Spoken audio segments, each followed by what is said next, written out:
Chapter 618.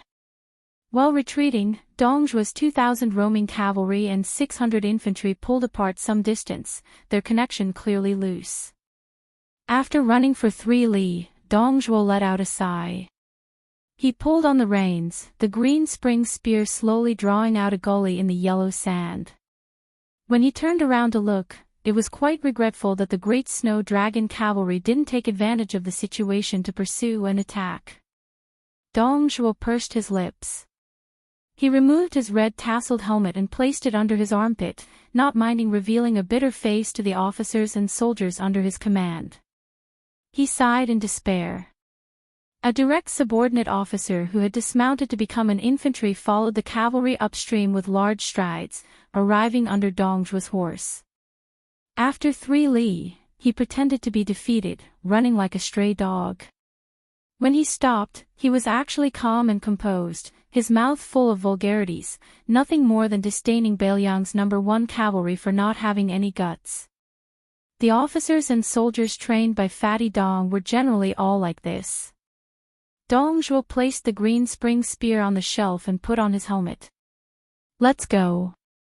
That officer who followed behind Dongzhuo's buttocks asked, "General, are we really going to leave just like that? Are we not going to launch a counterattack?" Dongzhuo didn't reply to his subordinate's question. Since he didn't say anything, that officer also gave up on the idea of asking. This was precisely the tacit understanding between the Dong family army. Dongzhuo was not only good at leading a small number of elite cavalry on long-distance raids, he was also extremely good at launching a counterattack. In many intense battles, he could even retreat several dozen li or even several hundred li in the face of a slight disadvantage, and then turn around and fight again, thus establishing victory. One had to bear in mind that the counterattack tactic was a double-edged sword. If used well, there would be miraculous results, but if used poorly, one's cleverness would overturn one's cleverness. If false plays became true, then they would truly be routed 1,000 li, defeated like a landslide. It required a thorough understanding of both the morale of one's own side and the toughness of the enemy's strength. This type of calculation that could easily cost hundreds to thousands of lives was definitely not an armchair strategist. Dongzhuo muttered to himself, 6,000 against 4,000, fighting to a draw. We've pretty much grasped the foundation of the Longxiang army's strength. Wasu Honggu and did not lose unjustly. The lieutenant chuckled and spoke without restraint. If the elders in the imperial court heard what the general said, they would say that we are shameless again. Dongzhuo clenched his teeth and slightly lifted his buttocks. The eldest daughter-in-law of the royal family always teased him about the calluses on his buttocks, telling him to ride less. Dongzhuo was an extremely intelligent person. Although it seemed to be a private conversation between the ladies in the boudoir, what he actually meant was that her husband should not get involved in the battle himself. After all, he was still young and had the status of being a relative of the emperor. He should take less risks to earn military merits. As long as he could endure his temper, he would eventually be able to climb to a high position. However, this time, the reinforcement of Li Gu Maolong was in imminent danger. If he did not personally lead the troops, he would not be at ease. It would be a lie to say that he did not feel heartache after losing 6,000 of his personal soldiers to the Longxiang army. However, Dongzhuo had always been cold-blooded and heartless in name and in reality. As long as he did not calculate the losses in his heart, he would be too lazy to deliberately pretend to be heartbroken. However, Dongzhuo's 60,000 elite troops were not the cavalry, but the 12,000 infantrymen. If the latter had lost 6,000, Dongzhuo would have long gone to the southern courts Wang Songpu and the other great generals to block the door and curse their mothers. After advancing for several li, they saw another 500 cavalry of the Dong family army. This elite troop silently merged into the army. Dongzhuo had always been known for being crafty and cunning. He was not too fond of staking all his assets on a single throw of life and death business. The reason why he was able to succeed every time he used the return thrust was because every time he retreated, at least 1/6 of the total military strength of the hidden cavalry would be kept at full spirit and vigor, and would be used as the spearhead of the return thrust. In the Battle of Huluku, Dong Zhuo originally thought that since the Longxiang army dared to set up an ambush to attack the reinforcements, the general in charge of troop movement would not move out in full force. Therefore, at first, he did not send the 8,000 cavalry into the battlefield. The facts proved that other than the fact that the Longxiang army did not have a backup plan, Dong Zhuo's other estimations did not have any flaws. If it was not for the appearance of the peerless fierce general who should be the white bear Yuanzhuozong, Dong Zhuo would not only be able to take down the 4,000 Longxiang army, he would also be able to kill Ren Tu's second son in one fell swoop. Of course, Dong Zhuo was not afraid of the great snow dragon cavalry. If they really went all out, together with the 500 cavalry behind them, they would be able to completely defeat Yuanzhuozong. However, if they wanted to kill Yuanzhuozong and Su Longxiang, it would be difficult. Dong Zhuo believed that he was a man who knew how to live his life. Managing the 60,000 Dong family army was like a petty man taking care of a small family. Since he could not kill the only target of this trip, Su Longxiang, killing a few hundred or even a few thousand Beiliang army would not affect the overall situation. Moreover, he would also have to cut off a few gene of flesh from his body. Dong Zhuo felt the pain and was unwilling to do so. The dead fatty had a long face and helplessly said, "After this trip, don't even think about using the excuse of paying a New Year's visit to my father-in-law to steal a goat. That's not all. I'm afraid that I won't be able to touch my little wife's hand for a month." Gong Pu, the guest, and the Pinglai cauldron-carrying slave were all killed in the battle. Dong Zhuo did not feel guilty about watching them die for him. However, the layout of the future would be troublesome. After all, his father-in-law commanded Mount Tibing, which was no different from a military town. He was also famous for his shrewdness and ruthlessness. The captain asked cautiously, "General, we don't seem to be going to Maolong." Dong Zhuo, who was angry, glared and said, "Are you in a hurry to reincarnate? Don't you see that the king of Beiliang's great snow dragon cavalry has appeared? Only 800 cavalry came. What about the rest? Aren't they going to Maolong? Otherwise, why would the 4,000 Longxiang army appear at the mouth of the calabash and wait for us to enter their crotch?" The captain scratched his head and secretly rolled his eyes. "My sister told you not to take the hot potato, but you didn't listen." Dong Zhuo squeezed out a bright smile and waved his hand. "Yellow Chukai, come here, come here." The captain was horrified and slowed down his running speed. The general's call went in one ear and out the other. Dong Zhuo smiled and said, "Brother-in-law." The lieutenant obediently stepped forward, and as expected, he received a solid kick. Only then did the fatty, who had vented his anger, feel refreshed. "Look at how peerless your sister is, and look at you. You're so ugly. When I first met you, I told you that you're definitely not your parents' biological child. Maybe you were picked up." As the captain of Dong Zhuo's brother-in-law, he was a real royal family member. When he heard such disrespectful words, he did not dare to refute. It could be seen that Dong Zhuo's despotic power was flourishing. With a belly full of anger, he had such a rogue brother-in-law. It was really God's dose. Dong Zhuo suddenly restrained his relaxed expression. "If you have something to say, say it quickly." The captain, who would only be regarded as a rash person, ran near Dong Zhuo's warhorse and said, "It's not strange for the 10,000 Longxiang army to win against the Huazhou army that left the city without permission. However, the Longxiang army was able to appear at the mouth of the gorge without leaving the city. This is enough to show that there's a situation at the gentleman's mansion. Although our Beimang military towns are not as high and steep as the towns controlled by the Central Plains, the Dragon Elephant cavalry could not take down the gentleman's mansion. Using a cavalry that can't keep up with siege weapons to attack the city is really comical. This only shows that the Beiliang's infiltration of the Beimang border army is far beyond the Southern dynasty's imagination. Perhaps Honggu and was hot-headed and went out of the city to resist the enemy because there were spies causing mischief. Dongjua didn't nod or shake his head. He continued to ask, then tell me. Look at the Longxiang army penetrating deep into the city alone. There were only 400 soldiers left at the mouth of the gorge. Adding on the injuries from before, there were less than 2,000 of the 10,000 Bailiang elites left. What was the point of paying such a high price?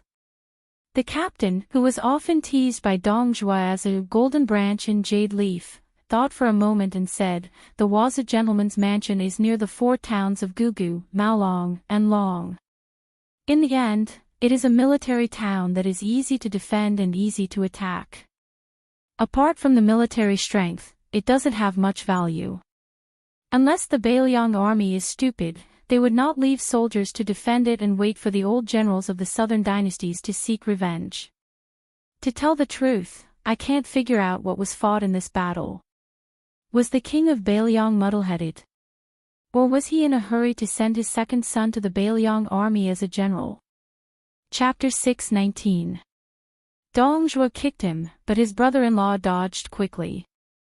The fat man laughed angrily and said, after talking for so long, you still haven't gotten to the point. Your sister is right. You've been reading military books to death. You don't know how to explore things other than military books. The captain was used to his brother-in-law's beating and scolding as a sign of affection. He smiled shamelessly and said, General is wise and powerful. Please help me to explain it clearly. Dongjua smiled casually. At first, all the military towns near the border of northern Liang were quite conceited in terms of combat ability.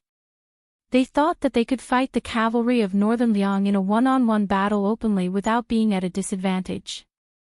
Not only did the generals such as Honggu and think so, but the survivors of the central plateaus, the old and the young, also wanted to go back home to pay homage to their ancestors, or to miss the rich and comfortable environment in the south.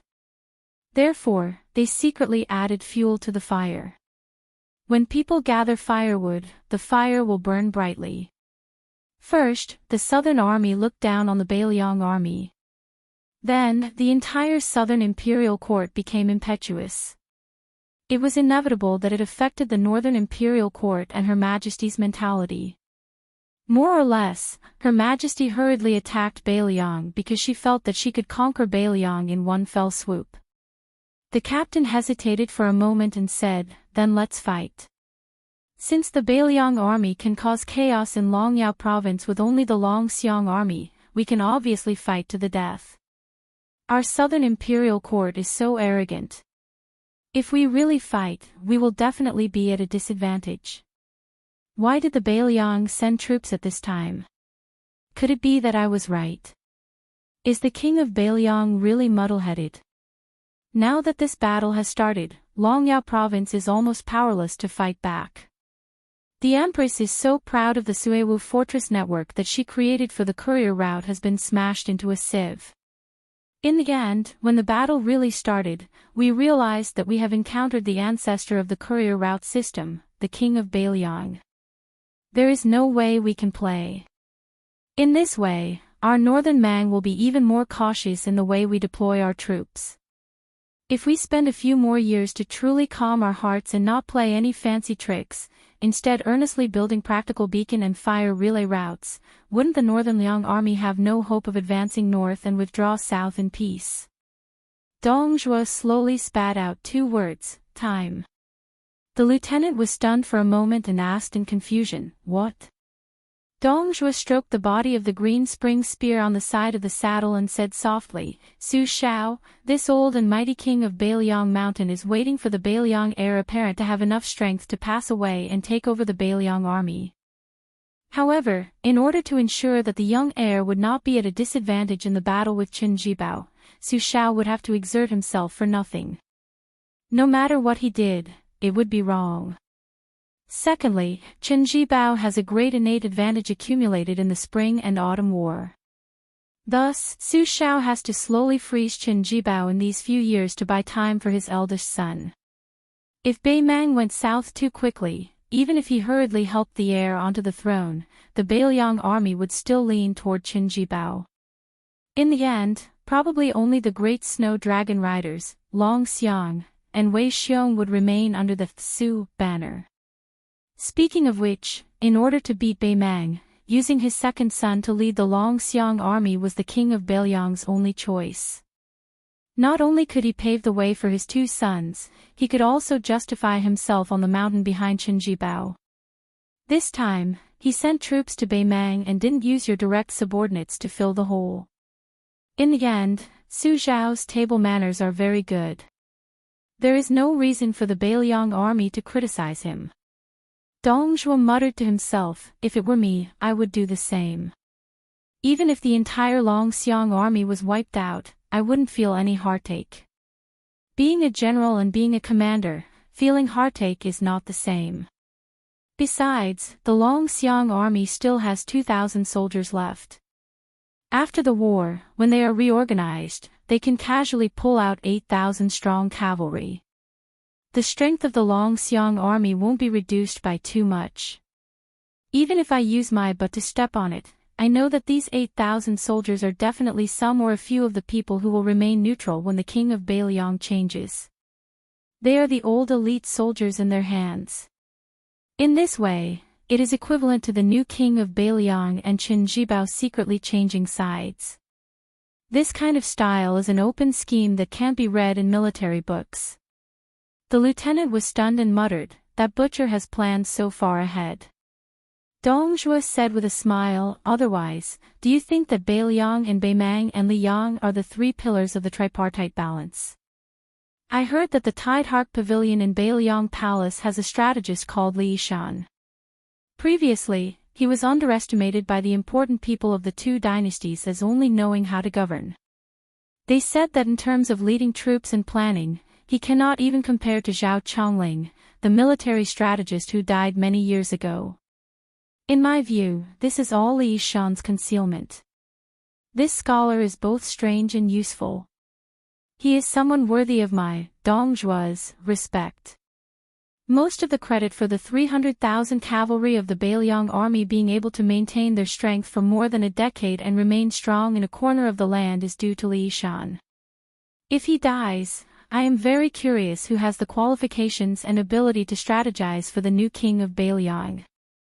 The lieutenant snickered and said, can't we have Zhu Li assassinate this person? Dong Zhuo slapped the Bei Mang scabbard hard on his brother-in-law's helmet. I just told you the importance of open schemes, and you are thinking of such crooked ideas. You are really a stone in the latrine, I can't teach you. The lieutenant said in grievance, General, aren't you famous in Bei Mang for your cunning? For the first time, Dong Zhuo did not say much. He mocked himself inside, I am doing what I can. The lieutenant could not stand his brother-in-law's silence and asked curiously, General, do you think that Butcher's second son will die after being stabbed in the heart?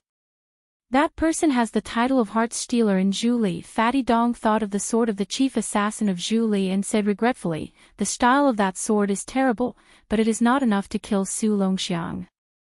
On the battlefield at the mouth of the gourd, White Bear Yuanzhuozong looked at the sword in Su Longxiang's chest and was furious. He was one of the top 3 generals in the army of the Liang dynasty. He knew the fierceness of this sword and could not pull it out.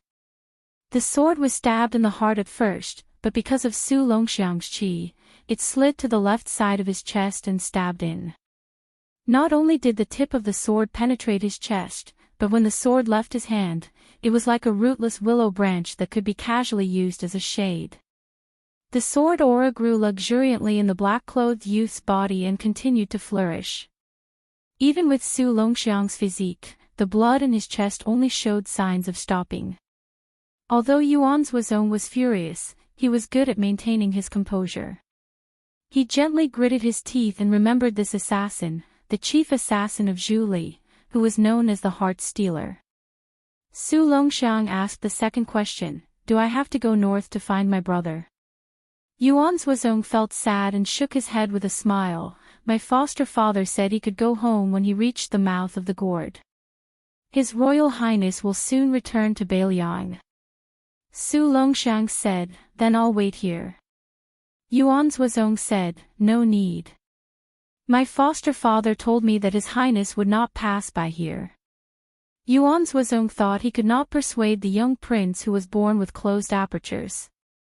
He did not expect that the young man in black only thought for a moment and nodded. Yuan Zhuozong looked at the bloody battlefield and for the first time looked forward to the return of the eldest son of the general. Only then did he remember that Su Fengnian had actually gone out to travel 3 times. On the post-house road in Beiliang, willows rustled. A scholar was holding a little girl's hand. They had no horse to ride on, let alone hire a carriage. However, they were not in a hurry. The willows on the post-house road were thick and strong. They could withstand the sun while walking in the shade of the trees. They depended on each other for survival. They were happy for more than a year. They were born with a hard life and were not afraid of hardship. Brother Chin, are we going to see young Master Su? Not necessarily. I have to travel all over Beiliang to know if I miss him or not. Of course, I don't know if he will see me or not. After all, he is the hereditary crown prince of Beiliang. He is not an ordinary person. Young Master Su is a good man. He helped me pick up money in the wishing pond. Later, he gave us a watermelon and stir-fried it with its skin. Brother Chin, didn't you say it was delicious? Good people can do bad things and bad people can do good things. It's hard to say. The little girl didn't understand either. She just smiled and said, oh. The scholar saw that no one was around. He secretly broke off a long willow branch and weaved it into a garland to put on the little girl's head. He once said that he would die as a civil official. He once gave General Su Gong the 6 matters of submission. He once shocked the world in Gongnam-do Baogua Temple's Tsushui Tan Wang Ba. This was the poor scholar Chen Liangxi who had taken the little beggar to travel the north and south of the river. Back then, when Zhao Chongling saw the butcher Su Xiao for the first time, he took 600 servant girls and family servants with him.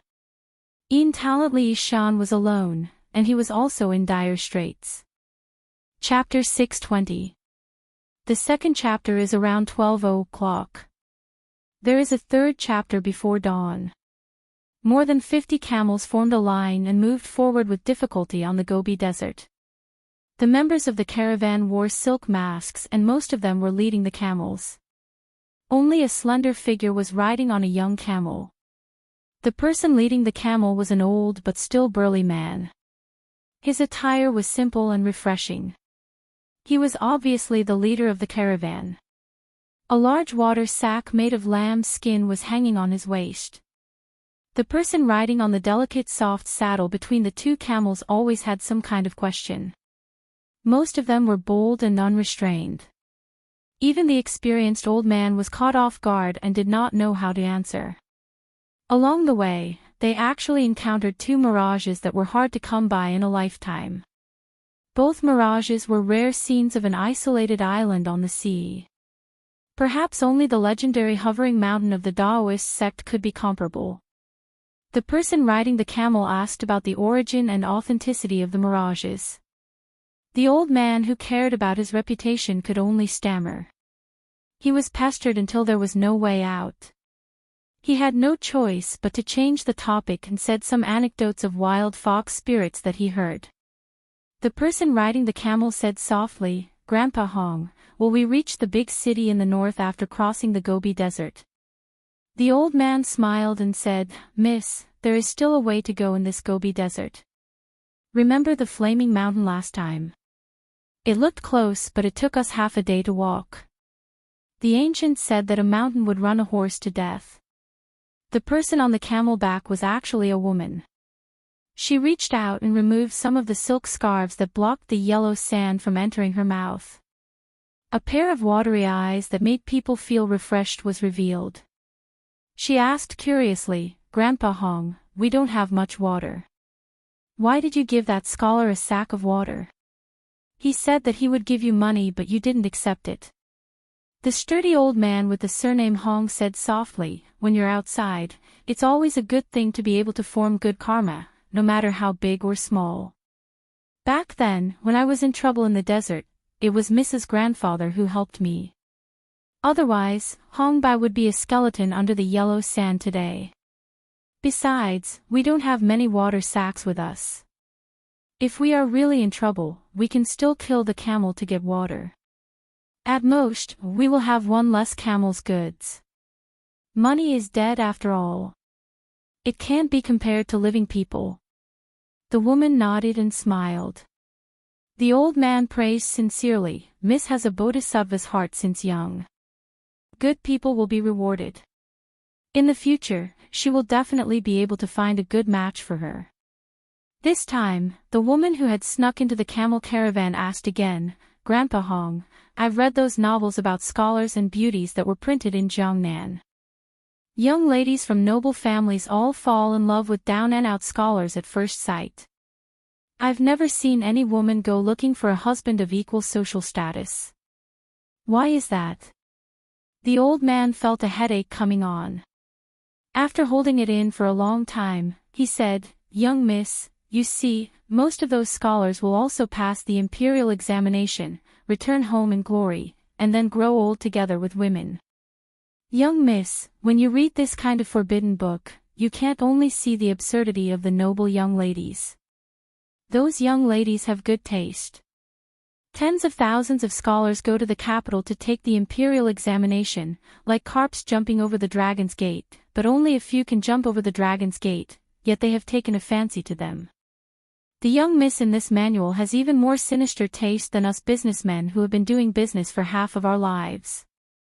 If the young miss unfortunately makes an error in judgment and gets on the wrong sedan chair to marry the wrong man, the author won't be happy to write the book." The young woman suddenly understood. She smiled with some shame and said, "In the past, when I stole forbidden books from my brothers, I only cared about watching them being intimate under the moonlight. I blushed and then forgot about it. I really didn't understand this principle. Fortunately, Grandpa Hong explained it clearly." The old man laughed and said, "If a scholar and a beautiful woman can't reunite, then what kind of scholar and beautiful woman are they? Young miss, when you get married in the future, you have to live well. If you are bullied, Grandpa Hong will fight to be kicked out of the house by the old master to teach him a lesson." She shook her head and said, "I don't want to get married. Father, mother, and brother treat me so well, that's enough. If in the future my husband has 3 wives and 4 concubines and indulges in debauchery, I will cry to death." Between Liangmang, other than the tea horse road on the surface, there were also a few silk roads under the surface. Under the guise of all kinds of trade, most of the silk roads were bought by border merchants from Gangnam-do of the Liang dynasty and the old western Shu to sell to the nobles of the Beimang imperial court. The empress, who ruled the country strictly, was still somewhat humane and turned a blind eye to it. She did not ban those few silk roads. As long as there was a connection, it was a business with little capital and huge profits. However, it was a long journey of thousands of miles, and the money earned was hard-earned money. In the early days, many of the Silk Road merchants had died on the road.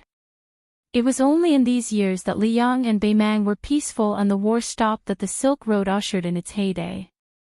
Because most of the silk was carried by camels, Gangnam-do had a lot of names like Camel Bridge and White Camel Bridge. This camel caravan belonged to a branch of the Tantai family of the Southern Dynasty. Tantai was a big surname, and a big family naturally had the spirit of a big family. However, to support the style, one had to rely on all kinds of ways to make money. The eldest branch of the Tantai family had always considered themselves as a scholarly family. A gentleman would stay away from the kitchen, and their 2 sleeves were very clean. Not to mention dealing with prostitution, the dirty and tiring work fell on the branch of the Tantai family.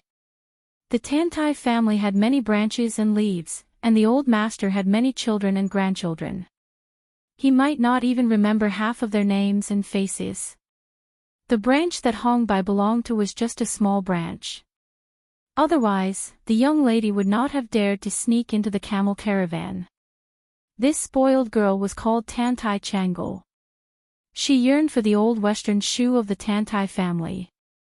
Coincidentally, the caravan had thousands of mu of shoe mulberry trees in the old western shoe. When she entered Shu, it was the beautiful scenery of Sang Ro and the surrounding suburbs. She almost did not want to go home. After passing the border of Liangmang and going north along the Silk Road, it became more and more desolate and difficult to travel. Fortunately, she could bear the hardship and always found joy in the hardship, which made Hong Bai's burden much less. This Miss Tantai who grew up in the Vermilion Gate building always had inexplicable questions. This time, Hong Bai almost emptied his stomach of ink when he went south to the old Shu and north to the palace. In less than half a day, he would pass through the Gobi Desert and reach the edge of the imperial tent. When he returned home, the young lady probably would not have the time to ask why. At this time, Hong Bai was telling her about the origin of the Silk Road to Beiliang.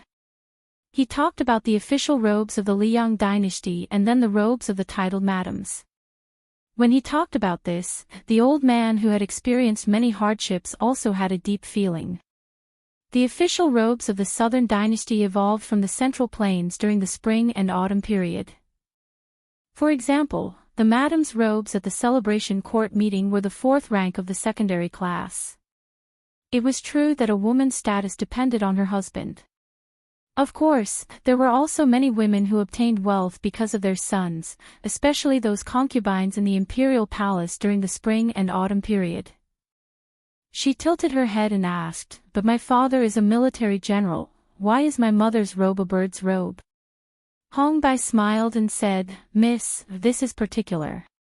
A woman's elegance is beautiful, she worships literature and does not worship martial arts. However, there really is a woman's official robe in the world. Perhaps it has never been seen before and will never be seen again." She opened her eyes wide and asked, "Whose is it?" Hong Bai led the camel and walked on the scorching saline alkali Gobi Desert. He smiled and said, "The king of Beiliang's imperial concubine's robe is a first-rank lion's robe. It is rumored that it is extremely gorgeous and can be said to be flawless. Even if it is hung together with the king of Beiliang's official robe, it does not lose the least bit of elegance." Chapter 621. Tantai Changle lived in the boudoir for a long time. In the end, she only liked women who were picturesque. She never asked about the change of dynasties. As for the concubines of the king of Beiliang, she only heard that they died early and did not enjoy a few years of happiness. Hong Bai, on the other hand, was born in the marketplace and had traveled extensively. He had also encountered several opportunities that made ordinary people envious.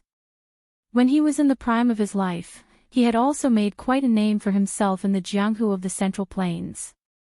As for why he was wrapped up in the flood of scholars rushing north and why he was sheltered under someone else's roof in Tantai, it was probably some bitter story that could not be joked about.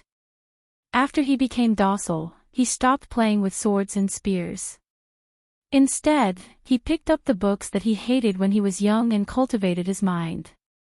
When the old man mentioned this princess, he spontaneously felt respect for her. He said softly, "This princess was the only female sword immortal in 300 years." She asked naturally, "What is a sword immortal? Can one step on a sword and fly around?" Hong Bai, who had not entered the second rank, did not know the profoundness of the land immortal realm. His straightforward personality did not allow the old man to make up nonsense. He could only say embarrassedly, "Probably." She turned her head and covered her mouth to laugh. She was being kind and did not expose him. Hong Bai was a clever person. He blushed. Tantai Changle stopped smiling and asked, "Does our southern dynasty have any sword immortals?"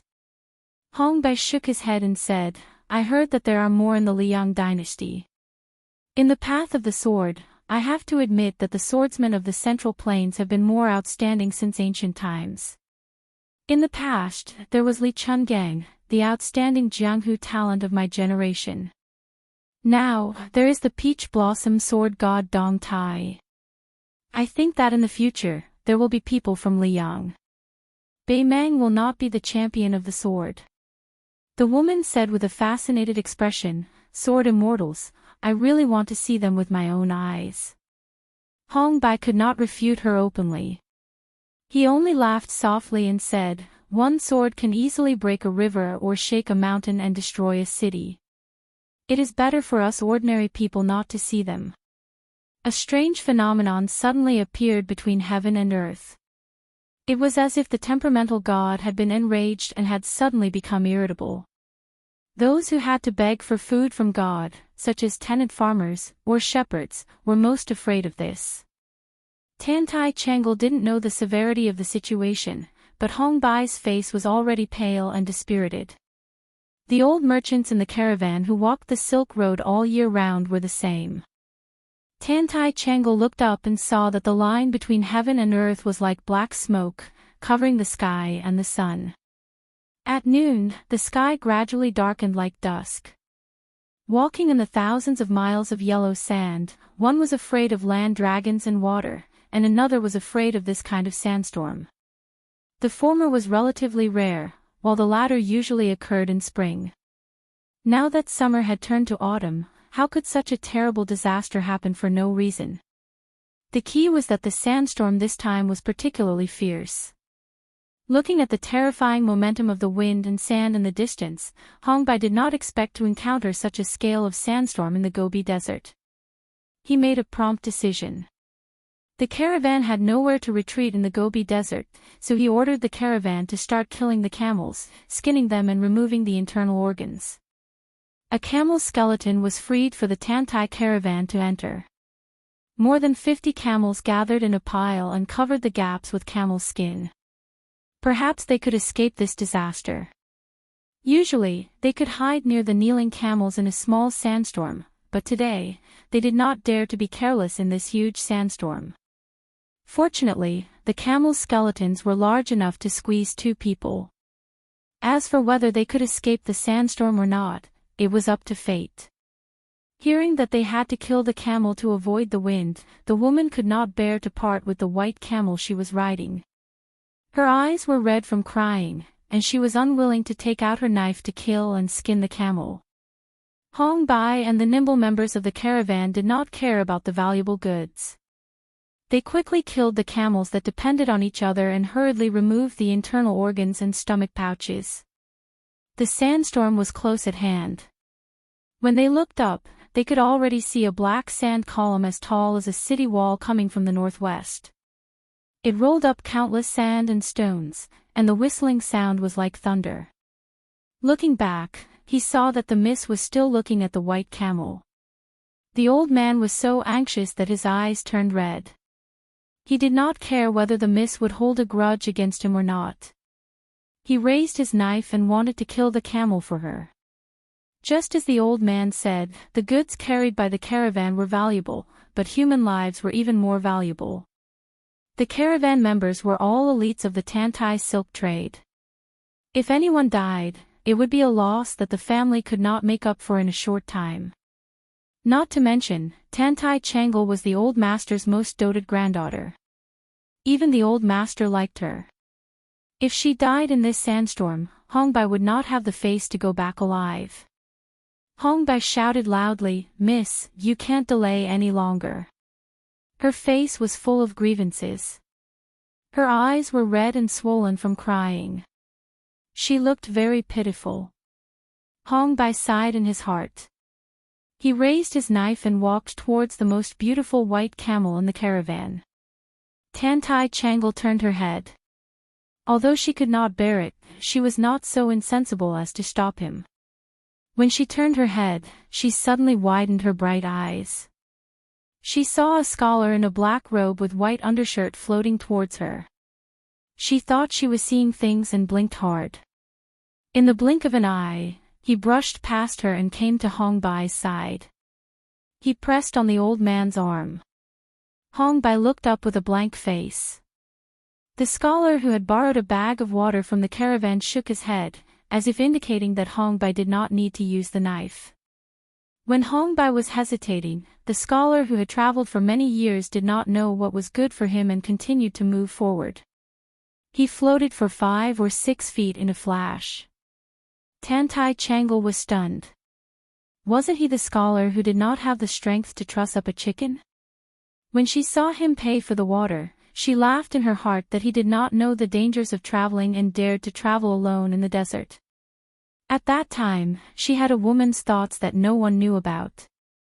She only thought that such a handsome scholar like him should stay in a dilapidated ancient temple in the wilderness to study at night. Perhaps there would even be a fox immortal who would recommend herself to sleep with him. Fortunately, her face was covered with a silk scarf at that time, so no one saw her cheeks blushing. The scholar moved forward alone. He was only about 3 miles away from the black wall. A sword was unsheathed from the book chest. A red robe appeared out of nowhere and appeared next to the scholar.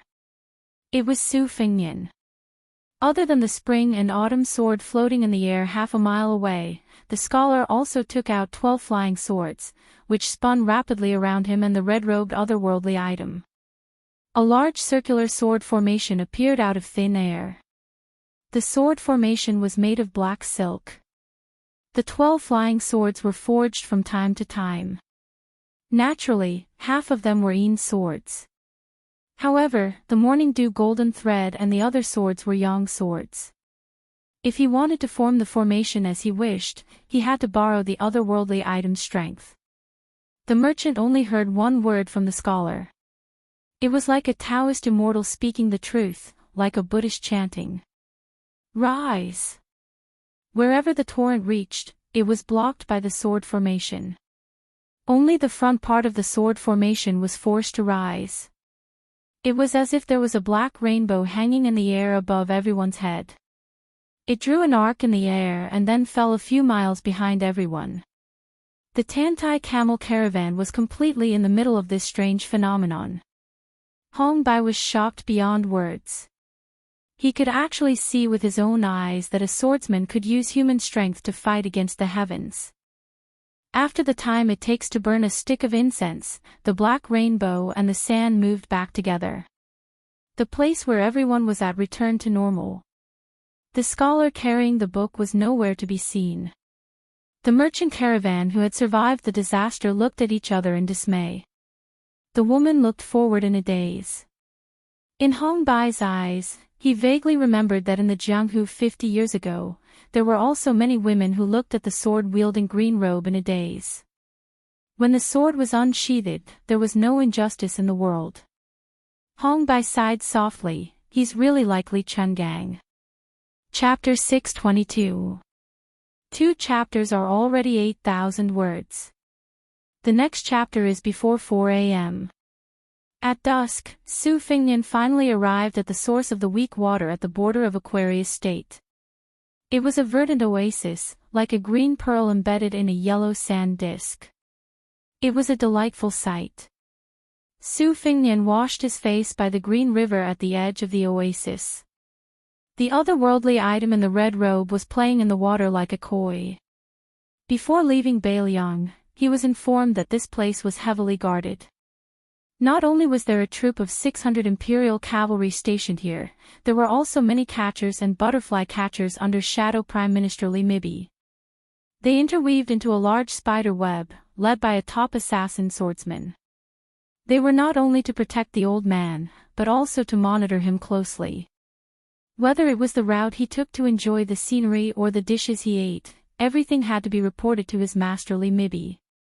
In addition to the old man's own forces, the two sides confronted each other and cooperated to resist the endless revenge assassination. However, in Su Fingnian's opinion, it was inconsistent with the information he received. The hidden forces were sparse, and the troop of 600 men stationed 10 miles away had been reduced to only 200. Su Fingnian washed his face with cold water and immediately felt relieved.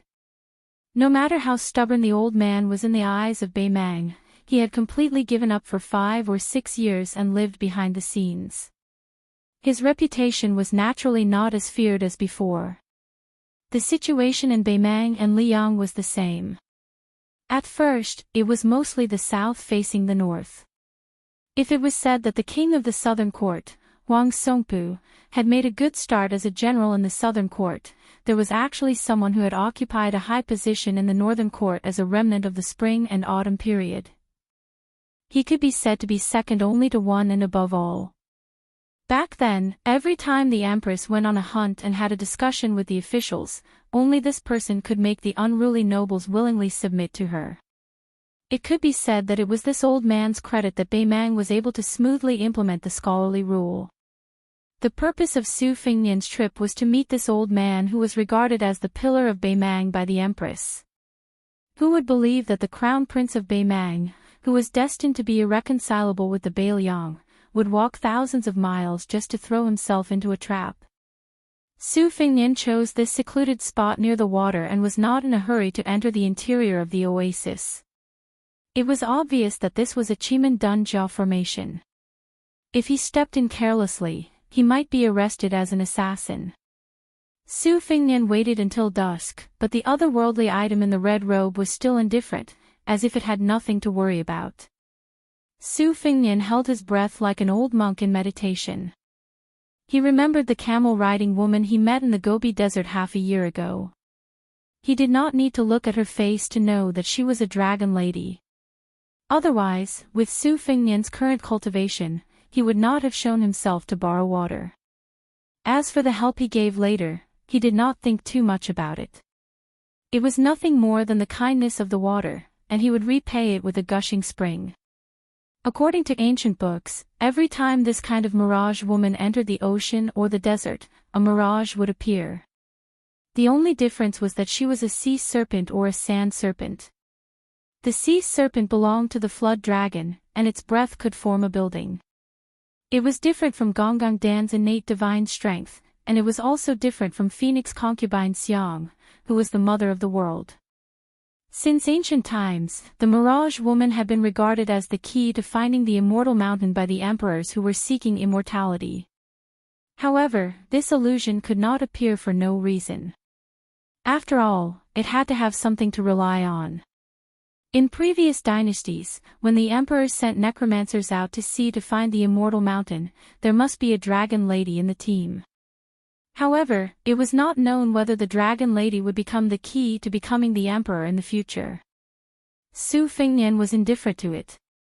It was not something that he, a prince whose position was in danger, could decide. How many people in the world could be as straightforward as the old man in the sheepskin fur coat when he was young? Most of the martial artists in Jianghu believed in the principle of observing more and doing less after suffering losses. One was Su Shao, who was famous in Jianghu, and the other was the Empress of Beimang, who was his lackey.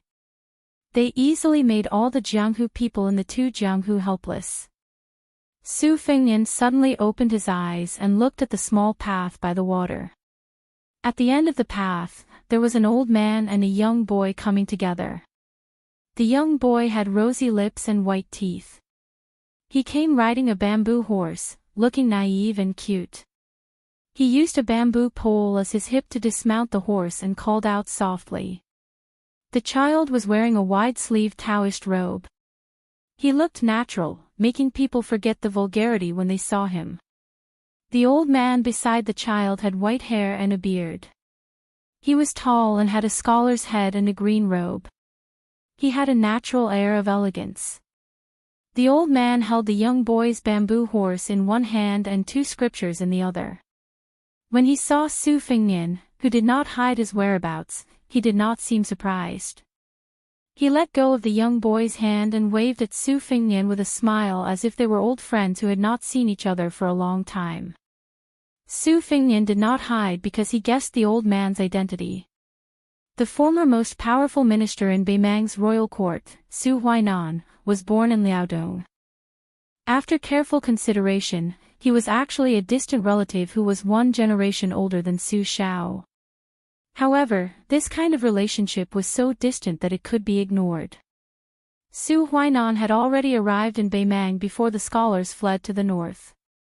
He became the chief strategist and meritorious official of the Murong clan's empress who usurped the throne. He was very knowledgeable and devoted all his life's learning to the Beimang court. When Liang first settled down, it attacked Beimang with great momentum. It was he who urged the empress, who had yet to sit firmly on the dragon throne, to go south and personally lead the troops. That was how the world was divided into the north and the south today. Liang's second expedition to the north was also because he, who had already retired from his post, came out of his thatched cottage and formulated a strategy that allowed the upstart Tuoba to defeat Liang's three fronts. He had been living in seclusion by the Ruoshui all these years. Nominally, he was a double-faced spy who sold military intelligence to both his left and right hands, which angered the empress. He had no choice but to resign from his post and leave the royal court. In reality, he was fully deserving of his title as a meritorious elder. Su Huainan's attitude towards the Murong clan differed greatly from the empress's and was disheartened. The so-called spy case that shocked the imperial court was just a way for both sides to take a step back. Looking at this old man who had once climbed to the top step by step and then slowly walked down the stairs, Su Fengnian couldn't help but have mixed feelings. The person in front of him was a powerful official who could be compared with Su Shao in terms of fame and achievements. Su Fengnian respectfully bowed with his hands folded in front. The old man, who was in high spirits, walked closer and helped the Su family's descendant who had risked his life to stand up. After scrutinizing him for a while, he smiled with gratification and said, "This old man never thought that it would be you who would come to visit me. I even thought that it might be Su Shao who came to visit me personally. This is really a big surprise. You're indeed a member of the Su family. I've said it a long time ago, souls without courage and insight wouldn't dare to enter the womb of the Su family's daughter-in-law." Chapter 623. Su Fengnian smiled bitterly. Su Huainan touched the head of the young boy beside him and looked at the rippling river. He said softly, "Don't worry, there is a big movement at the border of Liangmang. I took away a very important Zhu Wang swordsman because I guessed that you would come, so I took the opportunity to transfer away most of the imperial cavalry. This place looks the most dangerous, but it is also the safest." During the Qingming festival, he killed Tao Qinji in the city of Lingqing. Later on, he had a fight with Tuoba Chunsun, making that little general who did not know the immensity of heaven and earth suffer in silence. Along the way, he conveniently killed the heart-sucking devil Xieling. In the city of Dunhuang, he attracted Deng Tea to draw his sword. It seems that he even had a grudge with the princess tomb on the other side of the Yellow River. "Young man, you have really opened this old man's eyes. At that time, I said that as long as you can reach Ruoshui alive, I will meet you no matter what. Come, let's sit down and talk." Su Huainan and Su Fengnian sat on the grass beside the river. The naive child suddenly became angry. He lifted his bamboo horse and was about to chop it into the water. The strong qi made Su Fengnian suffocate for a moment. The red-robed otherworldly item jumped out of the water and also looked like it was about to overturn the river and the sea. Fortunately, Su Huainan held onto the green bamboo pole and shook his head. Only then did the child withdraw his qi and return to his naive and innocent expression. Seeing Su Fengnian's strange expression, the old man revealed some heavenly secrets. However, he did not reveal too much and smiled warmly. "I can't tell if it is the supreme supernatural power of Taoism's I Chi San Qing or the obscure method of severing 3 corpses on 10 continents. However, the one beside me must be a poor child. In these few years, the cottage has been deserted. The smart people who know how to cultivate in the public way like the cold stove have gradually lost their temper. Fortunately, I have this child to accompany me, so I don't feel old and boring." To the orthodox Taoism, the golden elixir of dragon and tiger had always been regarded as the only right way to achieve immortality. Talisman and external elixir were unorthodox, not to mention severing 3 corpses, a heretical method that was not recorded in any ancient books. Furthermore, Su Fengnian was not in the mood to get to the bottom of this small matter. It was only a little Daoist child, yet he was able to make the otherworldly item full of Chi feel as if it was facing a great enemy. Wasn't Beimang too full of hidden dragons and crouching tigers? If it was a year ago, I would have followed the agreement and helped Su Xiao plan the Mang annexation for Beiliang. After all, I can't be said to be loyal to the imperial court, nor do I have the hobby of being a minister under a woman's skirt. The reason why I became a dog who left his hometown and sold his country, and worked hard for the empress, was only because I held a grudge against the spring and autumn period and Liang. Since that was the case, I was happy to see Liang Mang make waves. This is more interesting than replaying a chess game. Of course, I am the same as Su Xiao, famous for being a terrible chess player. However, the Taiping decree of the Chess and Sword Music School is a genuine national player both on and off the chessboard. He traveled around Liang for more than 10 years and figured out the situation. This time, when he returned to the palace, he found the right remedy for the problem and played a big game. Black and white determined the universe, including Beimang, Liang, and Beiliang. My position as strategist was naturally replaced by this new imperial preceptor. All these years, I waited for the right price to sell and became a big joke. Su Fengnian, since the imperial court no longer has a place for me to use, what can I do even if I thicken my face and come back? Su Fengnian was silent. Su Huainan, who had a self-deprecating tone, didn't look at the young heir who had traveled over mountains and rivers to come here. Are you very disappointed?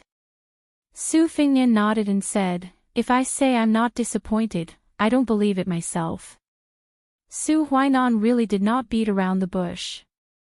He slowly said, when I was born, my family was naturally filled with riches and honor.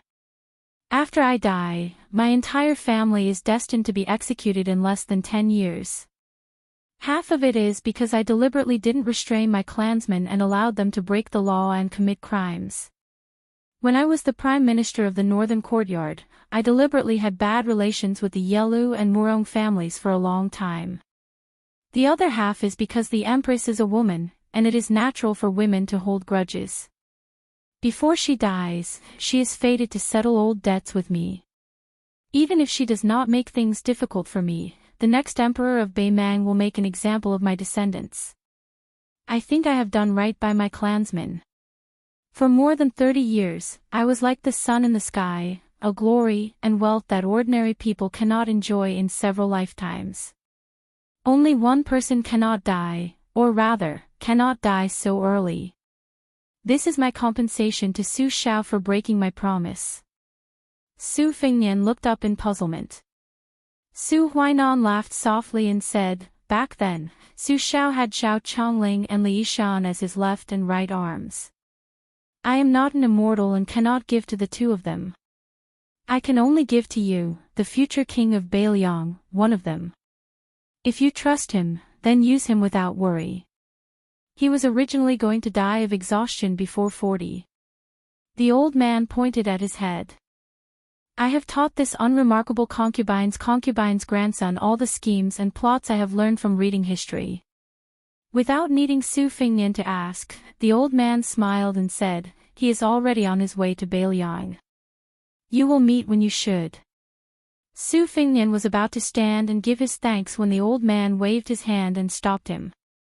I owe you and your father.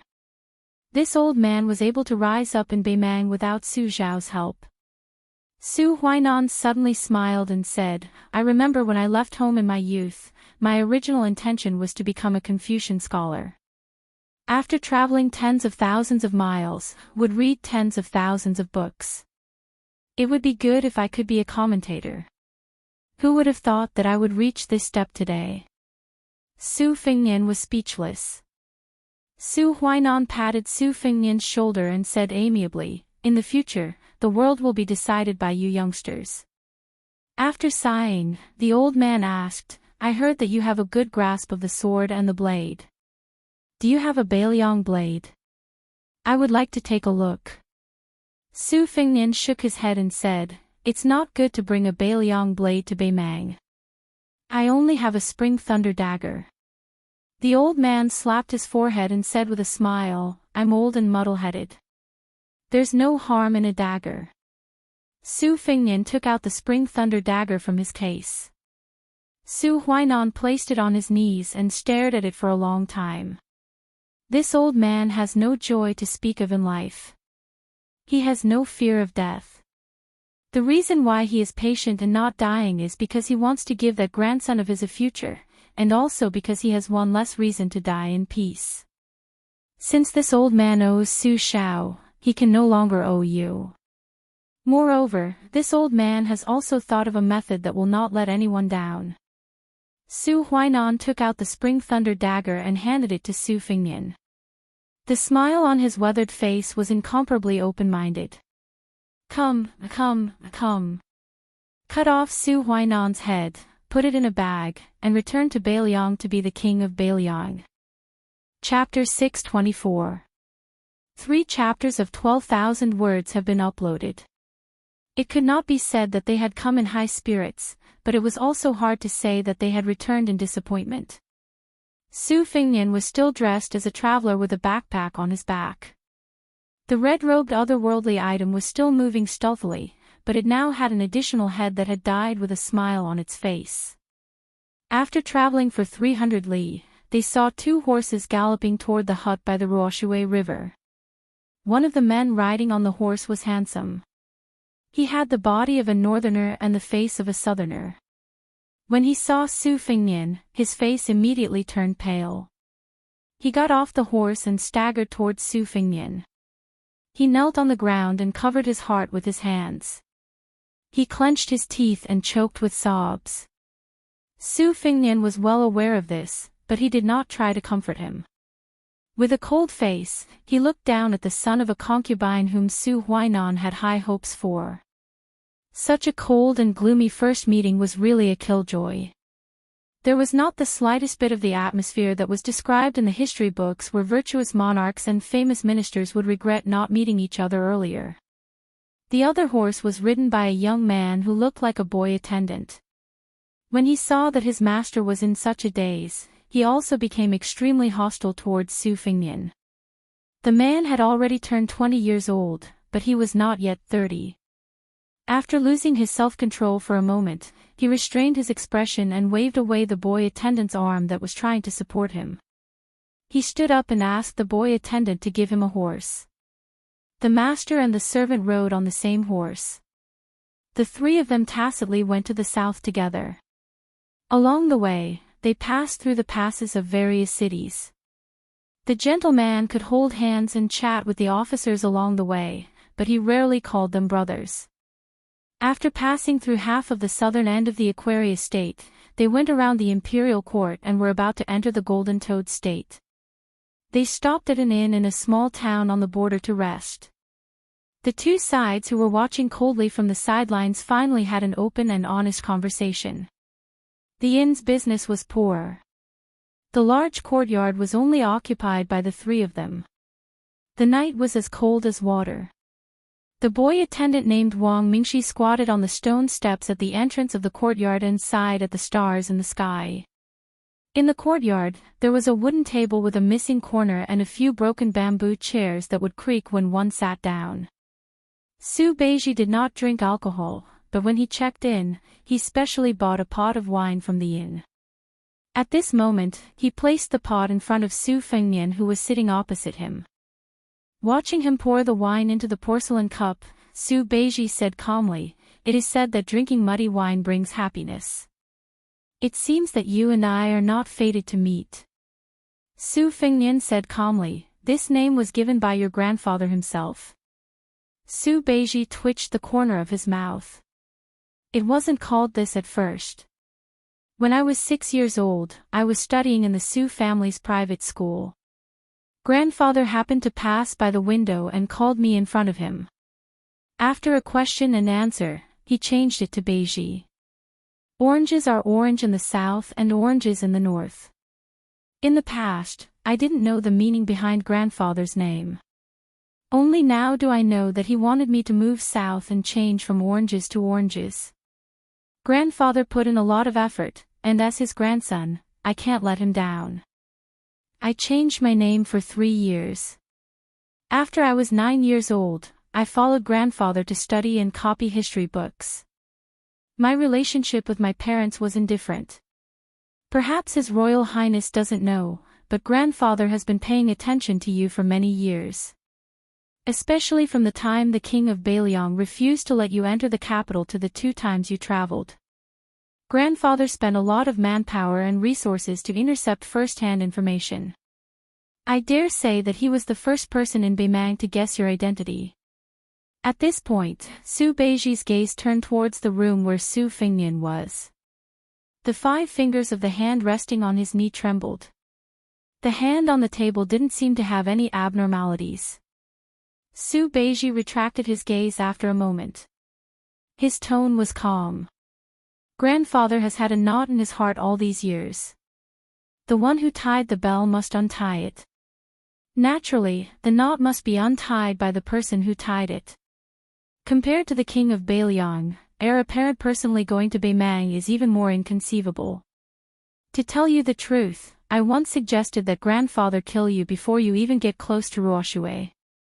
Since it's a dead knot, let's end it with one side dying.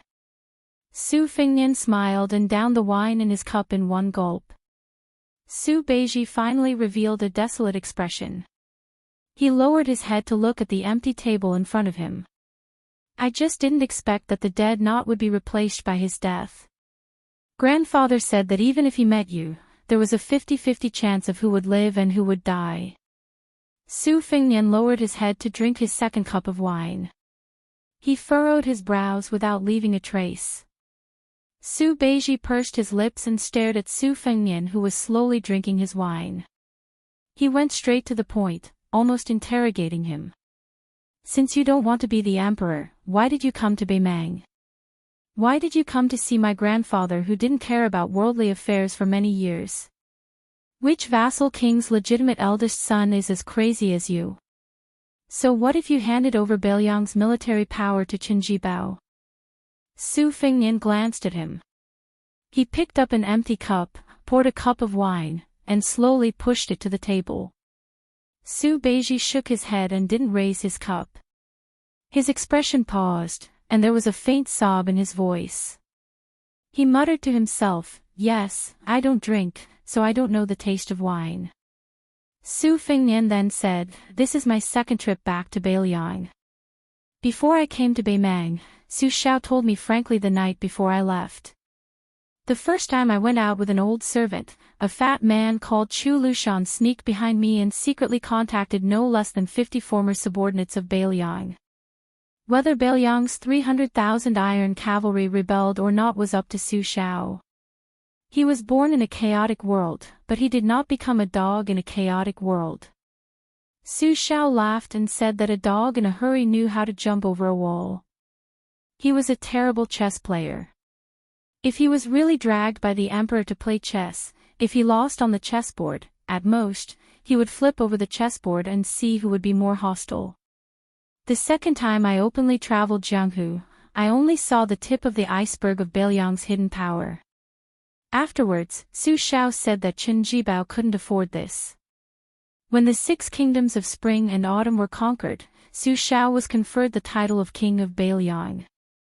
Qinjibao could have gone to Nanjiang and established his own family.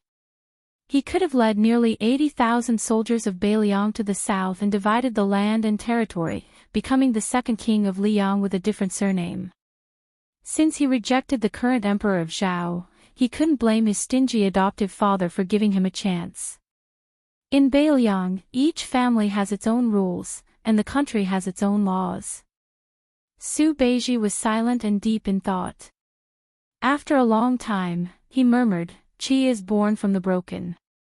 Su Fengnian changed the topic to a more leisurely one. He smiled and asked, "Can you tell me the identity of the young Daoist child?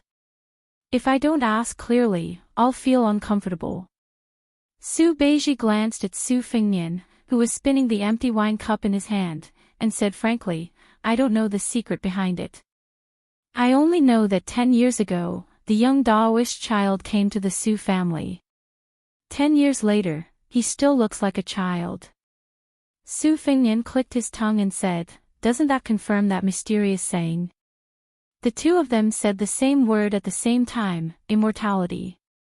After they blurted out this word, the two of them had different expressions.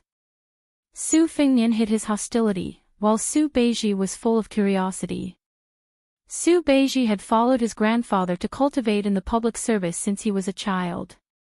He was good at reading people's expressions. When he saw the clues revealed by Su Fengnian, he paid attention but didn't ask. He didn't expect Su Fengnian to tell him the truth. "I have a grudge with an old bastard who hid in Mount Longhu and achieved immortality. If you really go to Beiliang and are willing to lower yourself to help him, you can just wait and watch." Su Beiji didn't continue the conversation. Su Fengnian stood up and said, "We're about to enter Golden Toad State.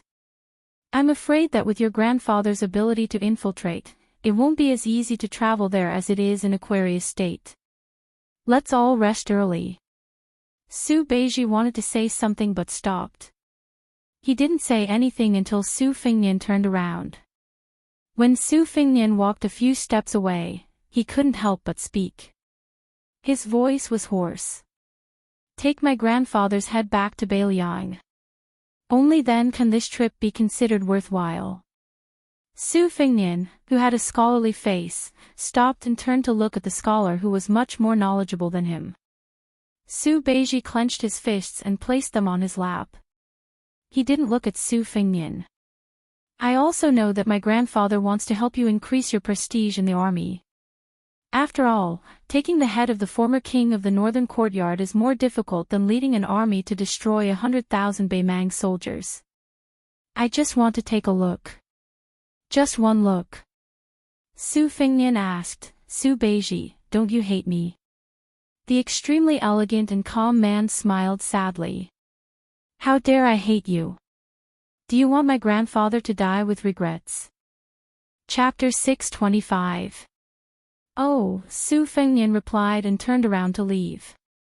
He said softly, "It's hard for you to see your grandfather. I buried him by the Ruoshui River." Su Beiji was stunned. In the dead of the night, the servant boy who had warmed up the steps with his buttocks was bored to death. When he heard the noise, he turned his head with a face full of disbelief. Not only did his master, who did not drink a drop of wine, not only raised his cup and drank all the wine in it, but he also seemed to be crying and smiling.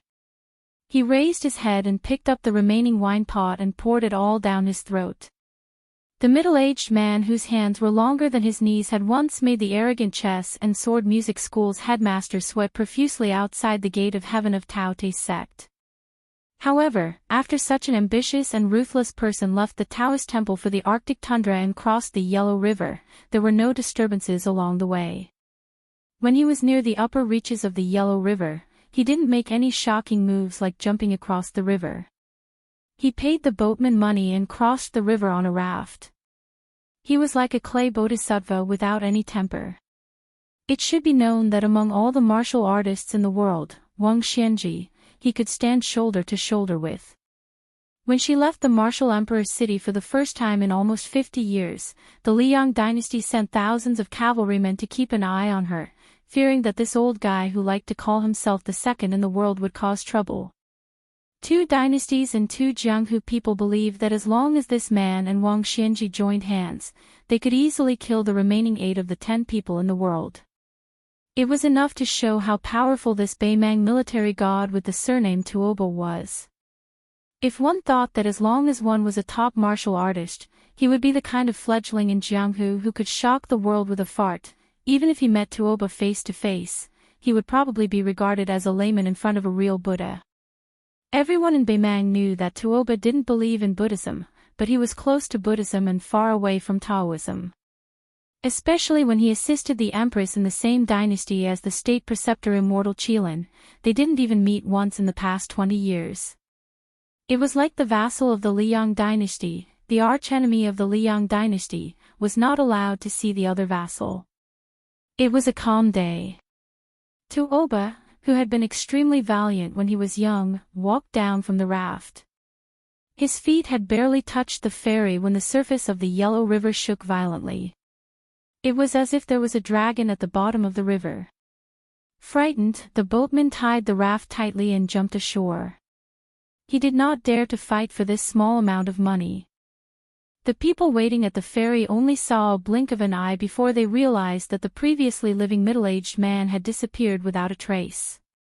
In the open space, the stern Bodhisattva Tuoba saw an old Taoist. His hair and beard were as white as snow, and his Taoist robe fluttered in the absence of wind. He was truly like an immortal, possessing a rare immortal aura. Tuoba said calmly, "Imperial tutor, do you know that those who block me will die?" The old Taoist waved his horsetail whisk and smiled. "I am the Imperial Preceptor, the Imperial Preceptor is not me. It doesn't matter if I die or not." Tuoba said with disgust, "Stop pretending." The next moment, it was as if thunder had exploded all over Tuoba's body. The originally short man had grown to 9 feet tall. His pair of ape-like long arms no longer appeared abrupt. A clay bodhisattva would be unable to protect himself when crossing the river. Tuoba crossed the river, even the gods and Buddhas couldn't stop him. It was rumored that there was a floating mountain in the Taoist sect that was 6,000 feet above the ground. There were thousands of palaces on the mountain. Li Dongxin pulled up the river and flooded the Taoist sect. The water gushed out from the heavenly gate and washed the jade steps. The white-robed monk floated to the ground and walked into a narrow valley that was filled with green. When he reached the end, he was suddenly enlightened. The valley didn't have the majestic buildings that people imagined. There was only a Taoist temple built against the mountain. It was a circular plaza with a Taiji diagram carved on it. The yin and yang fishes were intertwined. The entire plaza seemed to have returned to its original state and was unusually simple. There were clouds and mist rising from the yin and yang fishes, reaching straight to the sky. The white-robed monk raised his head and looked. There were dozens of giant white storks that were different from the same species spiraling upwards. It was obvious that there were Taoists riding them. Their Taoist robes were long sleeves and made them look like immortals riding cranes. These Taoists from the Taoist sect were originally the wine-offering Taoists who stayed in the temple.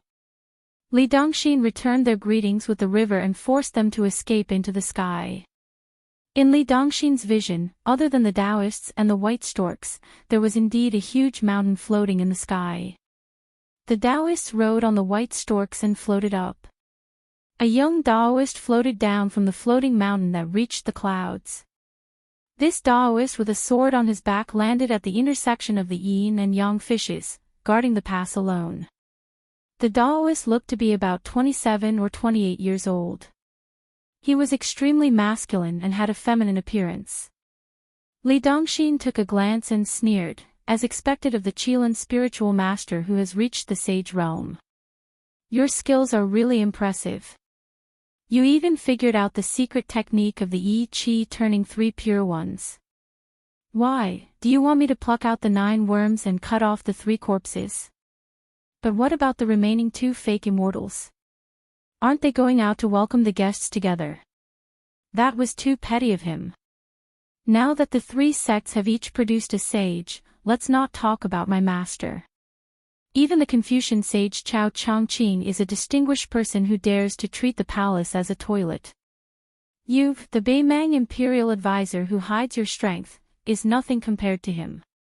The seemingly young Taoist smiled warmly and said, "Li Dongxin who has no zen to speak of also wants to be angry. I won't argue with you. I'll just stand here and wait." The Dragon Tree monk has cultivated the unmovable zen through the Diamond Sutra. "Since you insist on being fearful, I will not move today and let you do as you please." Li Dongxin simply responded with an "oh." He did not say anything else and stretched out his arms towards the direction of the hovering mountain. His white kasaya suddenly stuck to his tall and sturdy body. Then, his feet sank and the ground was above his knees. The white-robed monk pulled down the entire hovering mountain. It suddenly pressed down on the young Taoist's head. Li Dongxin entered the heavenly gate alone and left the heavenly gate alone. He swept past nearly 1,000 steps and squatted on the ground to carry his master who was covered in gold. The few disciples of the Tao sect's imperial advisor did not dare to stop him. The old monk was already on the verge of death. The old monk smiled and asked, "You won the fight?" The white-robed monk nodded. "Disciple, is there a saying at the foot of the mountain that deep love does not live long? I don't know if it was right or wrong for me to agree to marry you back then. This is not a principle that a monk should say. Principles are not separated from the secular world. If it is reasonable, then it is reasonable. The Dharma is not necessarily the sentences in the Buddhist scriptures, and the sentences in the Buddhist scriptures are not necessarily the Dharma. East and West, North and South. Especially your daughter, she is very reasonable. If I could understand, I would willingly give her candied fruits. If I did not understand then, I would not give it to her in a hurry. Sometimes, I slowly thought it through and remembered to give her some food. My daughter even threw a tantrum and did not want it. Master, can you stop talking? You should go back to the temple and tell my daughter about these things. It's too late." Li Dongxin's figure once again flashed across the yellow river's surface like a white rainbow. It is difficult to understand the Dharma. There are many eminent monks in our two Zen temples who know more than your master. Many of them can even deal with the imperial court and the authorities. They are all carefree people. Master is really squatting in the latrine pit and not taking a shit. Sigh, I have been worried all these years. Fortunately, monks have shaved off 3,000 strands of worry. They are of the same generation as you, but they are less human than you. Since they have not become Buddhas, they are still human. You can't say that. It will hurt our friendship. Master, I am praising you. I know. I am just afraid that you will say it in front of others.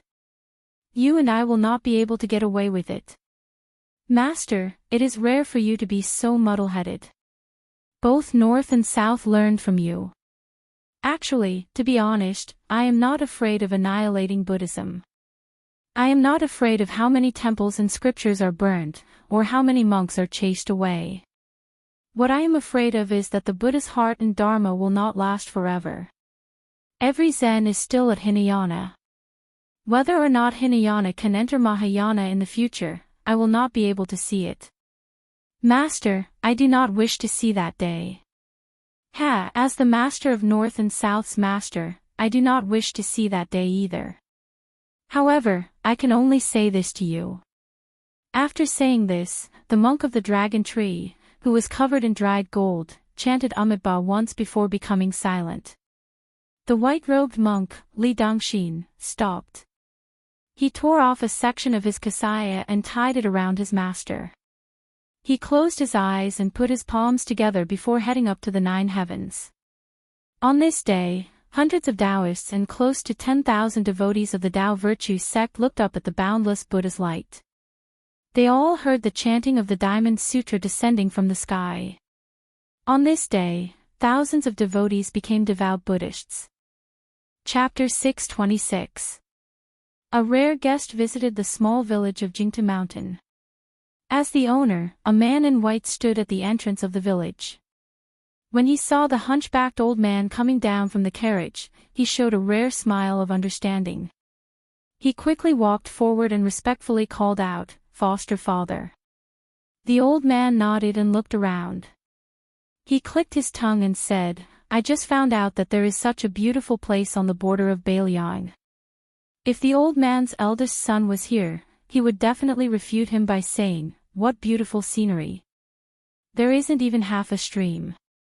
What kind of pretense is that?"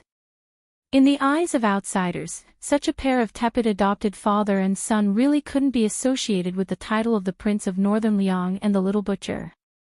Those old people in the streets and alleys always mistakenly thought that once these two kings of hell met, they would always eat human flesh and drink human blood, shouting that they would kill tens of thousands of people the next day and so on.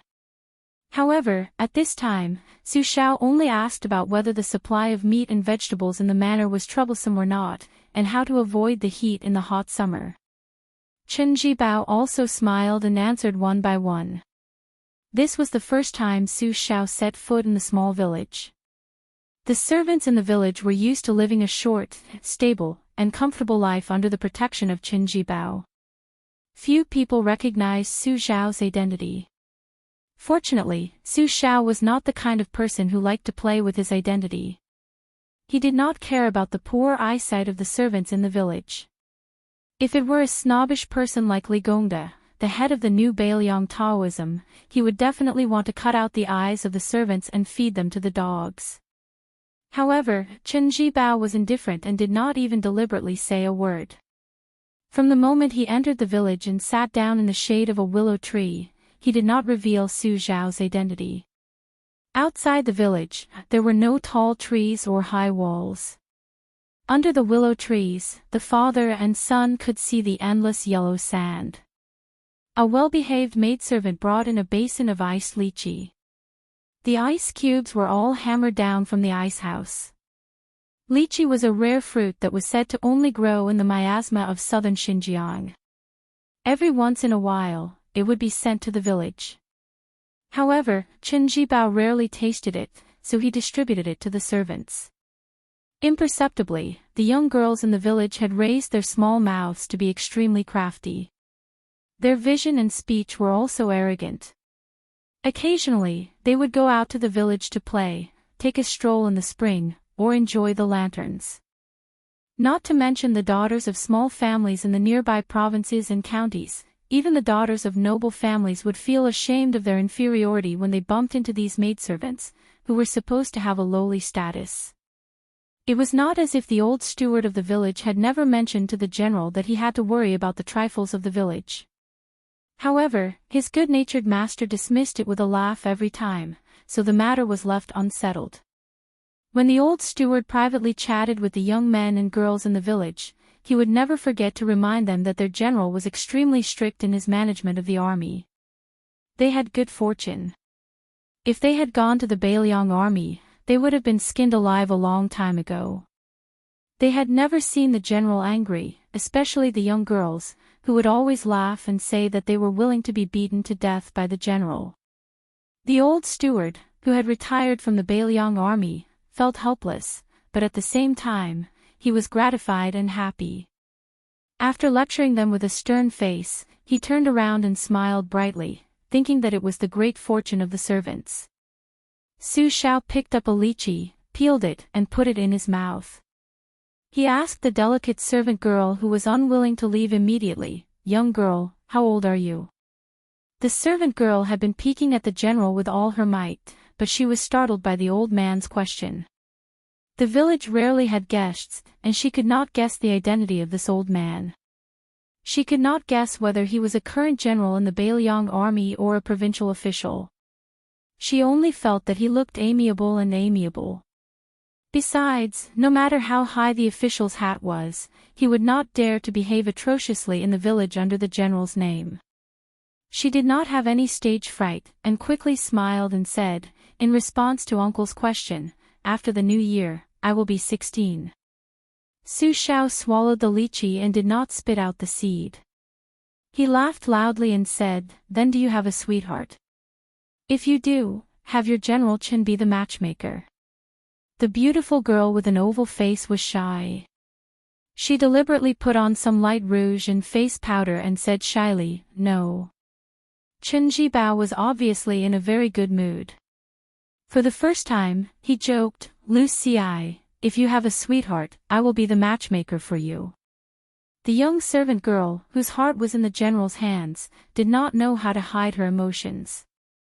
She thought that the general was going to drive her out of the village, and her eyes suddenly became wet. She did not dare to show it in front of the guests, so she just looked like she was about to cry. Su Xiao felt that his young girl was lively, and laughed loudly. Chen Jibao shook his head and smiled.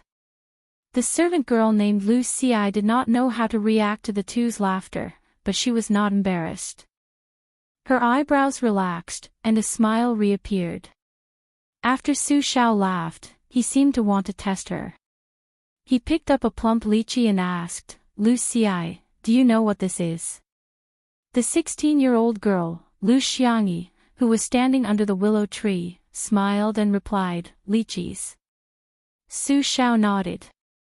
I heard that a lychee without a branch changes color one day, loses its fragrance 2 days, and loses its flavor 3 days later. After 4 or 5 days, it will lose its color, fragrance, and smell. After half a year, it will be even more disgusting.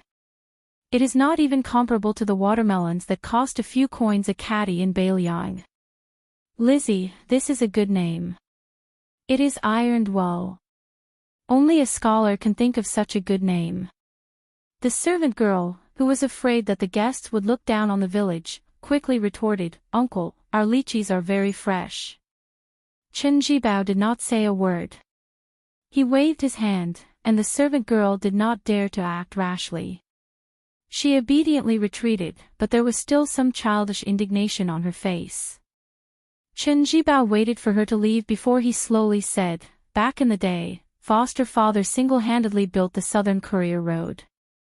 Apart from the transportation of red sandalwood, yellow flower, and other tributes, such as lychees and exotic delicacies, it is still considered smooth and unimpeded. The rest is not worth mentioning.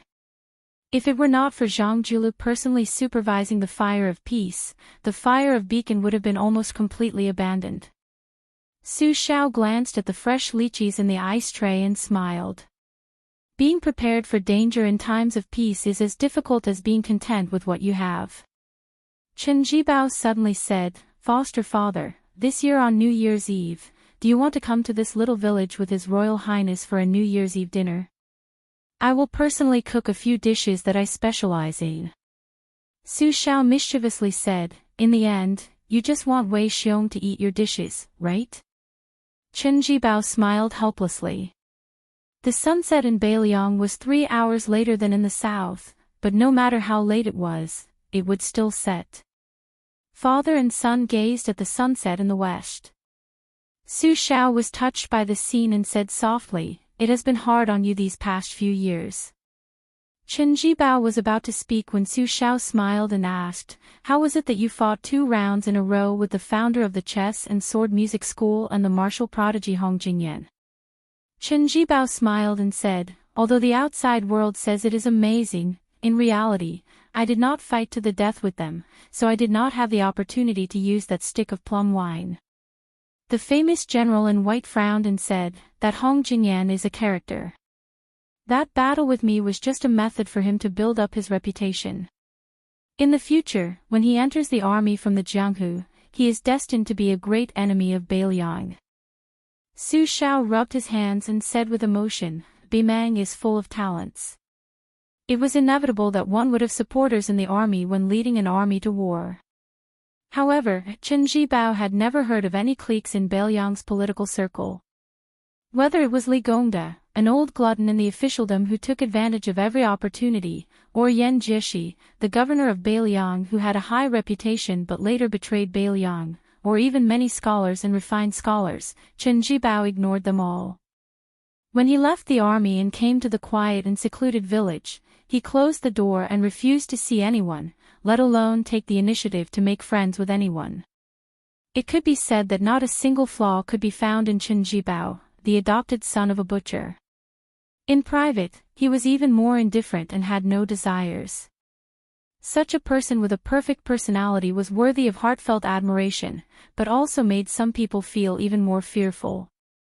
Chen Jibao looked at the sky and whispered, Foster father, the weather is cold. Su Xiao nodded and stood up. He shook his head and said, I'm really old. Chen Jibao had welcomed Su Xiao at the entrance of the village and even walked him out of the village. When Su Xiao sat in the carriage, the man in white still stood there and did not leave for a long time.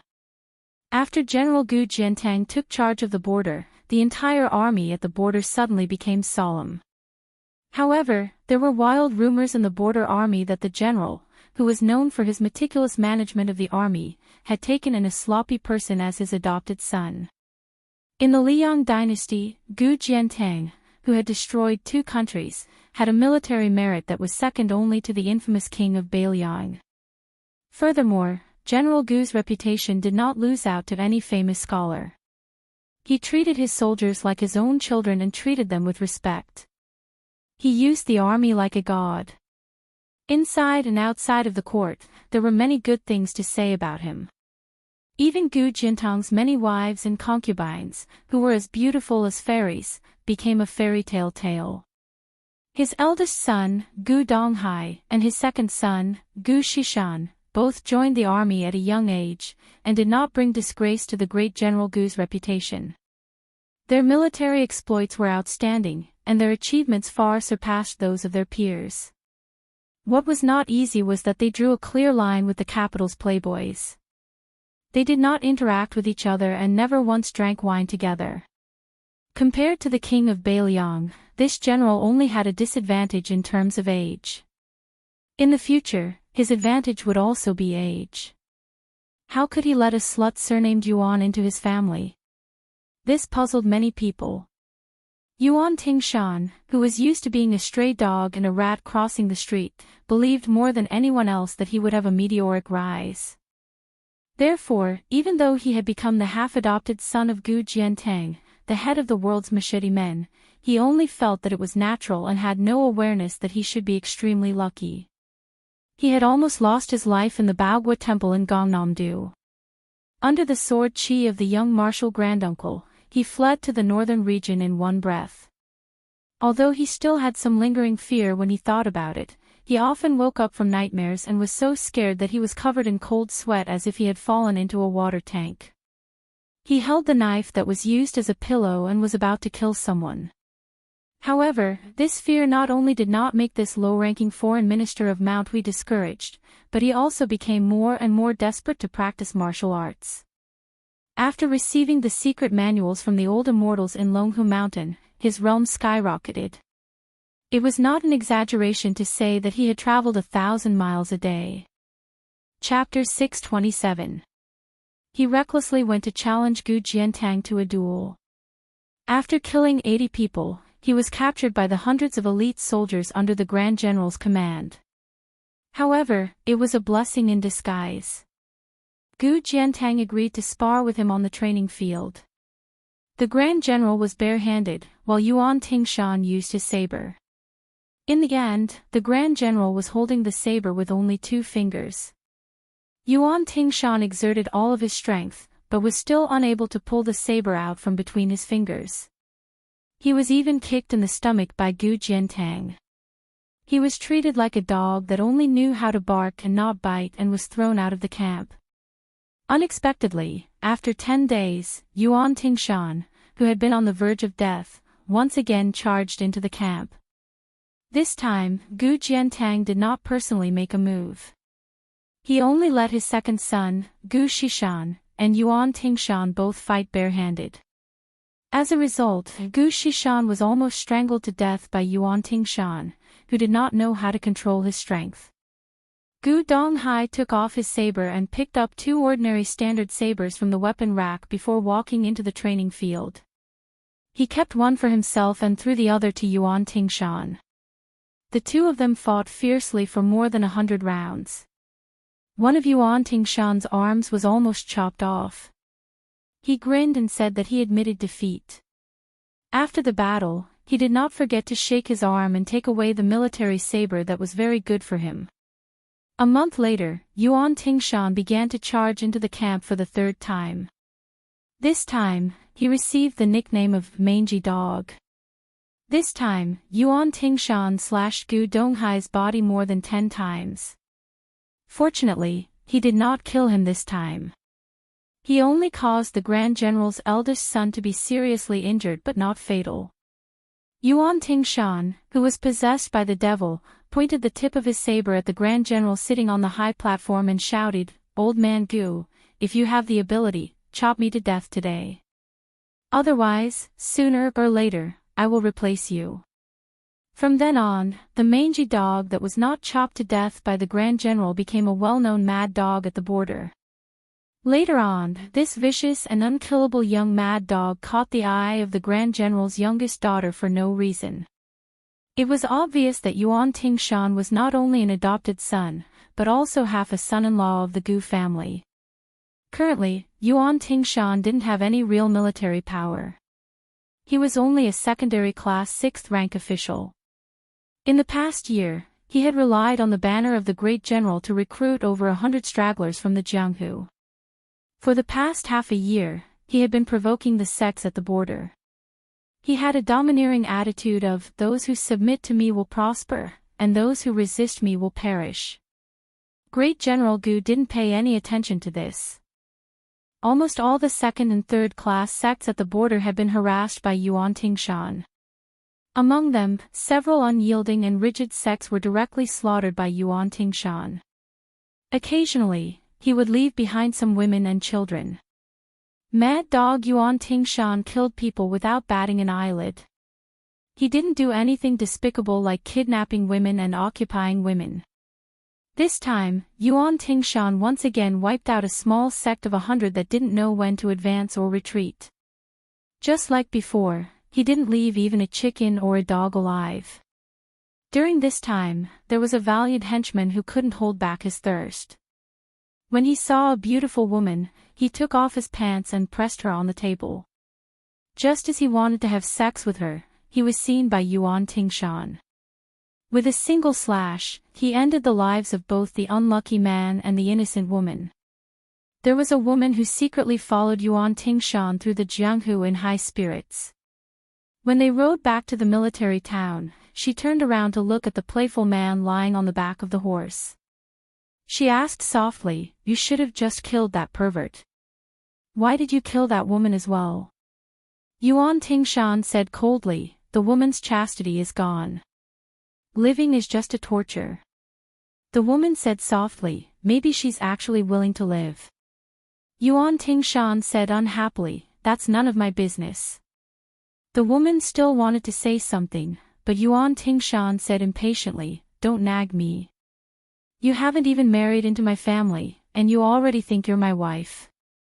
The woman who was born in the dynasty was being reprimanded by a man who was just a brute not long ago. She actually didn't get angry and only stuck out her tongue. Yuan Tingshan was unsettled.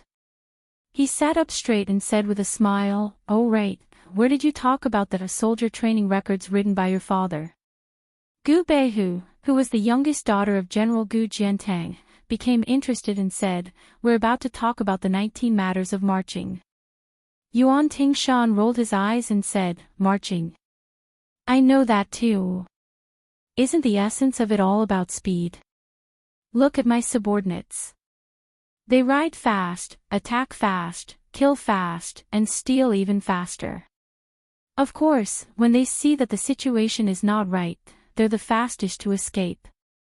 Gu Beihu, who was famous in the capital for being unruly and difficult to please, was abnormally docile and obedient in front of Yuan Tingshan.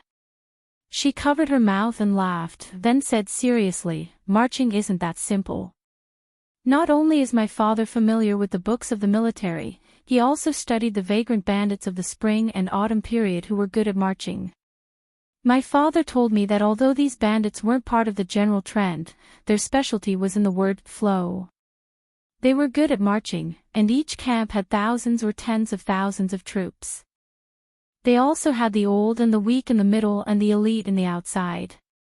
When they moved, they had scouts scouting from afar. When they stopped, they had horses and supplies. Furthermore, my father greatly admired Lu Xingxiang's 1,000 cavalry entering Luzhou on a snowy night, as well as Chu Lushan's lone army entering Shu. He often compared these victories to maps and records. Let's not talk about other things. Just the maps and records alone. Generally, in the military, maps and records are handled by a subordinate of the Ministry of War. Before a battle, they would go to the bureau to ask for them. However, in the military, before every border, there would always be a detailed map on his desk. During the Spring and Autumn War, my father personally destroyed 2 countries. When he entered the imperial palace, the first thing he took was not those beautiful concubines or gold treasures, but the map of the country. From this, he could tell how many cities there were in a country, and how much taxes there were. She imitated the tone of a general and smiled like an old man. All the details of a country are in my hands. Gu Beihu spoke with great interest, but Yuan Tingshan listened until he was drowsy.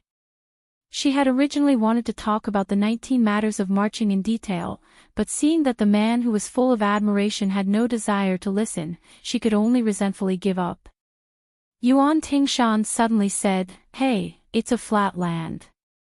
Gu Beihu glared at Yuan Tingshan, who spoke without thinking, and then quickly lowered her head to look at her flat chest. She felt wronged. She did not expect Yuan Tingshan to say something like the sun rising from the west. "I've thought about it. Your chest is a bit small, but you're still a good wife. As long as you're not jealous, marrying you as a mistress in the future is actually not bad." Gu Beihu's spirits were instantly high. Unfortunately, Yuan Tingshan poured a bucket of cold water on her head. "I'll say the ugly words first. In the future, I'll definitely take a beauty as a concubine. If a man doesn't lack money, it's not right to have 3 wives and 4 concubines. It's really not right. I've lived in vain." Gu Beihu whispered, "Don't even think about it.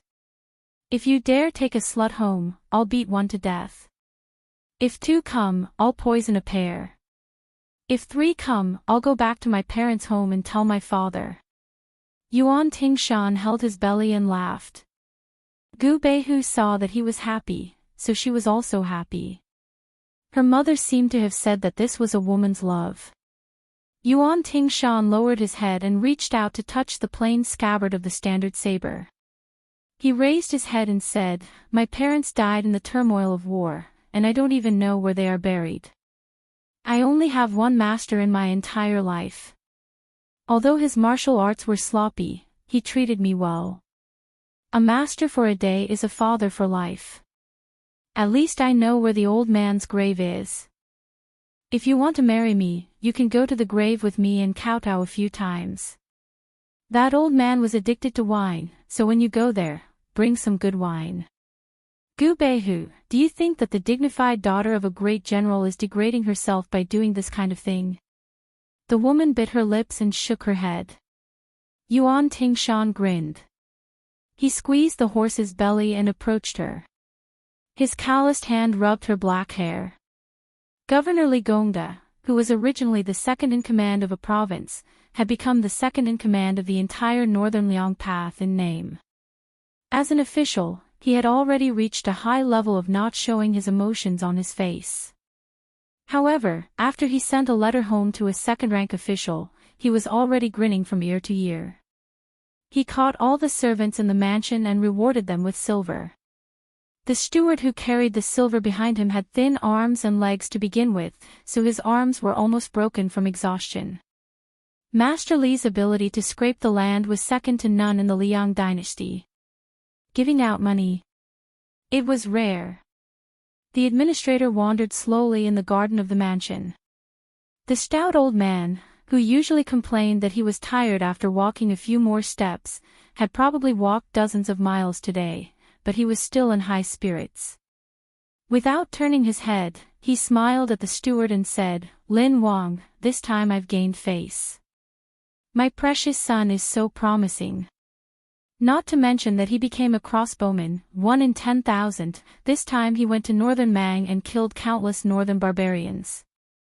This kind of military merit can't be found even in the whole of northern Liang, let alone in Feng province. What do you think of my son Hanlin? Is he a dragon among men?" The old steward named Lin Wang didn't dare to say no. He thought that his master had said this dozens of times, but he still had to flatter him with a righteous tone. "Yes, yes, yes. Master, you're right. If the young master is not a dragon among men, no one in Beiliang can be worthy of this title." However, the old steward, who was used to seeing the young master cause trouble in Feng province, was really shocked. The master's ancestral grave was really smoking. The young master, who was not good at literature but good at martial arts, had become outstanding in less than 2 years after entering the Bailiang army. Li Gongda frowned and said, "You're not being particular." "Of course, besides the 2 princes, it's my son's turn." Lin Wang quickly smiled and said, "Yes, yes, yes." Chapter 628. In Bailiang, it was said that the administrator had 3 meetings and 3 meetings. The 3rd meeting was that he would steer according to the wind, be greedy for money, and be aroused by women. The 3rd meeting was that he would not act until he saw the hair, would not shed tears until he saw the coffin, and would not kneel until he saw Prince Liang. The knowledge in this matter was not great, but it was not small either. In any case, the benevolent had their own views, and the wise had their own views. There were many snobbish people in the northern Liang officialdom who considered themselves to be the disciples and grand disciples of Lord Li, the official. When the servant girls heard that the ruthless young master was about to return home with illustrious military achievements, they were not only skeptical, but also fearful of the impending disaster. Since Li Gongda refused to kneel before Prince Liang, and even dared to disregard imperial edicts several times, throwing them away as soon as he received them, it was easy to imagine how perverse this powerful border official was. Like father, like son. Before Li Hanlin joined the army, as Li Gongda's son and the crown prince's friend, he was worthy of his reputation as a dandy. If it weren't for the 2 golden tokens that allowed him to avoid death, he would have been dragged out and hacked to pieces a long time ago. "Master, master, master, master, master has ridden into the city." A gatekeeper hurriedly ran into the garden, shouting. Coincidentally, he fell flat on his face, which made his loyalty even more commendable. The chief steward behind the administrator saw this and curled his lips in disdain. Li Gongda's old face was full of smiles. He coughed a few times, and ordered the chief steward, Lin Wang, go and inform the mistress. 4 riders entered the city, and after entering the city, they reined in their horses and moved slowly. They were led by Li Hanlin, followed by Lu Dou, Li Shiyue, and an ordinary crossbowman named Fang Hudu. He had the back of a tiger and the waist of a bear. He looked fierce, but his temperament was the most gentle of the 4.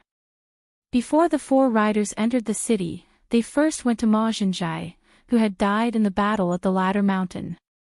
They personally delivered the compensation to his family. Ma Zhenjai was not the only one. Almost 80 to 90% of the 50 men who had died in Beimang had died.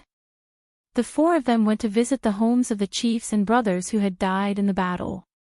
There was still half a day of vacation left. They had agreed to stay at Li Hanlin's place for a few days, but Li October said that the main event was still to go to his place to eat and drink. He would not stop until he had gained a few pounds of autumn fat. His father was once a crossbowman of Bailiang and had just been promoted to sergeant. He had always thought that Li Hanlin was just a disciple from an ordinary family. When October Li saw the intimidating administrator's mansion, and saw the old man, who was solemnly dressed in the second-rank civil official's make-up uniform, holding the new chief's hand and weeping on the street in spite of his official prestige, October Li was somewhat stunned. A woman wearing the title of a lady was crying as she hugged Li Hanlin. Her heart ached terribly. Fang Hudu was slow to realize that a servant had already taken his horse away after he dismounted. He then nudged Li October with his elbow and asked carefully, "October, the chief's father is also an official. Why, is he older than your father?" Li October laughed and scolded softly, "You fool, this is the chief administrator of Bailiang, second rank. Do you think he's older or not? My father is far from it. Maldiv *Ker, the chief is not honest. At first, I was wondering why the chief had the same name as Li Hanlin, the villain of Fengzhou. It turns out that they are the same person. Maldiv *Ker, fortunately, I originally planned to introduce my sister to Lu Dou. If it were our chief, my sister would be scared half to death. In addition to the trusted aides of the administrator, there was also an extremely beautiful woman standing next to Ligongda. She looked somewhat similar to Li Hanlin, but perhaps because her eyes were naturally cold, they made her, who had a pair of charming eyes, seem a little unapproachable. When she saw her younger brother, who had always made her worry since he was a child, no matter how cold her temperament was, she quietly cried and pinched Li Hanlin hard with her eyes red. Bailiang women were mostly heroic, but there were also a few who were outstandingly beautiful. Yan Dongwu was known for his talent in Bailiang, and Li Hanlin's sister, Li Fujian, purely used her beauty to move people's hearts. Su Fengnian, as the heir and close friends with Li Hanlin and Yan Qiji, could be said to be in a favorable position. Unfortunately, he had always been at odds with Yan Dongwu. As for Li Fujian, who had nothing special other than her beauty, it was strange to say that she actually looked down on Su Fengnian from the bottom of her heart more than Yan Dongwu. The former would even say a few harsh words to the heir when he was angry, but Li Fujian refused to even look at him. 2 years ago, she had been possessed and fell in love at first sight with a poor scholar. At that time, Li Hanlin was secretly resentful of the heir's lack of loyalty and went out to travel without telling her. Chapter 629. Li Hanlin originally wanted to secretly kill that bastard who dared to steal his sister from the heir, but he could not do anything about his sister being stubborn and refusing to eat. She said that if he died, she would die. She wanted to be a pair of lovebirds. After much persuasion, he finally persuaded her. Li Hanlin did not dare to kill that fellow and secretly made things difficult for him. God knew that the more the scholar was defeated, the braver he became. Even Li Gongda, who was still the provincial governor of Feng province at the time, had a whole new level of respect for him. He privately weighed the pros and cons with his wife and thought that it would be better to let him go than to block him. It was better to treat him like raising a dog to guard the door outside. After a few operations, he first raised the scholar's family rank, and then had him become a minor official. When Li Gongda became the administrator, his chickens and dogs rose to the heavens. The scholar also went from being a minor official to an official. Officials and officials, the difference of one word was like the difference between heaven and earth. Li Gongda, who was still the provincial governor of Feng province at the time, had a whole new level of respect for him. He privately weighed the pros and cons with his wife and thought that it would be better to let him go than to block him. He thought of it as raising a dog to guard the door outside. After a few operations, he first raised the scholar's family rank, and then had him become a minor official. When Li Gongda became the administrator, his chickens and dogs rose to the heavens. The scholar also went from being a minor official to an official. Officials and officials, the difference of one word was like heaven and earth. Later on, when Su Fengnian returned from his travels, he left Liangzhou on his white horse. Since then, he no longer had any contact with this woman, who did not like men's appearance and only liked talent and learning. She was happy that she did not see, her heart did not feel troubled. She wished that the heir would never return to the Li mansion for the rest of his life. The crossbowman who had gone through fire and water with him strode into the mansion. Li October and the other two did not flinch. Li Gongda, who had long cultivated a pair of discerning eyes, was very good at reading people. Seeing them, not only was he not angry, he was very gratified. In the end, the military could train people. These brothers that his son had made friends with would be the backbone of Bailiang in the future. Li Hanlin greeted the elders of the mansion. After bathing and changing his clothes, he ate fiercely with Lu Do and the other two. When his wife saw that her son, who liked to pick fat and thin, did not leave a single grain of rice behind and finished 3 big bowls of white rice, she felt a wave of sadness. She sat next to her son and looked at him carefully. No matter how much she looked, she could not get enough of him. She muttered to herself, "You've become tanned and have lost a lot of weight. You have to stay for a few more days. If the army urges you, your father won't dare to plead with the king of Bailiang. Mother will go." Except for the mute Ludo, Li Hanlon put many dishes into Li October and Fong Hudu's chopsticks. He made a funny face and joked, "Mother, military law is like a mountain. Don't blindly join in the fun. A loving mother makes a useless son, do you know that?" His wife glared at him and said, "How can a loving mother give birth to a useless son? Who dares to call my son a useless son? Mother will slap him in the face." The administrator stroked his beard and laughed, "That's reasonable, that's reasonable." After the sumptuous banquet, Li Gongda and his wife were tactful. Although they had 1,000 things to say in their hearts, they still restrained themselves from disturbing the young people. In a pavilion with a raised eave, Fong Hudu was led to turn here and there under the guidance of others. When he came back, he clicked his tongue in wonder and said, "Chief Biao, even the outhouse in your house is spacious and luxurious. You have to find me a big bed to sleep on so that I can tell the villagers when I go home. Look at you." Li October picked up a grape and threw it at him. Fong Hudu smiled and held it in his mouth. Li October threw it again, but it was like walking a dog. Fong Hudu didn't care and played with it happily. Lu Do cursed with a calm voice, "You two idiots." Li Fujian sat quietly and virtuously to the side, watching with her mouth agape. Of course, she didn't know that in Beimang, Fong Hudu had blocked a sharp knife that was comparable to Beiliang's knife. In a moment of desperation, Li October had used her hand to deflect several arrows for Fong Hudu. One of the arrows had pierced his palm. Li Fujian did not know what kind of price the crossbowmen had paid as the vanguard scouts traveled north and uprooted the beacons one after another. Li Hanlon suddenly turned to look at Li Fujian and asked, "Sister, do you still like that poor scholar?" Li Fujian's expression was somewhat unnatural. Li Hanlon didn't want to embarrass his sister and smiled sincerely, "Sister, as long as you don't regret it." Li Fujian, who felt very unfamiliar, didn't know how to respond. Li Hanlon looked out of the pavilion. "I didn't have the right to say anything before, but now it's a bit better. That scholar is very scheming. 2 years ago, I thought so, and now it's even more so. After all, I'm a bad person myself, and I'm always very good at judging bad people. But since you insist on liking him, I can't do anything more. But if you miss out on Brother Fong, sister, you'll regret it for the rest of your life." Li Fujian slowly lowered her head. 2 slender fingers twirled the corner of her skirt and asked, "Because he might become king of Beiliang." Li Hanlon suddenly laughed and said, "Pretend I didn't say anything."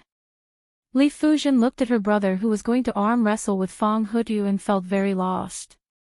She said goodbye and left the pavilion. Li Gongda came to a place far away from the pavilion and stood very far away. Lu Do kicked Li Hanlon, who was busy competing with Fong Hudu. Li Hanlon jogged to his father and said with a laugh, "Father, what's the matter? Could it be that his mother is controlling him too tightly, and he wants money from me, her son, to drink wine with his colleagues? How much do you want? Don't even think about a few thousand taels. I don't even have 100 taels left in my pocket. Father, how are you going to spend it?" Li Gongda cursed the brat and slowly walked away. Li Hanlon hesitated for a moment and waved his hand at Lu Do and the other two. He ran to catch up and put his arm around his father's shoulder. He walked with this old man who had been scolded countless times in Beiliang but was still the most indomitable and heroic man in Li Hanlon's heart. However, he made a gesture of raising his head and raising his cup to drink wine. He smiled, unable to change his nature, and said with a smile, "Father, I've earned some money. It's not much, but I have to show my filial piety to you. How about the two of us go drink a few caddies of green ants?" On this day, in an elegant little restaurant not far from the Leaf family's mansion in the city, the administrator and his son, who was a crossbowman and the chief of the crossbowmen, spent only a few dozen taels of silver, including wine and meat. In those years, this son often stole thousands of taels of silver from places that the old man deliberately hid. He spent a lot of money in Liangzhou or Lingzhou, but Li Gongda didn't feel any heartache. Even earlier, in order to get a bigger official's hat, he used chests and chests of gold and silver. Li Gongda didn't feel any heartache. On this day, he only spent a few dozen taels of silver, but the old man's heart was already pained. Chapter 630. Song Yujing was a middle to upper ranked hunter. Although he was only 25 years old, he had been lying dormant in the big net woven by Li Mibi for 12 years.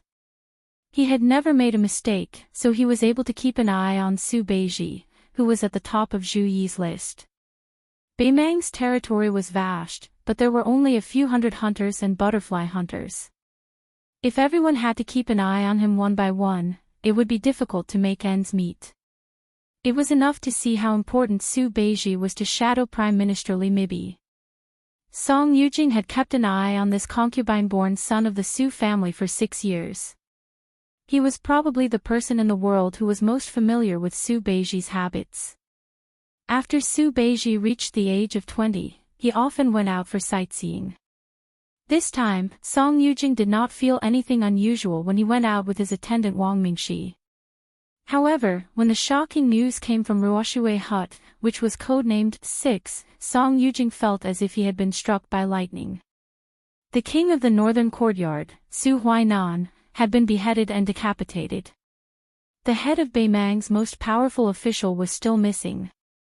His master, Li Mibi, who had been an official with Su Huainan for many years, had personally rushed to the source of Ruoshui and was staying in the hut.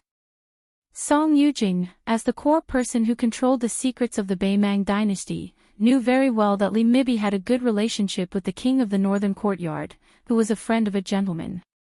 Therefore, in name, he seemed to be closely monitoring the hut, but he only sent out Zhu Yi's top assassin, Yujing, rather than other people who were good at finding clues. Yujing was good at killing people, and naturally was also good at killing people of the same trade. In reality, he was there to protect Su Huainan from being hit when he was down by the imperial clan. His cavalry force was also under the command of Su Huainan's former subordinates. It could be said that Su Huainan's life was quite comfortable after his retirement. With Li Mibi personally watching over him, there was no one else in the palace who could take Su Huainan's life. Song Yujing had always thought that the only person in the world who could take Su Huainan's life was the Empress, but Zhu Yi had always been the knife in her sleeve to eliminate dissidents. If it wasn't Zhu Yi, then who could it be? Song Yujing couldn't figure it out no matter how hard he racked his brains, and he didn't dare to think too deeply about it. Along with the enormous secret, there were also several men and women who were not inferior to him in their evaluations. There were 3 men and 2 women. Song Yujing was temporarily granted a talisman to mobilize all of the spider web forces in the Aquarius and Golden Toad prefectures. In addition, he also had the military authority of 1,200 cavalry. Song Yujing did not have the excitement of holding great power in his hands. He only trembled with fear. Su Huainan's death would affect the whole situation. The collapse of this Beimang's mainstay was destined to stir up the imperial court. In the past, the Su family had always been supported by Su Huainan. Most of the descendants were not presentable. Only Su Beiji, who had not revealed himself to this day, was the key figure who had the hope of supporting the family. Whether to capture or invite, the master had not clearly stated in the letter. Song Yujing himself had to grasp the severity of his strength.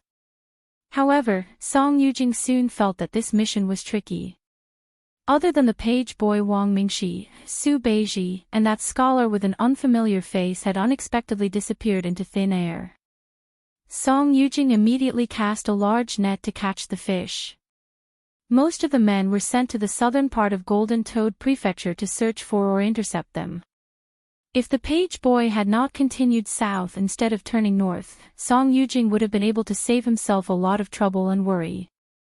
He only left one person to catch the butterfly girl to follow the page boy. The page boy, who had become a chess piece, went from Aquarius Prefecture to the frontier fortress of Golden Toad Prefecture. He then walked horizontally for several hundred li. In the end, he actually went north. After a short pause, he continued south.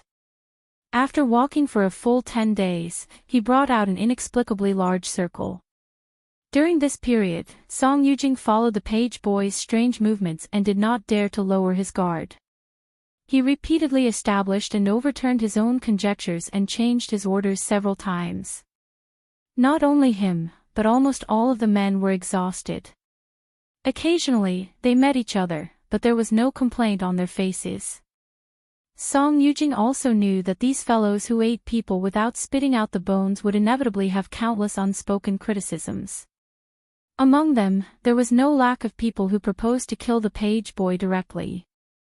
Song Yujing ridiculed them in his heart and did not accept the proposal. Before the truth surfaced, Song Yujing did not wish to be on bad terms with Su Beiji. A centipede dies but never falls down.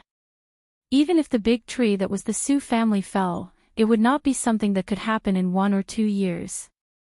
Especially after Su Huainan's sudden death, Her Majesty, whose relationship with Su Huainan was shrouded in mystery, would not have a bone in her throat. Perhaps, she would even reward and comfort the group of vermin in the Su family. Song Yujing would never have expected that Su Beiji had been following the page boy from a distance. The route was roughly the same, but they both maintained a day's worth of walking. Su Beiji put on the curly-bearded man's mask from Su Fengnian's hand. Su Fengnian also changed his mask. He no longer carried the book box on his back. Instead, he changed his traveling bag and let Su Beiji, who looked like a servant, carry it on his back. The two of them were eating in a small tavern in the Golden Toad Prefecture that day. When Su Beiji first heard that Su Beiji wanted to use the page boy as bait, although he did not refuse, he already looked down on him. However, along the way, Su Beiji saw him communicating with a red-robed demon using strange hand gestures several times in the wilderness. Only then did Su Beiji thoroughly reevaluate this future king of Beiliang who dared to go alone to Beimang. Chapter 631. The two of them sat by the window of the tavern, seemingly leisurely chatting about military secrets. Su Beiji had recently become addicted to drinking. Whenever he had the chance, he would drink a few cups. As for alcohol, whether it was good or bad, he did not abstain from it. However, every time Su Fengnian saw him drink, he looked like he was squatting in a latrine pit, unable to poop. Just looking at him made him uncomfortable. Su Beiji drank until he felt his stomach burning. He could not help but snort. Only then did he slowly say, "Guess how much money did the thatched cottage spend to find out that you killed the devil Xiaoling?" Su Fengnian laughed. "At least 100 taels of gold." Su Beiji shook his head. Not a single copper coin was spent. The news was spread by a Yelu disciple in the capital at the brothel. It was quickly brought to the thatched cottage. Su Beiji asked again, "Guess how much money did the thatched cottage spend to confirm that you had stayed in Dunhuang for a period of time?" Su Fengnian thought for a moment. "I'll guess a few 100 taels of gold." Su Beiji laughed. "Too little. About 900 taels of gold." Su Fengnian clicked his tongue. They are really willing to spend a lot of money. Su Beiji was obviously not used to drinking, but he was bold when he drank. He drank it all in one gulp and gently tapped the cup on the greasy table. He looked out the window. Because of the skin on his face, he looked like a rough man, but his eyes were as gentle as a woman's. Fortunately, only Su Fengnian was facing him. This scholar, who did not know when he would be able to amaze the world with a single brilliant feat, sighed with emotion. Wanting to find a spy who is proficient in disguise is tantamount to finding a needle in a haystack. Grandfather and I burned the midnight oil several times to calculate your route. During those days, the old man was full of energy. This kind of hide-and-seek game was like the southern glutinous rice dumplings he ate when he was young. It was quite chewy. You may not know this, but Li Mixi wasn't the only one who created the Zhu Yan that was modeled after Liang's Xiao Go. Grandfather once helped to create the framework. Half of the credit went to Li Mixi for being able to become the Empress's most trusted minister, be known as the Shadow Prime Minister, and be the 9th Commandant of Festivals. Both of them are rare scholars in the Central Plains. When he said this, Su Beiji paused for a moment and looked at Su Fengnian. When it comes to raising soldiers, Empress Murong is undoubtedly the best in the world. Zhao Clan's son isn't bad either. He's the king of Bailiang. Su Fengnian cut him off with a laugh. What's more, during the Spring and Autumn War, it was a contest between the military cavalry and the literati. After toppling the noble families and rich clans, the scholars had no home to return to, no tree to rely on. Naturally they would bear a grudge against Su Shao, so there's no need to mention serving this butcher. Su Beiji shook his head and said, there are two kinds of raising soldiers, raising noble scholars and raising poor scholars. You have to know that the term scholar originally only applied to nomadic scholars. For example, those school of vertical and horizontal scholars who left their names in the annals of history because of their unhindered maneuvering, or the school of thought's lobbyists. Later on, the scholars gathered and formed powerful clans, and only then did they begin to live like princes. Now that the edifice has collapsed, most of them have to work for the rice and millet. What's more, the rise of the poor scholar class in the imperial court is irresistible.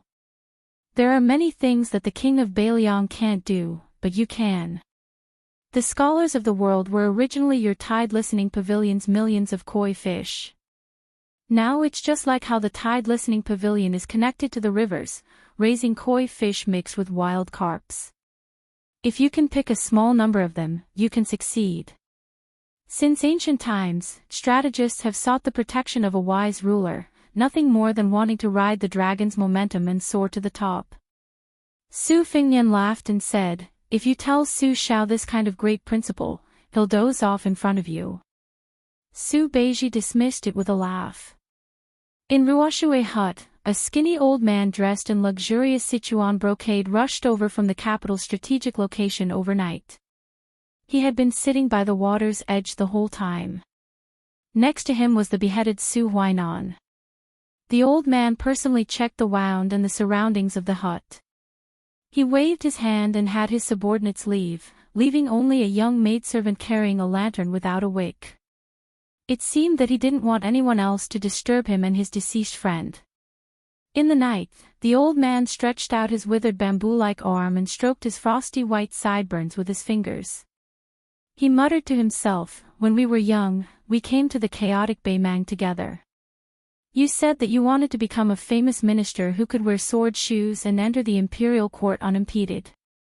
You even laughed at me for being narrow-minded, saying that I wasn't someone who could accomplish great things and that all I had to do was play tricks behind your back. Look, what's the situation now? I can still travel at night in brocade clothes. Even when the 8 prefects and the 12 great generals see me, they only dare to curse me behind my back and say that I'll die a horrible death without descendants. You, on the other hand, don't even have a single descendant who has the guts to attend your funeral. You thought highly of Su Beiji and taught him everything you learned. Because of our friendship, I've been hesitant to kill him. Old man Su, why don't you send me a dream? I'll let him go then. I thought that I would risk half my life to make sure that you die after her. You, how could you just leave like that? You even left so sullenly. What do you want?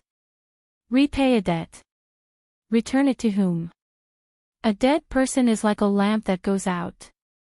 I won't get to the bottom of it, so that you won't scold me down there. In this way, I'll be relieved. Don't worry. Let's not talk about Su Beiji. When the time comes, the Su family has more than 200 lives. I'll leave 1 or 2 for you. The old man, who was muttering to himself, sighed. After a long silence, he raised his arm. The blind, deaf, and mute maidservant carrying the lantern immediately bent down and placed the lightless lantern in front of the powerful old man. She then handed over a pair of delicate scissors. There were dozens of butterflies in the cage. The old man took one out. His hands trembled like an old woman doing embroidery under a lamp. He cut the butterfly in half from the middle.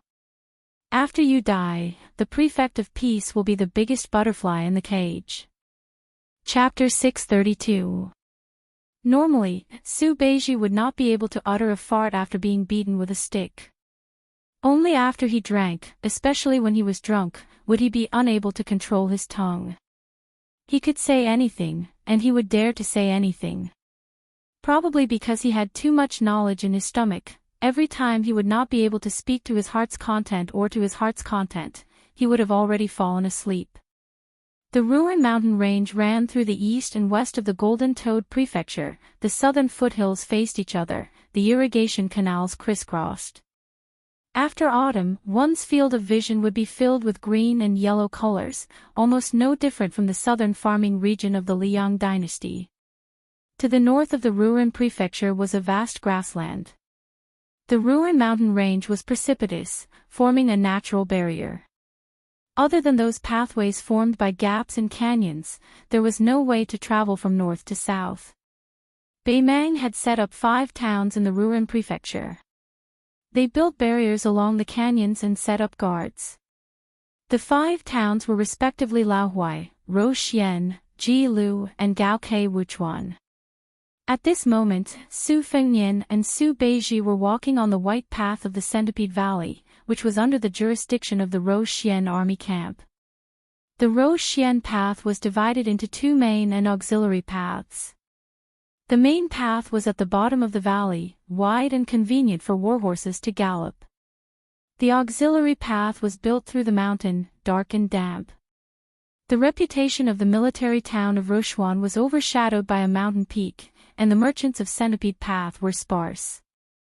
Other than the fact that the auxiliary path was difficult to traverse like a centipede, the main reason was because they were afraid of the local tyrant, Raccoon Diwu.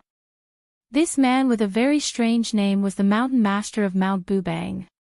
In private, he was also known as the co-ruler of the Ruran Mountains.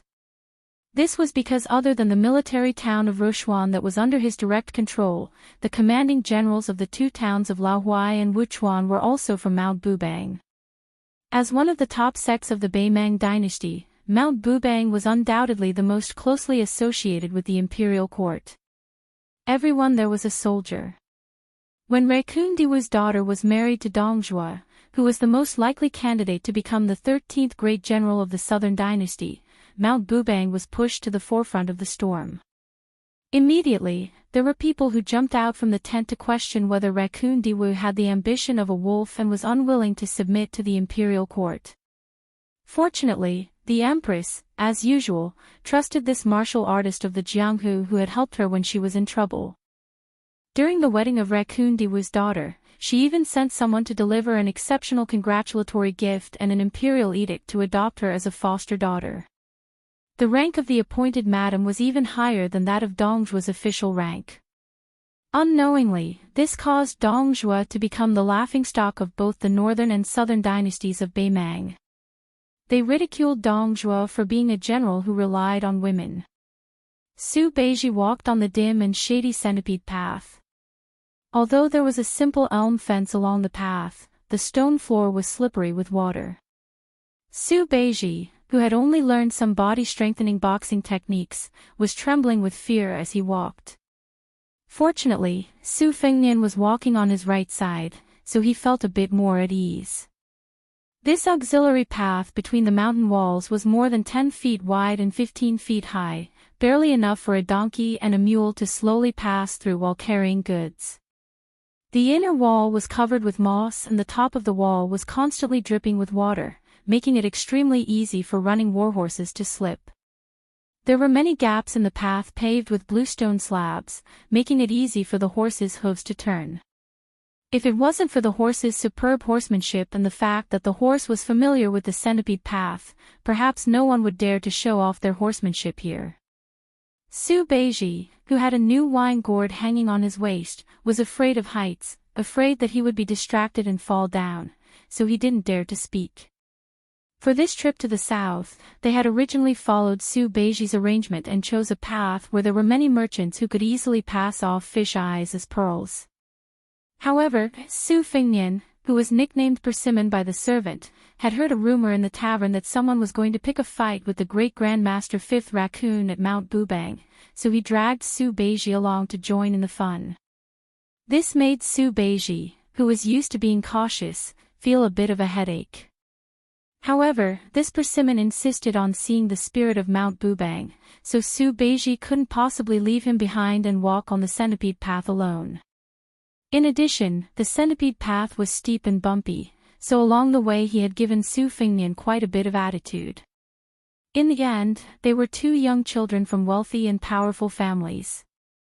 Su Beiji was far from seeing him as a wise master who was worthy of his devotion, and Su Fingnian also didn't think that he needed to put on airs in front of Su Beiji. Recruiting talents. Mei Shifu Li Shan alone is equivalent to several Su Beijis. In comparison, Su Fingnian was more willing to accept that blind chess player from the 10th Bureau of Yongzi Alley, or that poor scholar who cherished books as much as his life from the Baoguo Temple in Jiangnan. However, Su Fingnian didn't deny that Su Beiji was still somewhat immature compared to Su Huainan, an old ginger who had been floating in the imperial court for a long time. However, compared to himself, this dabbler, Su Beiji was still a notch above him. The Centipede Road was as lonely as the road to the Yellow Springs. With no one around, Su Fingnian didn't make things difficult for Su Beiji, who couldn't be said to have any martial arts skills. He personally carried the luggage. Even so, Su Beiji still had to stop and rest every few li. Perhaps he was somewhat grateful to Su Fingnian for taking the initiative to stop and rest each time to save face. Su Beiji somewhat boldly walked along the railing with a wide view.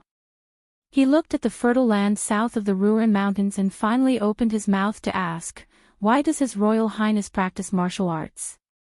Isn't he afraid of delaying the future military affairs of Bailiang? If the descendants of the vassal kings muddle along, they will naturally not lack glory, splendor, wealth, and rank. The emperor of the Zhao family will probably be happy to see this happen. However, to maintain the special honor of being hereditary, one must always exhaust one's mind. King of Jing'an, Zhao Heng, paid with his life. Crown Prince Zhao Sun even entered the capital. Wealth and honor are found in danger. Moreover, you will be the only king with a different surname in the Liang dynasty. I think in this world, only the king of Bailiang and His Royal Highness can feel the weight of this burden. I originally thought that you would be the one who looked down on the boorish men of Jianghu the most. After all, the king of Bailiang personally destroyed most of the vitality of Liang Lake. Bailiang Palace has countless hidden dragons and crouching tigers. Why would His Royal Highness need to personally practice martial arts? With the lure of fame and fortune, with one command, there will always be countless experts working for you. When Su Beiji wasn't drinking, most of his words were spoken in such an emphatic tone, always with a hint of questioning. Chapter 633. Su Fingnian was preoccupied with his own thoughts, so he simply ignored this successor of Su Huainan, who had already lost his family and had yet to live under someone else's roof. Su Beiji, who was ignored, was not angry. He said to himself, chivalrous people use force to suppress disorder, but the two imperial courts both have unprecedented control over their own Jianghu.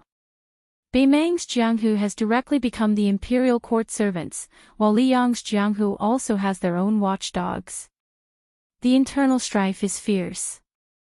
I really don't understand why there is a need to personally go into this kind of Jianghu that is struggling at death's door. Su Fingnian suddenly laughed and sat down on the rotten guardrail. Su Beiji looked at him with trepidation. Su Fingnian looked at this talented person who liked to look at the situation from a strategically advantageous position. He said calmly, Su Beiji, have you seen with your own eyes 2,000 flying swords? Have you seen with your own eyes the rise of the sea with your own strength? Have you seen a wisp of sword energy destroy a city wall? Su Beiji calmly shook his head. No, I haven't.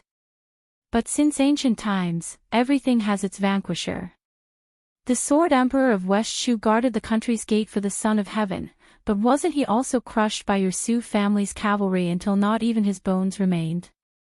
Why wouldn't the Jianghu people who have been famous for a long time be willing to fight on the battlefield? Isn't it because they are afraid of capsizing in the gutter? Moreover, the elite armies often have similar cavalry that specifically targets the top experts. I'm guessing that your Liang's Grand Secretary Zhang Julu has spared no effort to tilt the empire's taxes to the north. He must have let Gu Jiantang support a force that can deal with Beimang's Jianghu martial force. Don't think that the chess and sword music school of Mount Bubang is very arrogant right now. Once they are driven to the battlefield to fight, they won't be able to withstand a few large-scale battles. Su Fengnian laughed. Are you mocking me? Are you saying that I'm not doing my job properly? Su Beiji lifted his wine gourd and drank a mouthful of wine. Su Fengnian did not get angry. Instead, he smiled and sighed sincerely. Your opinion is exactly the same as my second sister's. However, as a crown prince, the only thing I can do before I reach the age of 20 is not proper work. You can't expect me to conceal my strength and bide my time while harboring evil intentions. I'm not afraid of you laughing at me. Even now, I don't have any direct descendants to speak of. If you think about it carefully, it seems that there are only 200 or 300 people in the Phoenix Battalion that I have some friendship with. I would have liked someone to bow to me, but during my second journey, during the Battle of the Reeds outside Xiangfan City, one of the Donghua swordsmen in my residence cursed me as Your Highness the Crown Prince before he died. At that time, I knew that no one in the world was stupid. Su Beiji wiped the wine from the corner of his mouth and teased, so it's because you don't dare to sit on the dragon throne, not because you don't want to. Su Fengnian helplessly said, a chicken talks with a duck. Su Beiji slowly said, currently, several major events have happened. First, our dynasty's Taiping commandery has become the imperial preceptor. The Prince of Zhao Zhao Kai has surfaced for the first time with a silver vase in his hand and entered the western region. The white-robed monk entered the clouds and preached the Diamond Sutra. With the support of the Empress, Dao Dezong began to gather the country's strength to compile the Daoist canon. Zhang Julu began to transfer the elite cavalry of several vassal kings to the northern border. Among them, the king of Yanqi and the king of Jing'an, Zhao Sun, spared no effort. The king of Guangling, Zhao Yi, who shares the same father and mother as the Son of Heaven, was summoned by his elder brother to the capital and reprimanded him to his face. Liang began to circulate the Huhu Sutra, giving rise to the idea of slandering Buddha. It is said that in all the major provinces and counties in the world, only one temple will survive. Even the 2 Zen temples may not be spared. Su Fengnian laughed and said, I'm more curious about your Beimang swordsman's sword aura approaching that of Huang Qing. Also, Qi Xianxia took ancestor Lu's sword to the south to practice swordsmanship. As for Zhao Luding of the Wu family's sword tomb, I heard that he took his sword maids to the remains of the Wu family's 9 swords breaking 10,000 horsemen and took away 3 of his ancestors' ancient swords. His realm increased greatly.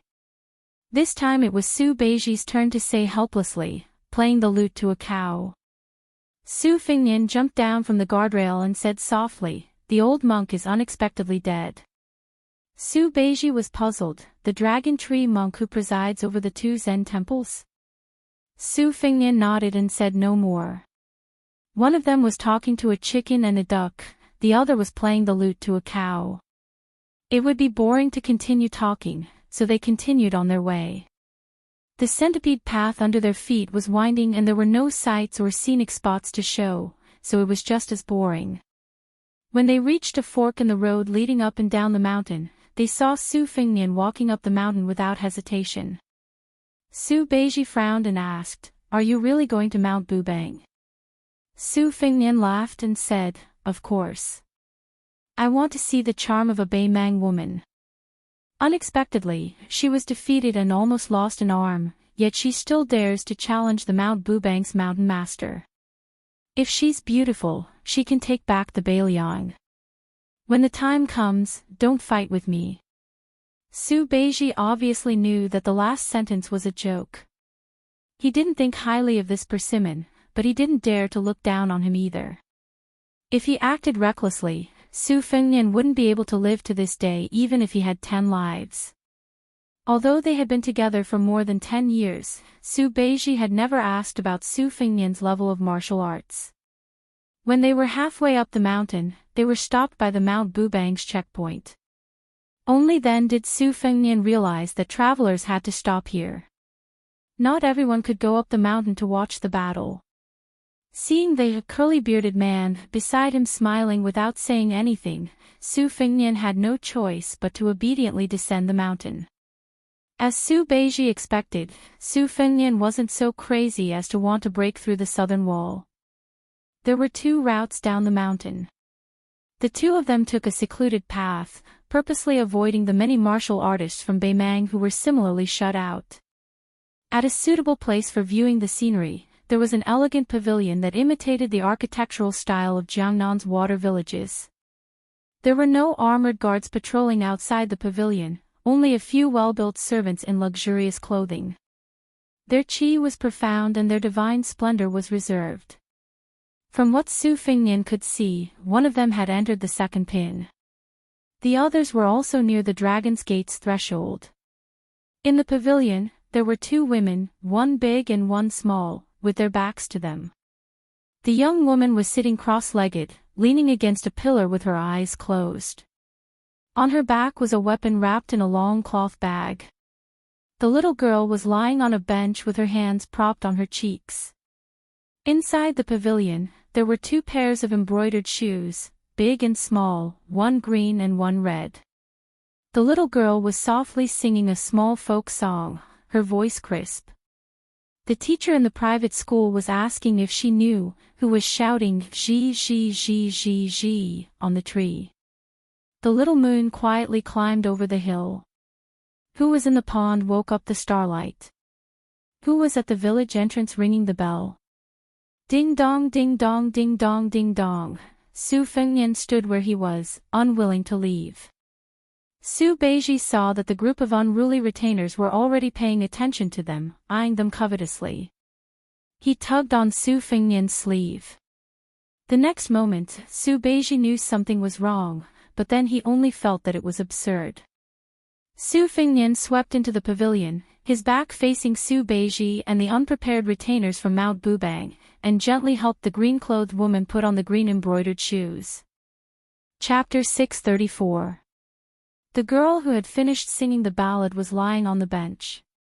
When she turned her head and saw the man barging into the pavilion, she was startled at first, but then her little face lit up like the light after the rain. She was incomparably happy. Su Fengnian helped the green-clothed girl put on the green-embroidered shoes, then turned his head to the little girl and raised his index finger to his lips, making a shushing gesture. The child immediately covered her mouth with both hands, fearing that she would spill the beans. Then, as if she felt that this action was too abrupt, she straightened her clothes and sat up in a rather ladylike manner. Unfortunately, she discovered that she was barefooted, and the pair of peacock satin brocade shoes were still lying on the ground. She blushed slightly. The young man who looked like a scholar easily barged into the pavilion. First of all, the little girl in the pavilion was an important guest of Mount Bubang. She was the sweetheart of Mount Bubang's son-in-law, Fatty Dong. When he went down the mountain, he said that if the little girl was hungry, he would take a gong and drum from his father-in-law, the 5th raccoon dog's courtyard to every house. Then there was the green-clothed woman who came up the mountain to challenge Mount Bubang. Even though she was defeated, it was honorable. The martial artists of Beimang respected martial arts deeply, and they respected all strong martial artists. Even though she was a young woman of unknown origin, they did not view her as an enemy. Everyone in Mount Bubang treated her as half a guest. Lastly, they were shocked by the strength of the unfamiliar man. These 3 factors added up, and these were all guests of Mount Bubang. The Mount Bubang's retainer feared them to the extreme.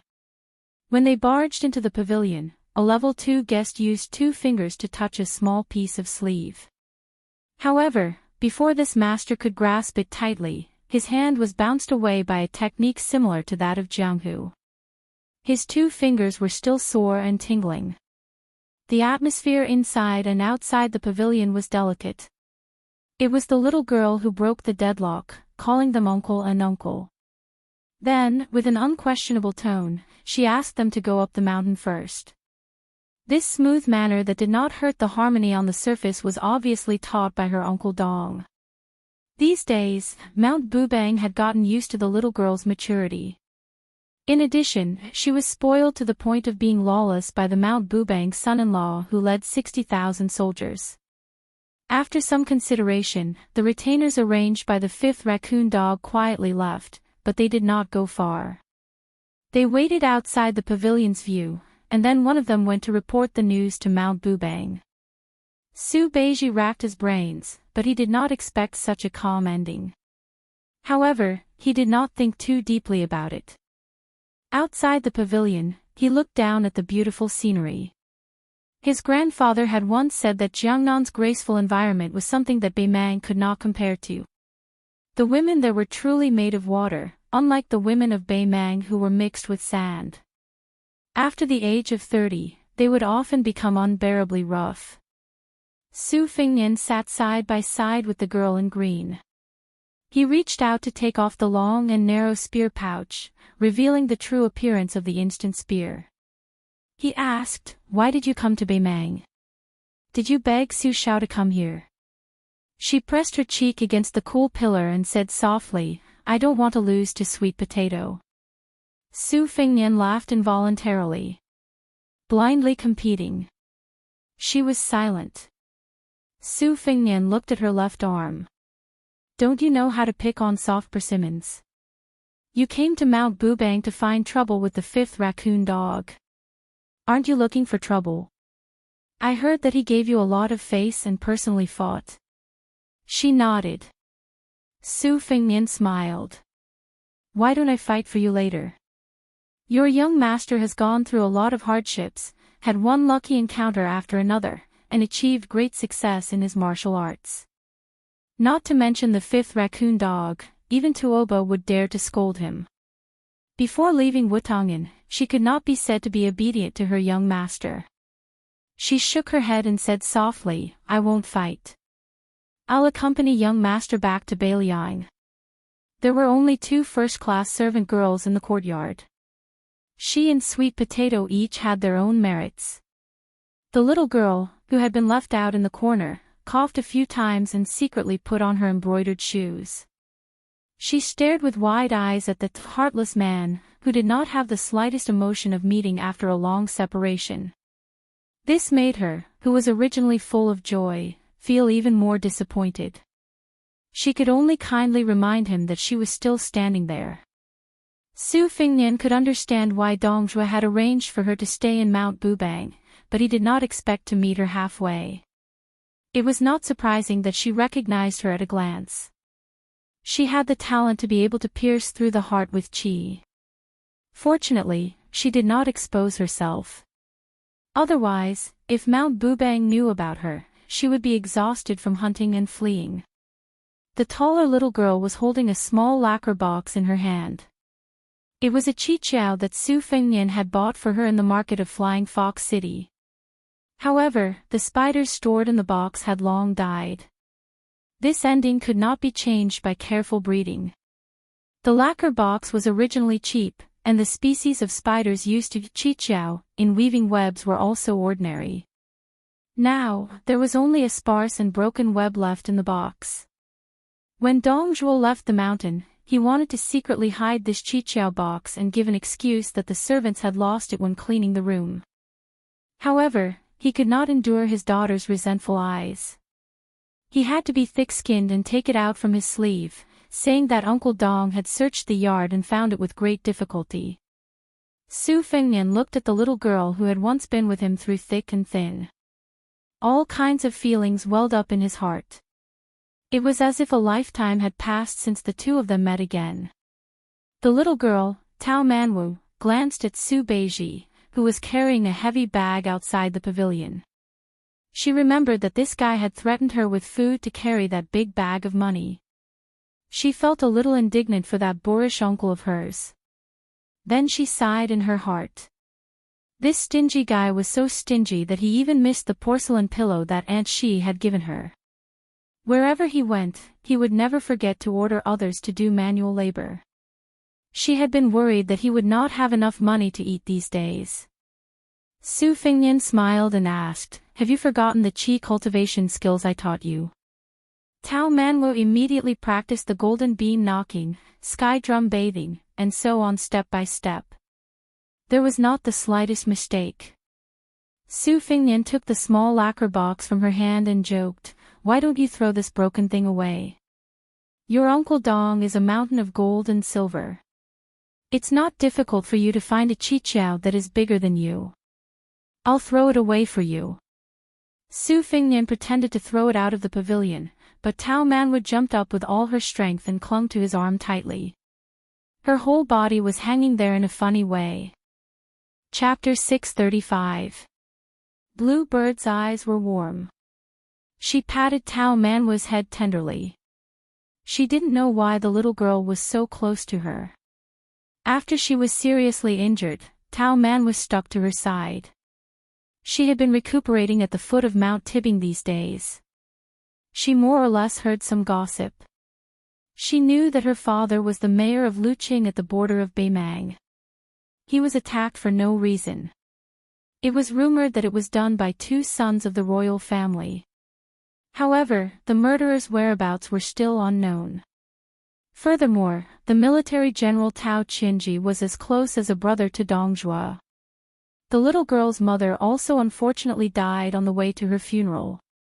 Ever since Tao Manwo was born, he had been brought along by Dong Zhuo, the most powerful and influential person in the Southern Dynasty's military world. Some time ago, without any warning, Liang Mang broke out into war. It was said that Dong Zhuo led his troops to Ligu's Maolong to provide relief. Thus, Tao Manwo was left behind at Mount Tibbing, where he was somewhat related. The young master went to the north alone. Tao Qinji, who liked to kill Beiliang soldiers every day, died on the Qingming festival. The young master happened to be familiar with Tao Manwo. Blue Bird stared at the young master with her eyes wide open. The little girl inadvertently glanced at the sister in green whom she had not known for long. Su Fingnian, who knew that she was gifted, did not stop her. The green bird found that the little girl's face was covered in tears after she let go of her hand and landed on the ground. The extremely complicated and contradictory look in her eyes was like a spider web in an expensive and ingenious box. It was so dense that there were no gaps. It should not appear in the eyes of an innocent and kind little girl. Tao Manwo only shed tears but did not cry out loud. In the end, she threw the small lacquered box on Su Fingnian and ran out of the pavilion. Blue Bird looked at the young master blankly. Su Fingnian smiled bitterly. She has the ability to see through people's hearts. Blue Bird, who knew that she had unintentionally made a big mistake, was full of regret. When she was about to speak, Su Fingnian waved his hand and put the spear back into the cloth bag. He said calmly, "I didn't want to deceive her for the rest of her life. The sooner she knows the truth, the sooner she can relax. However, it's hard for me to say it myself. It's just nice that she saw through it herself." Although Su Beiji did not know the inside story, he knew that they were in big trouble. When he was about to remind them that they could run for their lives, Su Fingnian had already stood up and returned Chana to Blue Bird. He laughed at himself and said, let's go. The three of us can only wait to be hunted down by Bingshan." Su Fingnian grabbed Su Beiji's arm and led Blue Bird, who had no objections, down the mountain. Su Beiji felt like he was riding on clouds. However, the three of them did not escape to the south directly. Instead, they secretly returned to the Ran Mountains. Su Beiji could not help but secretly sigh. It was true that the skilled were bold. Su Beiji, who was good at self-reflection, was a little shaken when he rested by a stream in the mountains. When the scholar went north, he brought many things with him. Chess was one of them. Compared to chess, it was more popular in Beimang. In the past, the king of the northern courtyard, who was very powerful in Beimang, was a veritable terrible chess player. However, when it came to playing chess, he was a master. Su Beiji had been influenced by his grandfather for many years. Although he was very familiar with the 19 paths of Zongjing and was very proficient in it, his personal preference was still towards chess. He often played with his grandfather Su Beiji and ended up with a draw. He remembered that when the old man first took out a chessboard, he told the young Su Beiji to play this game. Only when he had the ability to draw with Su Beiji would he be considered a master. However, in Su Beiji's eyes, when his grandfather fought with others in the imperial court, he would always cut the weeds and eliminate the roots. His way of doing things was completely different from the way he played chess. It was not until he met his death that Su Beiji realized that in this game of Liang Mang's draw, the price was so great that all the chess pieces of the Su family had died and he was the only one left. Since Su Beiji was a scholar, he naturally regarded himself as a scholar who did not know the 9 palace squares. He looked down on the boorish men of Jianghu. It was also because of this that a scholar assisted the emperor in devising strategies. Why would he need to personally kill the enemy? No matter how strong the masters of Jianghu were, there would always be other masters to kill.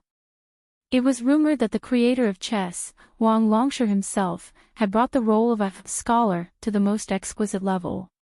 The poison scholar Huang Sanjia, who said that he would bring peace to the world when he was young, could be said to have poisoned the entire spring and autumn period. Su Beiji greatly admired such a character who transcended the imperial court's calculations and reached the heavens' calculations. However, all of this was built on the chessboard in a favorable situation. Only on the chessboard could Su Beiji display his skills. Being at a disadvantage and attacked by the enemy to the side of the monarch, Su Beiji asked himself if he could turn the tide.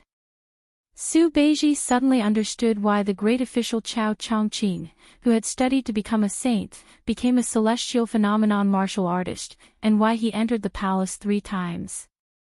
When one was at the end of the rope and had no chess pieces to manipulate, in the end, one still had to walk out of the 9 palace squares.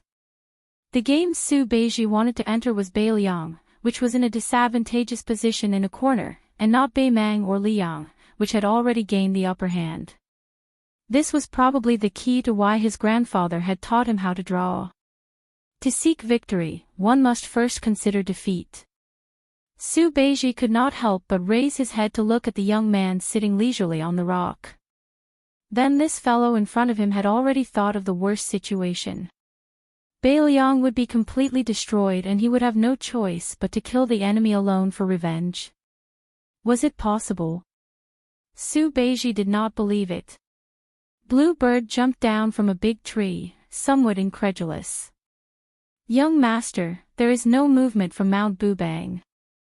Su Fengnian frowned, picked up a stone and threw it into the stream. He was slightly distracted and muttered to himself, it seems that this account is not clear. On Mount Bubang, the little girl ran away crying. Those who did not dare to leave the pavilion saw this scene and subconsciously wanted to kill their way down the mountain. However, she forced a smile and explained that Sister Tsing Yi was going down the mountain with an acquaintance, so she was a little reluctant. Everyone was skeptical, but they did not ask anything. However, if that girl didn't throw herself into a flame like a moth, then it could be considered a good thing. In the end, even if the mountain chieftain, who had a great reputation in the northern Mang Jianghu, defeated a young girl, it wouldn't sound good if news of this were to spread. Tao Manwa walked for a short distance and did not let the retinue follow her. She turned and ran to the pavilion. When she saw the lacquer box, she bent down to pick it up and was about to throw it down the mountain. However, she raised her hand for a long time and still could not muster up the courage to throw it away. Then, as if she was angry at her own failure to live up to expectations, she ran out of the pavilion, squatted down, dug a hole with her small hands, and buried the box in the soil. She wiped away her tears and returned to the elegant little courtyard on the mountain. She climbed onto the bed, hugged the porcelain pillow and curled up in the corner, using the quilt to hide herself. Chapter 636. This chapter is short on words, so please forgive me. There will definitely be a monthly vote battle in August, so I hope everyone will support me.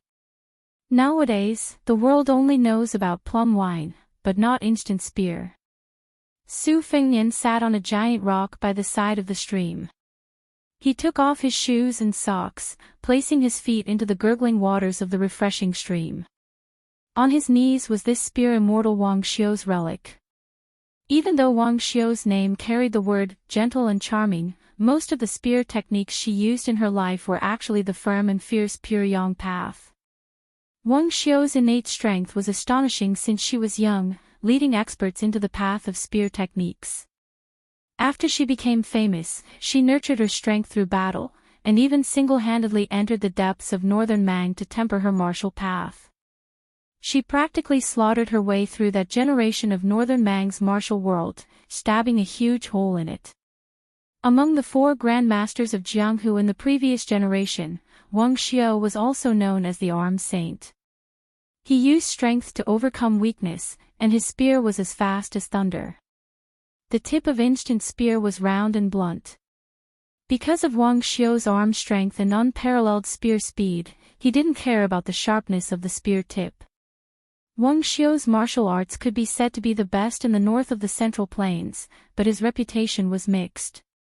Spear Fairy was paranoid, and he killed every enemy he attacked, causing countless hatred. Naturally, Wang Xiu was regarded by many Jianghu people as lacking in martial arts virtue, having the strength of a grandmaster but lacking in general bearing.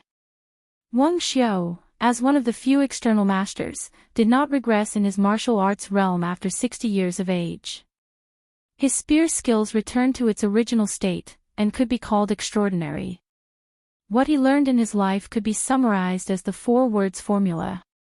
Liang dynasty originally did not believe that Qin Jibao could surpass his master in his early 20s and defeat Wang Xiu fair and square.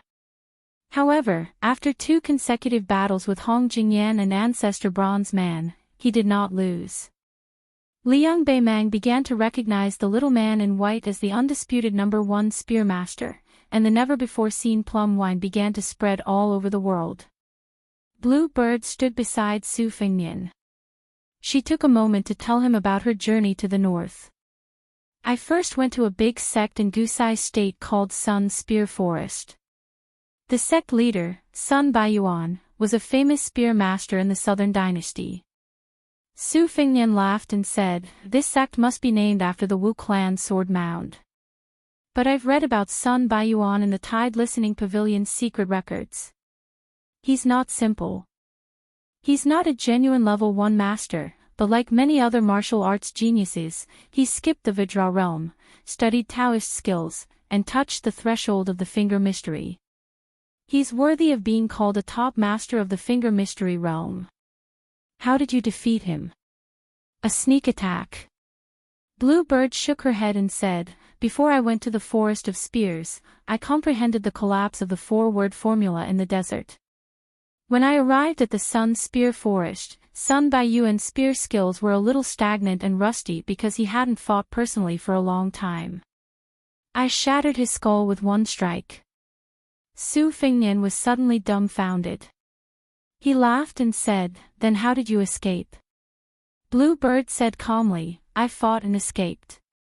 I was originally an assassin, so I'm good at disguising and hiding. I killed about 70 disciples of the Sun family and comprehended the delaying formula, also known as the back thrust. When I was being chased and trapped in a desperate situation, it was most suitable for me to counterattack." Su Fengnian bent his finger and flicked the dust-free ancient spear lightly, nodding. Blue Bird continued, "There was a captain in the prime of his life in the desolate nightmare military town in Gusai State. He had a strange surname and I can't remember his name. I only know that his spear skills were among the top 3 in the Beimang army. Everyone said that his biggest regret was that he didn't have the chance to fight with Qin Jibao. I snuck into the military town and this person happened to be practicing his spear skills in the middle of the night. He was so soft that my collapse of the spear couldn't take advantage of him. After dozens of rounds, I stabbed him in the stomach. At this point, Bluebird smiled and said, "Anyway, it wasn't his turn to kill Qinjibao." This time, the chase was more difficult. The desolate nightmare military town sent out hundreds of horse fences. I escaped for a whole month. During this time, a few spider web members joined in. They didn't stop until I snuck into Longyao State. Su Fingnian looked at her cold smile and sighed softly. This Beimang general's surname is Hulu. He was the lover of a powerful royal family in the north. You killed him well. It was revenge for the empress who ordered the Jianghu of Beimang to sneak into Beiliang in batches to carry out assassinations. You also let them know what it means to not reciprocate. You and the white-robed monks' return of the courtesy and virtue sect are different approaches to achieve the same result. She shook her head and said, I only know some crude ways to kill people. How can I be compared to the white-robed monk who is almost a saint? Since Su Beiji had nothing to do, he stood to the side and listened attentively. This scholar, who originally looked down upon the martial artists of Jianghu from the bottom of his heart, had long been intimidated by Qing Miao's straightforward narration. Hearing this sentence, he softly said, "Only by killing people can you save people. Miss, you don't have to belittle yourself." Bluebird didn't have a good temper to listen to people's casual praise. She shot a cold glance at Su Beiji, which made Su Beiji's scalp tingle. He hurriedly lowered his head and turned his head to look at the stream. Sure enough, everything had its vanquisher. Su Fingnian couldn't help but laugh. He smiled and introduced, "This is Su Beiji. His grandfather was once the king of Beimang's northern courtyard. Young Master Su is also very knowledgeable and has a belly full of talent to help the people. This time, he's going back to Beiliang with us. I don't know if he'll be willing to give us advice." Bluebird turned her head and nodded her chin slightly as a form of greeting. "Greetings, young Master Su." Su Beiji waved his hand. Bluebird hesitated for a moment. "Young Master, do you know that the 10,000 Long Xiang army attacked Gentleman's Pavilion in front and the Great Snow Dragon cavalry crushed Li Gu Maolong behind?" Su Fingnian calmly said, "I heard that Huang Manor didn't have many Long Xiang army left. At the mouth of the Calabash, they were unlucky and ran into Dongzhuo's personal army. The 4,000 Long Xiang army was almost wiped out. They were even stabbed by a spiderweb killer nicknamed Cut Willow." Bluebird bit her lip and didn't say anything. Su Fingnian changed the subject and said with a smile, "Although Sun White Ape and the one surnamed Hulu are both first-class martial art masters and valiant generals, they are still far from being comparable to the fifth raccoon of Bubang Mountain." Bluebird said, "The third formula of the forward formula is arc." Su Fingnian immediately understood. The pinnacle battle that established Wang Xiu's position as a great grandmaster was the battle between this armed saint and red armor that lasted for 3 days and 3 nights. Wang Xiu's arc spear formed the momentum of a flowing river. He didn't give red armor, who was at the peak of his power, a chance to fight back. 3 arcs formed momentum, 9 arcs formed a small circle, 81 arcs formed a large circle, and so on. It was amazing. But the real perfection of the arc spear had to wait until Wang Xiu went to fight Li Chungang, who was also a great grandmaster. At that time, Li Chungang was invincible after drawing his sword and before opening the gate of heaven. At that time, Li Chungang was high-spirited and vigorous. His sword will flourished and was recognized as unparalleled in the world. Before Wang Xianji became famous in one battle, Li Chungang gently pointed at her and forced a barefoot sword fairy from the southern sea back to her sect. Only Wang Xiu was barely able to make Li Chungang fight against him. He was even full of praise for Wang Xiu's arc spear. After the battle, the two drank and Li Chungang even gave some pointers. The arc spear formula was big and wide. It could only be used to its fullest when it met an opponent that it couldn't match. Therefore, there was a heroic saying, if the arc spear doesn't arc, I will die. Su Fingnian didn't say anything to comfort her. He just moved and patted the stone. Bluebird hesitated for a moment and sat beside him. Su Beiji looked at the man and woman who were probably master and servant. He remembered the scene in the pavilion where he helped her put on her shoes. Su Fingnian said softly, "When the fifth raccoon comes, leave it to me." Bluebird held the instant spear tightly and nodded heavily. Chapter 637. The next chapter is 12 o'clock at night. Cleverness overcomes cleverness. Su Fingnian originally thought that he could use the otherworldly item to erase his traces and return to the Ruin Mountains. If the Bingbing Mountain sent out troops to pursue him, they would definitely be led by the red-robed nascent soul. Little did he know that the fifth raccoon would be waiting for him. The most dangerous place was the safest place. Save my ass. When Su Fingnian stood up, the otherworldly item was already hanging upside down from a tree like a giant scarlet bat. Su Beiji also sensed that the situation was not good and tacitly threw his luggage to Su Fingnian. After doing so, Su Beiji saw more than 10 elite riders galloping downstream of the stream. The distance between the two sides was less than 20 feet, not enough for an inferior bow to shoot. The Ruin Mountains were rich in iron ore, and the 5 military towns were rich in heavy armor. They were very famous in the Beimang royal court. Except for the valiant-looking man in the lead, who wore a casual purple robe and carried a broad saber in a black scabbard, which was different from the Mang's saber, the rest of the retainers and their horses were all wearing heavy armor. There were no roads in the forest for the horses to choose from, but the sound of these riders galloping was negligible to Su Beiji. Su Fingnian stared at the black pigeon on the back of the man with the saber and frowned. Su Fingnian knew that the Ruin Mountain specialized in whistling pigeons. The pigeon in this guy's hand was a 6th-year slave from the Ruin Mountains. It was nicknamed Green Eyes Plus. Unlike most carrier pigeons, this kind of pigeon would only reach maturity after 3 years. 6 years was the best time to send a letter. Its explosive power and long-distance endurance were top-notch, and its homing ability was superb. However, Su Fingnian was a big foppish playboy who trained hawks and dogs, so he was quite familiar with pigeons. Not to mention, he had been hunted by the Tuoba spring falcons on the grassland and suffered a lot. He was very careful when he fled, paying special attention to whether there were any whistling pigeons in the sky. After confirming that there were no problems, he dared to return to the Ruin Mountains. This ambitious and ruthless man of Beimang who controlled both the Bingbing Mountain and a military town was past his middle age. He had the features of a typical Beimang man, but his attire was more similar to that of the southern dynasties.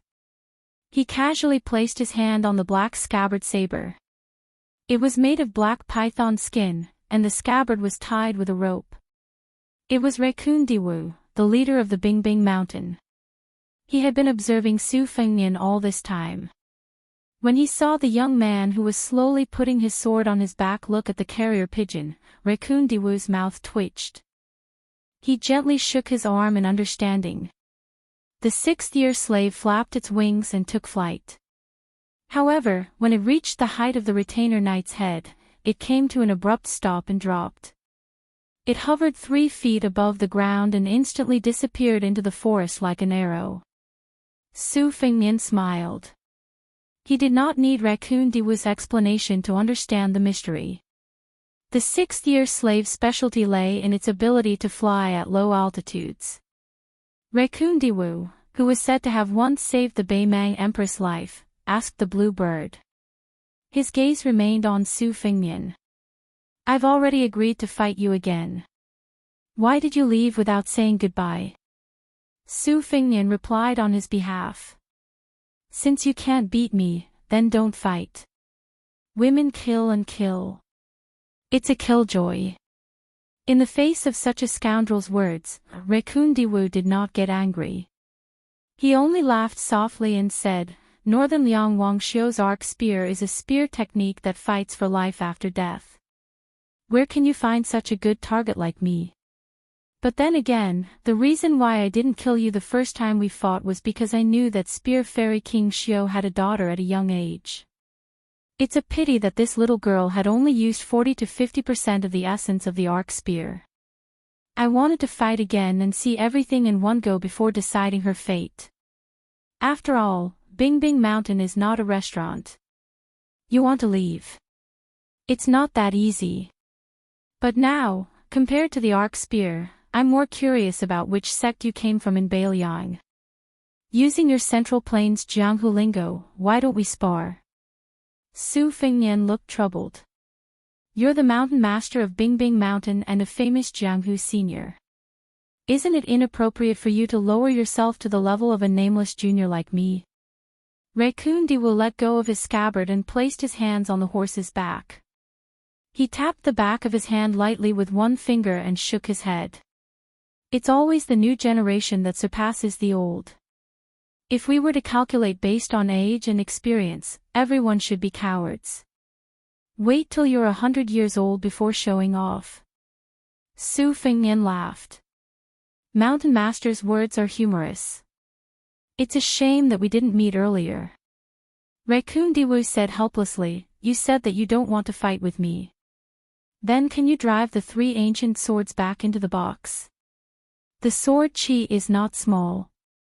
If you're determined to fight with me, then let me know. Otherwise, when I make my move, you won't even know how you died. Su Fengnian shook his head and laughed. I'm not fighting. Raccoon Diwu could clearly feel the sharp sword chi of the 3 swords. He laughed coldly. Your moral character is similar to someone with the surname Dong. You're the one I hate the most in my life. However, I only have one daughter to marry. She's treated as a death exemption token. Your luck is obviously much worse. Su Fengnian still had that annoying expression. It doesn't matter. Anyway, your body is still healthy. There's no need to rush to fight with me. Go back to the mountain and give birth to a beautiful daughter. I'll find her in 18 years. Blue Bird wanted to laugh but did not. It was uncomfortable to hold it in. She gripped the end of her spear tightly. Indeed, it was more comfortable to kill people. Raccoon Diwu looked up to the sky and laughed. His eyes started to become extremely gloomy. You're really a monkey carved from the same mold. The 5th raccoon's mount suddenly knelt down on all fours. Its entire back was broken. A purple figure suddenly rose up and hovered in front of Su Fengnian's eyes in an instant. It slashed its saber at Su Fengnian's head. The name of the blade was Dragon Tendon. It was a reward given to meritorious officials after the Empress of Beimang ascended the throne.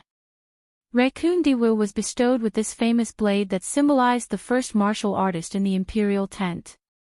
Even the military god Tuoba, who had accumulated many military achievements, did not have such an honor.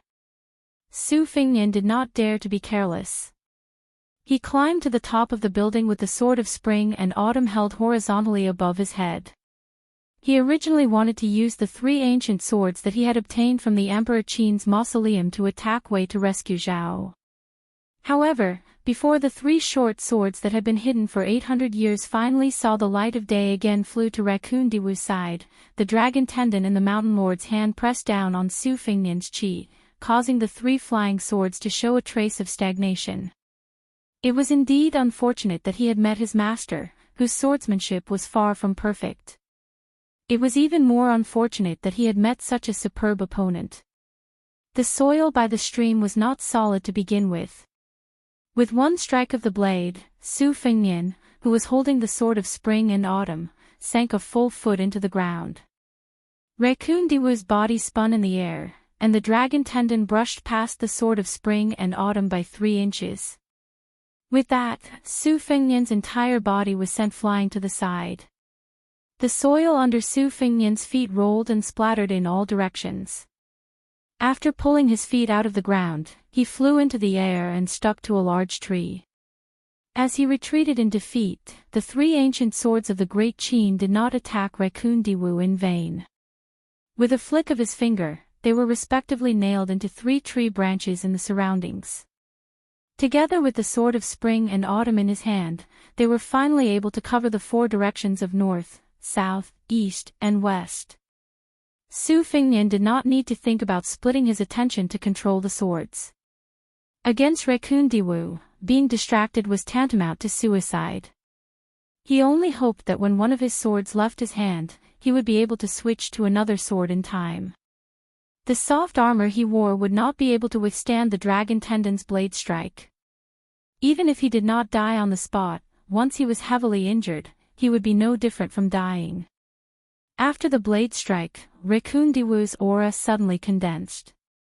He was indeed worthy of being a big shot of the Beimang Jianghu. Raccoon Diwu deliberately wanted to catch a mouse like a cat. He was not in a hurry to pursue and attack. Instead, he stood where he was and sneered, "You do have some petty tricks. Don't just have some petty tricks. That would really disappoint me." The battle had truly begun. Life and death were on the line. Su Fengnian did not have the leisure to talk. Chapter 638. The only experts that Su Fengnian truly respected were the old man in the sheepskin fur coat and old Huang. They were not the kind of swordsmen who liked to lecture others when they had the upper hand. It was even more impossible for them to be stubborn when they were in a disadvantageous position. One matter, one sword. As they fought, they talked nonsense like the weather was good today. If not, they would sigh about life. Why were they being so wishy-washy? What were they doing earlier? Su Fengnian inhaled and exhaled. He was no longer greedy after controlling multiple swords. Purple chi lingered around him, revealing the blade of his sword to be a foot long. Since ancient times, martial arts competitions could not escape the rule that an inch shorter was an inch riskier. Just like Li Chungang, who once had thousands of flying swords on the Great Snow Plateau. However, the old god of swords himself had earnestly lectured Su Fengnian, who liked to talk about ostentation. This kind of method could be used as a shortcut to cultivate the will of the sword. It could also be used to frighten laymen. However, it was useless against a mortal enemy who was on par with him. Li Chungang straightforwardly gave 2 clear examples. Within a distance of 10 feet, he was confident that he could kill any expert who had not reached the level of Earth Immortal with his green-sleeved snake.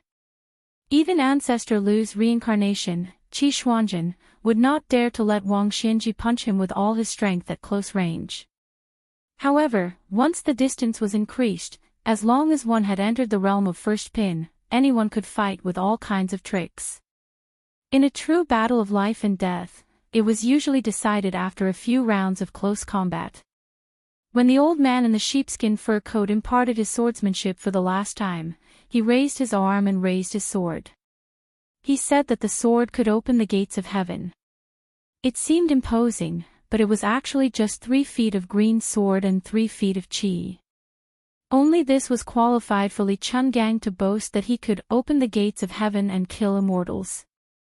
Su Fengnian's insistence on advancing instead of retreating was in line with Raccoon Diwu's intentions. This mountain chieftain of Mtibing, who had not killed to his heart's content for many years, was afraid that this brat would randomly jump and flee. It would be meaningless to kill him with his dragon tendon saber. Moreover, the interesting thing about the Jianghu was that no matter how high the realm of a martial artist was, they could still learn from others' strong points and smelt them into a furnace for their own use. This was especially true for the 5th raccoon, who was a top-notch master who was almost set in stone. The secret manuals that he could see must have been flipped through long ago, and the people who should be killed had already been killed. Instead, they needed some amazing younger generation to bring along those who were extremely hard to come by. Some geniuses who were not set in stone might still have a long way to go before they were proficient in martial arts, but they usually had some mysterious moves that were like antelopes hanging horns. The 5th raccoon was waiting for this unexpected surprise. It was obvious that this scholar swordsman had really made him sit up and take notice of him. Sword momentum and sword chi rolled like spring thunder. This brat's swordsmanship had reached a high level. The fifth raccoon was certain that he could use chi to control the sword, but he did not expect that the sword and the sword complemented each other, and the momentum could be so magnificent. It was truly a little surprising. The fifth raccoon stood where he was, maintaining a distance of 1 dragon tendon and 1 spring and autumn sword from Su Fengnian. He was willing to become an arrow pile, allowing Su Fengnian's sword chi to strangle him wantonly. He was as motionless as a mountain. The mountain chieftain of Tibing did not appear on the martial arts roll for a very simple reason. The fifth raccoon would rather be the head of a chicken than the tail of a phoenix.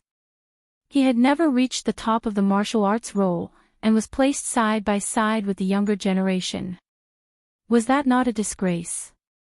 One had to know that the broken spear Deng Mao, who was ranked 9th in the world, had lost his spear to the fifth raccoon. Deng Mao's realm advanced by leaps and bounds, but the fifth raccoon had been stagnant at the finger-profound realm for a whole 10 years. There was still a layer of unbreakable window paper between him and the celestial phenomenon. How could the proud and arrogant fifth raccoon endure this? The fifth raccoon's beloved daughter, Diwu Kei, had married Dong Zhuo, whom he looked down on. He had been suppressing a lot of resentment. The deputy mountain chieftain Gong Pu had died in battle at the mouth of the Calabash, and the guest advisor and Peng Lai's cauldron-carrying slave suffered heavy losses. This made the fifth raccoon even more vexed. Today, he had encountered this young swordsman who had intruded into Tibing. Why would the fifth raccoon care about who his backer was, and how strong his background was?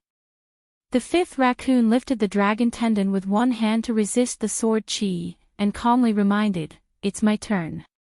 Su Fengnian's sword force was already close to a circle, and it was deeply imparted by Li Chuangong's sword technique. It could not be said to have any flaws. However, when the fifth raccoon gently flicked his blade, Su Fengnian's sword chi rolled away the dragon wall. An imperceptible crack appeared on the dragon wall, and it almost collapsed in an instant. After all, things like foundations still needed to be accumulated over time. Naturally, an old ginger was much more pungent than a young ginger. Su Fengnian did not have any fear. The fifth raccoon's defense was watertight, and he did not expect the sword chi to be able to mess up his position. A gap between attack and defense was often a turning point. However, against such an old fox, Su Fengnian could not be smart and take the initiative to show a flaw. He waited for the moment when the fifth raccoon changed from defense to offense. The dragon tendon tore the dragon wall, and Su Fengnian returned the favor. He who had not exhaled a breath gritted his teeth and took another breath. He used all his strength to pull the fuyao, and the sword chi was as thick as a dragon drawing water. The fifth raccoon frowned, and finally, for the first time, his blade technique went from simple to complex. The fuyao tornado was split into pieces by the dragon tendon blade. He took a step forward, stretched out his left arm, and slapped Su Fengnian's forehead. Su Fengnian's body flew out like a kite with a broken string, but he still took advantage of the situation to step on the fifth raccoon's chest.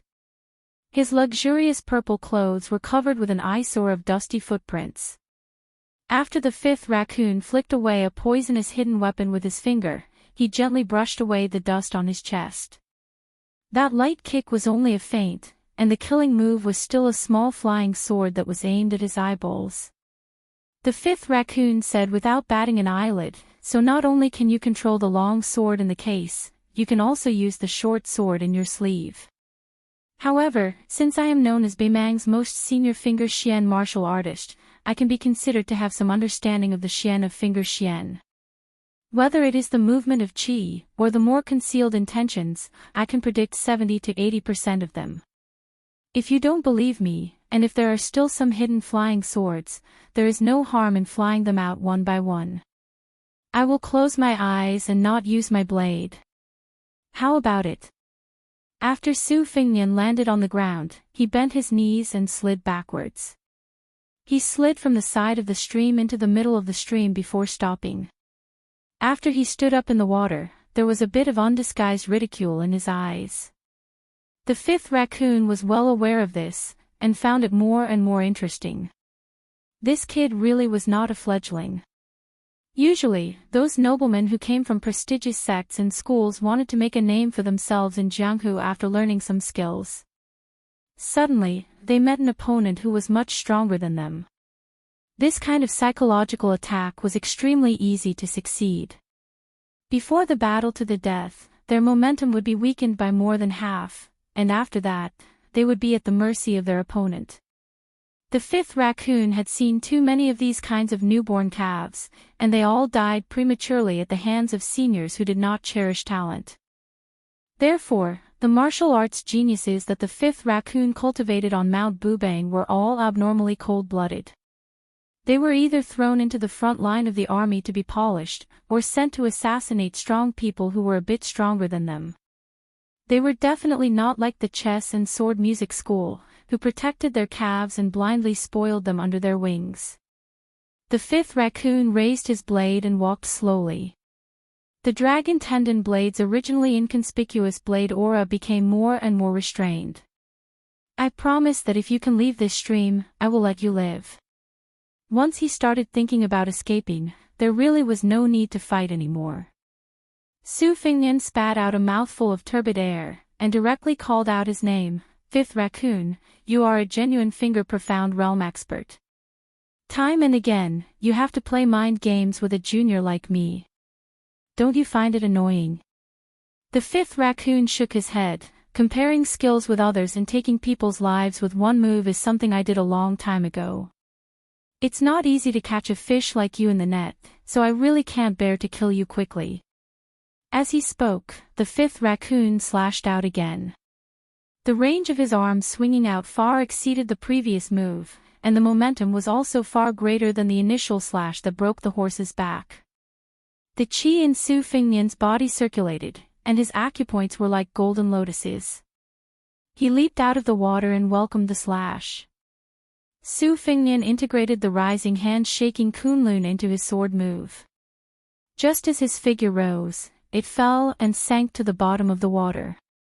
Then, the entire stream, with the fifth raccoon and Su Fingnian as the central axis, exploded towards the upstream and downstream sides of the stream.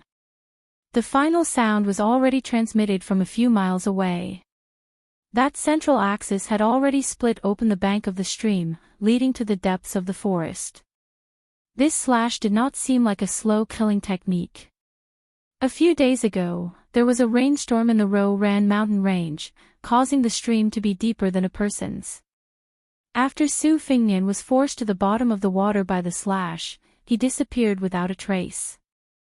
The fifth raccoon stepped lightly on the surface of the water, and occasionally slashed down with his slash. The stream, which was originally as calm as a young lady washing clothes, shook violently, soaking the shore. There were even ravines that spread to the shore, and it was a shocking sight. The fifth raccoon was extremely patient, slowly slashing the stream, waiting for the moment when the kid was desperate and wanted to leave the stream. He was also waiting for the next surprise. He believed that this young swordsman still had some trump cards that could save his life. But the fifth raccoon was surprised to find that he seemed to be losing his patience. The mature Diji realm had all kinds of mysteries. There was the ability to draw water with a bamboo basket, and also the mirror flower water moon technique. The fifth raccoon frowned. He slashed water 19 again. The stream water was extremely turbid. The fifth raccoon did not plan to waste any more time. Although Su Fingnian, who was escaping in a sorry state like a swimming fish, looked like his life was hanging by a thread, his heart was as calm as still water. Borrowing intent to nurture intent. Closing the sheath to nurture intent was originally Li Chuangong's original creation that made thousands of swordsmen of the younger generation praise. Su Fingnian had to find another way. After practicing the sword, he used the sword intent to nurture the saber intent. Now, there was an even more accurate saying, which was to use its intent to nurture one's own intent. Old man, you slash the stream water, I nurture intent. Chapter 639. August has arrived. This is the first time I'm formally asking for monthly votes in Zongheng. The second volume, Going to Beimang Alone, will definitely come to a successful conclusion this month. In front of her, no one dared to claim to be from a family of spear arts. Wang Xiu's status in the world of spears was like Li Chuangong's status in the way of the sword. The dozen or so Ruren cavalrymen were confident in their superior horsemanship and the outstanding strength of their warhorses. They raised their spears at the same time, but the distance between the two sides was extremely close. No matter how excellent the bloodlines and training of the warhorses were, they could not charge forward explosively while carrying a heavy armored cavalryman. The two warhorses trotted forward at the same time, taking the lead to charge towards the beautiful woman in green. These dozen or so cavalrymen were competitive cavalrymen who had followed their mountain chieftain for many years on the battlefield. They were extremely proficient in dealing with armored soldiers and people of the Jianghu. Two pitch-black metal spears came down from above. One thrust and the other swept. The left thrust towards Bluebird's forehead, while the right swept towards Bluebird's shoulder. Bluebird was once an assassin who would do anything to achieve her goals. After practicing the spear, her method of killing changed completely. It was in line with Wang Xiu's ferocious and demonic spear arts. Especially when Wang Xiu's instant spear was used by a woman like Bluebird, it was even more pleasing to the eye. The instant spear was thrust out. It was clearly a simple and straight thrust, but the spear's body actually bent in a strange arc. The scarlet spear's outer arc collided with the spear that was aimed at the cavalry's forehead. After the collision, the instant spear used the force of the impact to curve again. The tip of the spear instantly changed direction, causing the sweeping spear to be deflected. Then, the instant spear stabbed straight, piercing through the warhorse's head and piercing the chest of the armored soldier on the horse's back. The spear's body bent in an arc, and the spearhead's momentum collapsed, causing the cavalryman's breastplate to explode. He was sent flying into the air, dead before he even landed on the ground. Wang Xiu's collapse word formula hurt people's flesh and blood, as well as their meridians in qi. The chief assassin of Spiderweb, One Willow, could let the sword's qi take root. This kind of insidious swordsmanship was actually comprehended from Wang Xiu's spear arts. Wang Xiu traveled the world with his spear arts. He never gave in when he met enemies, and he was even more ruthless. In the past 20 years in Beimang, there were countless martial artists who studied Wang Xiu's spear arts. Wang Xiu was like a flood dragon in the Yellow River. After his death, the younger generation explored the river and searched for treasures. Bluebird had seen Wang Xiu, a martial arts fanatic, practice the spear since she was young. She was close to him, and she had inherited her father's talent. Her understanding of the four-word formula was far from what outsiders like One Willow could imagine. At that time in Beiliang's martial arts world, the Wang family could always see a little girl in the inner courtyard. Regardless of whether it was cold or hot, she would practice the spear step by step and elbow by elbow. Her hands were full of calluses, and she would constantly pull out a wooden pole. The green bird trembled in the midst of the collision and wrapped itself around an iron spear. The tip of the spear in its hand drew a majestic circle, and a knight's entire head was taken off. She kicked the abdomen of a warhorse that brushed past her, and the rider and horse were thrown 3 to 4 feet away. In the midst of the attack, she tiptoed and dodged the stabbing of the two spears. Her palm slid to the middle of instant, and the spear rotated in a big circle. The big circle had the same arc as instant spear, swinging in the air like a horse rope. After the momentum was accumulated to perfection, with instant as the center of the circle, within 20 steps, 3 riders, including their armor and warhorses, were cut off. Some were cut off at the waist, and some were beheaded. Qing Niao continued to charge forward with her back bent. In an instant, she happened to fly beside her hand. She struck out with her spear and stopped 3 inches in front of a knight's face. Before the knight could secretly rejoice that this woman who killed people like scything flax had exhausted her qi, the bystanders only saw his face collapse. It was a horrible sight. Bluebird patted the shaft of her spear lightly, and Instant circled behind her, blocking a sharp iron spear that was chopping down like a knife. The arc could kill people, but it could also be used for defense. With her back facing the rider, she knocked on the spear with both arms, and Instant's spear immediately hit the rider's chest. Bluebird turned around and took a big step back with her right foot. The moment she grasped the rebounded spear, it changed from horizontal to vertical, and stabbed a big hole in the abdomen of the pale-faced rider. Bluebird lifted her spear slightly, and the huge force caused the rider who was still alive to fly into the sky. She pulled out her spear and poked and stirred again, and the armored soldier's corpse exploded. Around her, there were only a few riders who could stand. The remaining few riders looked at each other and they were all ready to fight to the death. Bluebird looked at the storm on the other side of the stream from the corner of her eyes. She had to kill them faster. Subeiji even wanted to die. The scholar who didn't believe in ghosts and gods was now grabbed by the forearms of an otherworldly creature that looked like a red bat and hung on a big tree far away from the danger zone. Previously, when he looked at it from afar, the red-robed nascent soul always showed its face and its forearms were all tucked into its big sleeves. Now, Subeiji looked at the compassionate face of Ksitigarbha Bodhisattva from a close distance and he could clearly feel its forearms. He silently closed his eyes. He once argued with his grandpa about the annotation of the 7 words, Confucius does not speak of strange forces and gods. Subeiji had the same opinion as the Confucians of the past. He translated strange forces and gods into strange forces and rebellions. Subeiji thought that it should not be simply based on the Confucians' criticism of the school of Moism's worship of ghosts and gods. Strange forces and rebellions were not side by side, but separated. Strange was used as a verb, and gods referred to the mind. At this moment, Subeiji felt that he had made a big mistake. He was chanting scriptures and mantras. Chapter 640. The otherworldly item didn't pay any attention to the scholar who looked like he had fallen into an ice cellar. Its happy face looked into the distance as if it was hesitating whether to help or not. The otherworldly item with the green python armor under the wide sleeves of its vermilion robe threw away the burden in its hand and threw Subeiji to the ground.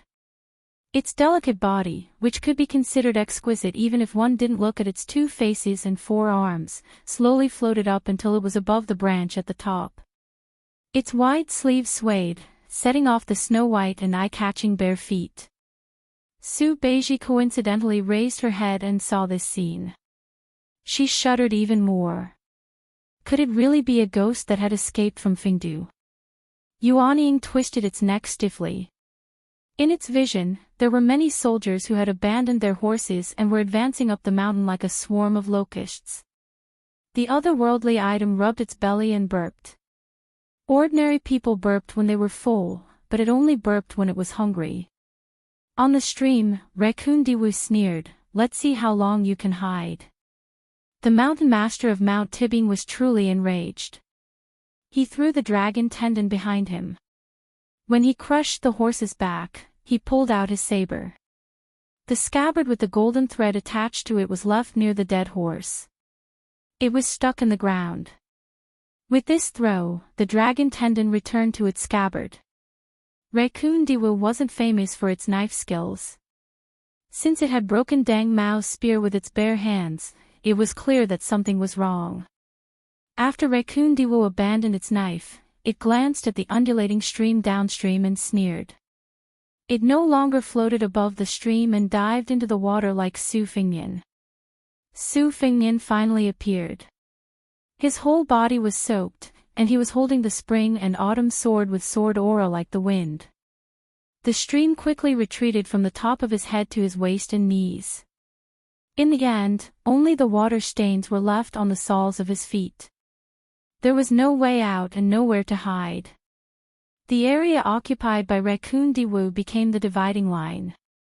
The stream was blocked by the purple-clothed man and couldn't get close to the line. The turbulent and turbid stream stopped behind him and continued to spread to both sides. The stream was baring its fangs and brandishing its claws, like a yellow dragon that could devour people at any time.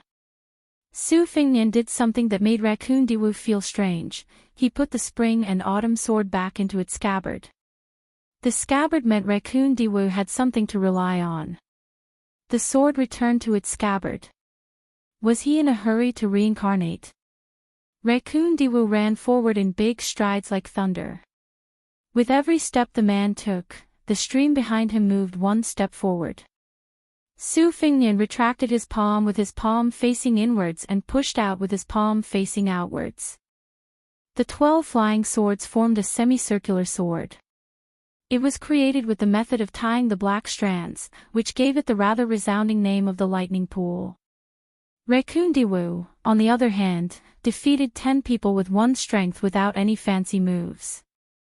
When they were 5 steps apart, it twisted its body sideways and punched fiercely. Su Fengnian used his palm to block the fist that could destroy cities and shake mountains. His feet sunk into the mud until it reached his knees. He used the pagoda holding style and stacked it on the back of his palm. Unexpectedly, he did not evade the punch. Raccoon Diwu's anger overflowed. It pressed down again and again.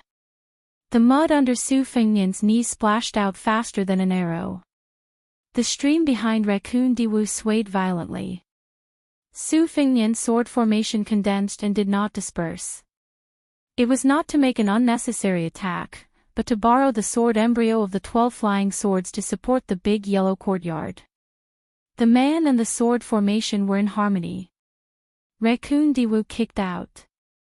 The expressionless Su Fengnian's right palm slapped down, while his left palm pushed towards Raccoon Diwu's chest. It did not disperse the kick, nor did it touch Raccoon Diwu's purple clothes. Su Fengnian only dissipated some of the force, but it was in vain as he slid backward. His feet and the knife cut a gully at the bottom of the stream. Without waiting for Su Fengnian to stand still and take a breath, Raccoon Diwu's leg swept towards his neck. Su Fengnian tilted his shoulder and blocked with both hands. Just by looking at the extent of the semicircular sword formations trembling, one could tell that this kick was powerful. Su Fengnian's entire body sank into the muddy river wall that was as tall as a person. Raccoon Diwu stepped on Su Fengnian's chest and pushed his back a few feet into the muddy wall. He leisurely shook his head and teased, "Fortunately, you have 12 flying swords that are not inferior to the Wu family sword tomb. If you don't take people's heads, can they still be considered flying swords?" Raccoon Diwu's hands reached into the air and grabbed. Then, his 5 fingers formed a hook. A brand new sword formation that was formed by a thunder pool was torn apart by the enormous force. Su Fengnian did not give him the opportunity to destroy the thunder pool. He knocked Raccoon Diwu with his shoulder. Raccoon Diwu pulled on the sword formation with one hand and waved his other arm horizontally.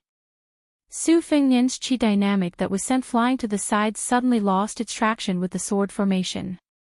Raccoon Diwu stomped on the ground and leaped high. He struck with his elbow towards Su Fengnian, who had not yet stabilized his body. A huge pit that was more than 10 feet wide and 10 feet long appeared at the bottom of the river. This was the result of Su Fengnian using Fata Morgana to reduce 80 to 90% of Raccoon Diwu's elbow force. Raccoon Diwu laughed sinisterly, "You dare to challenge me with just this weight?" Raccoon Diwu stood still. He no longer chased after Su Fengnian, who was in a sorry state. He pulled out a mighty stance of a celestial being throwing a cauldron and threw a punch in the air. Su Fengnian's chi dynamic speed climbed to the peak since he started practicing martial arts. Both of his hands drew circles, but he was still unable to completely eliminate the strong wind from this punch. After his body was hit, he bent like a bow. Black blood seeped out from the corner of Su Fengnian's mouth. He said in a muffled voice, "I once whipped a famous horse while drunk." Raccoon Diwu mercilessly unleashed a crushing attack. At the bottom of the river, the purple-clothed swordsman was shining brightly. He continuously attacked and retreated.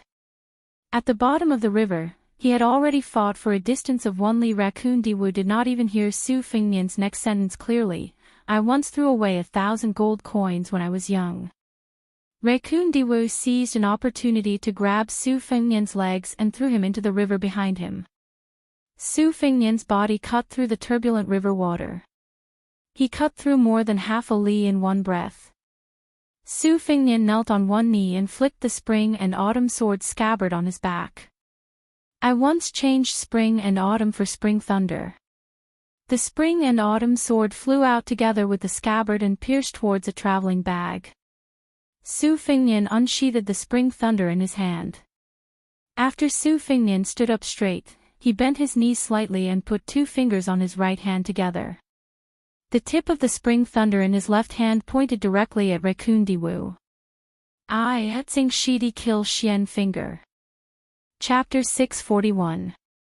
The blade in his left hand. The stream flowed down on both sides. The 5th raccoon was like a mainstay. It squinted its eyes at the young swordsman who was accumulating power. According to the Mountain Master's style of doing things 20 years ago, he should have broken the momentum early and killed him in one fell swoop. However, when the 5th raccoon reached the mysterious finger realm, his vision suddenly became clear. It was as if a long scroll had been opened. The content was to prove immortality. The first part of the scroll asked for immortality. The tail of the scroll pointed to immortality. After flipping through the scroll for more than 10 years, the 5th raccoon was influenced by the realm. There were subtle changes in its temperament and it became calmer. This did not mean that the 5th raccoon was beginning to be good. Instead, it meant that after reaching the mysterious finger realm, there were traces to follow and laws to rely on. Although the 5th raccoon did not know that Su Fengnian was using its dragon tendon stream / to cultivate the divine will, the 5th raccoon was also waiting for Su Fengnian to help his mysterious finger longevity scroll to check and fill in the gaps. In the eyes of the 5th raccoon, it was a wonderful process of dismembering the divine will and turning it into a move.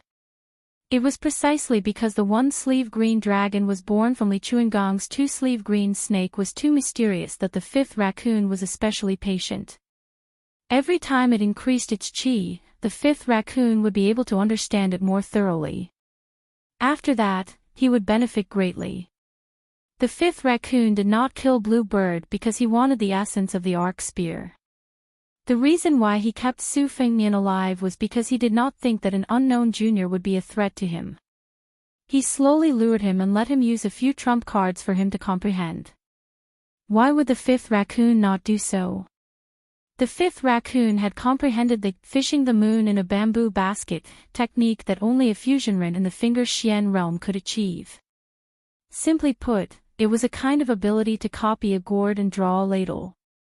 To fish the moon in the water, when the bamboo basket was lifted, the water would ripple and the full moon would shatter. However, the 5th raccoon could piece together a small piece of the moon in his psyche. In the 100 years of Jianghu, there were only a handful of people with this kind of talent who could remember everything at a glance. It was not an exaggeration to say that it happened once in 100 years. Wang Xianji from the Martial Emperor city was one of them. So far, no one had heard of a second person. This was also the reason why Wang Xianji had a hobby of watching masters fight before he became famous.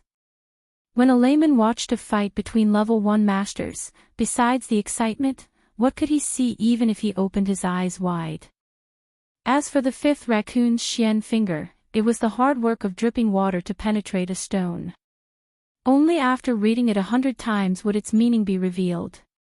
In addition to its unique talent and various opportunities, only then would it be able to attain Xian finger. The saber momentum was like a flood that filled a lake. Fortunately, there was no one watching the battle.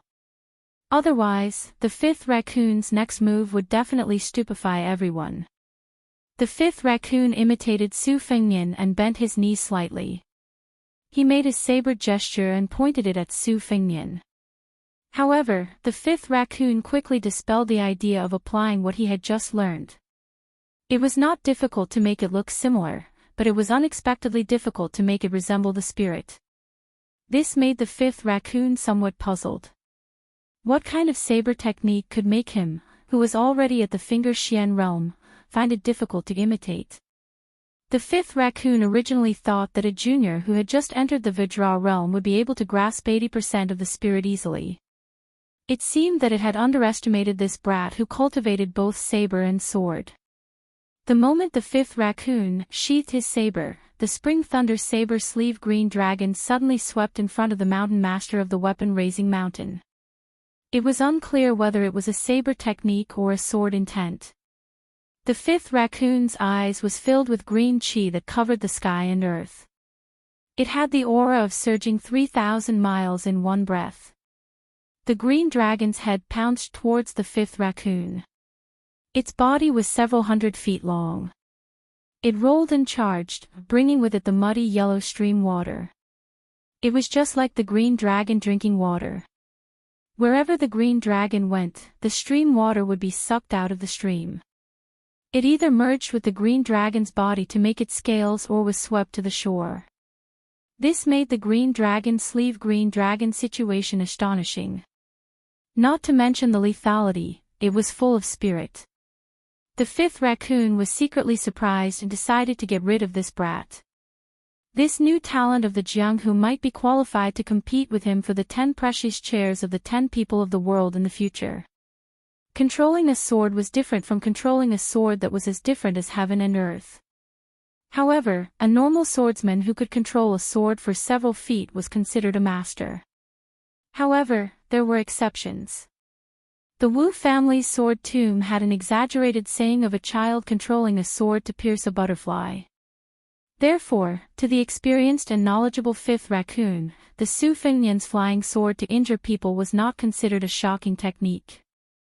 However, this green dragon sleeve blade that the fifth raccoon could not copy was a different matter. The fifth raccoon revealed a serious expression for the first time. He extended his palm and blocked the green dragon's head. He only slid back a few feet with his left leg. The green and yellow-green dragon sleeve blade swayed ferociously. The space in front of the fifth raccoon seemed to be swaying in the wind and rain. The fifth raccoon had no choice but to use his left fist to smash the green dragon's head that had condensed its chi. The huge head fell to the bottom of the stream with a loud bang. A deep well was forcefully dug out and the stream water continuously flowed into it. The 3 feet green dragon sword and 3 feet chi. Every time it got closer, it would kill 30 feet. The real killing move was revealed after the fifth raccoon smashed the leaking chi. The spring thunder blade that had been pointed at the fifth raccoon was only 5 feet away. The wide purple robe shook violently. The hair on the fifth raccoon's temples fluttered backwards. His right hand bent 2 fingers and clamped the spring thunder blade's tip. Mysterious finger, mysterious finger. This was the supreme supernatural power of bending one's fingers to knock on longevity. The spring thunder blade in his left hand advanced. Chapter 642.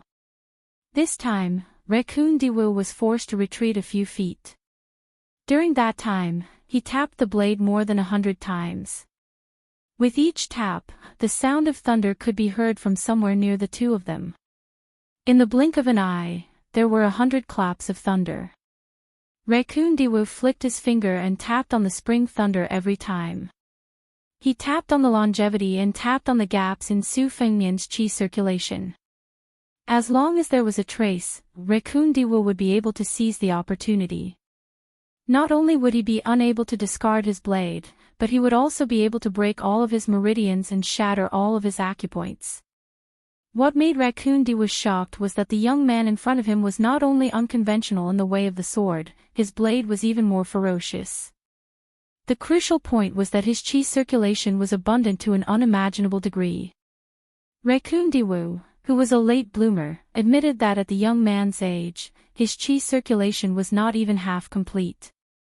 With a flick of his finger, Raccoon Diwu was unable to grasp the slightest flaw. This made Raccoon Diwu furious. He glared and shouted. He no longer blocked the spring thunder blade head-on. Su Fengnian, who had his eyes closed all this time, twisted his wrist. The spring thunder spun in his left palm and slashed at Raccoon Diwu's waist. One life for one life. Su Fengnian dared to do it, but Raccoon Diwu was not willing to do it. Raccoon Diwu's body twisted like a loose coil. However, the punch that had lost most of its sharpness still smashed onto Su Fengnian's head. At the same time, Su Fengnian returned the punch. His body swayed like a bell on Mount Wudong. He did not fall and took the opportunity to step on Raccoon Diwu's chest again. This time, compared to the first time, it was much more ferocious. The purple-clothed mountain master, who had been strolling leisurely, was also kicked to the point that her body became unstable. Su Fengnian, who had his eyes closed, retreated a few steps. He did not suffer any serious injuries. This was all thanks to the golden lotus nurtured by the great yellow courtyard. 108 golden lotuses bloomed at once. 54 golden lotuses withered in an instant. 54 golden lotuses bloomed in an instant. Raccoon Diwu had the mentality of not sitting in the hole. He did not think that he would put himself in danger.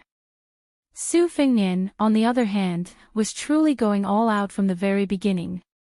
The reason why the longevity lotus could bloom again was because Su Fengnian had risked his life to nurture it. Spring lightning was no longer in his hand, but the next move did not require him to hold a sword.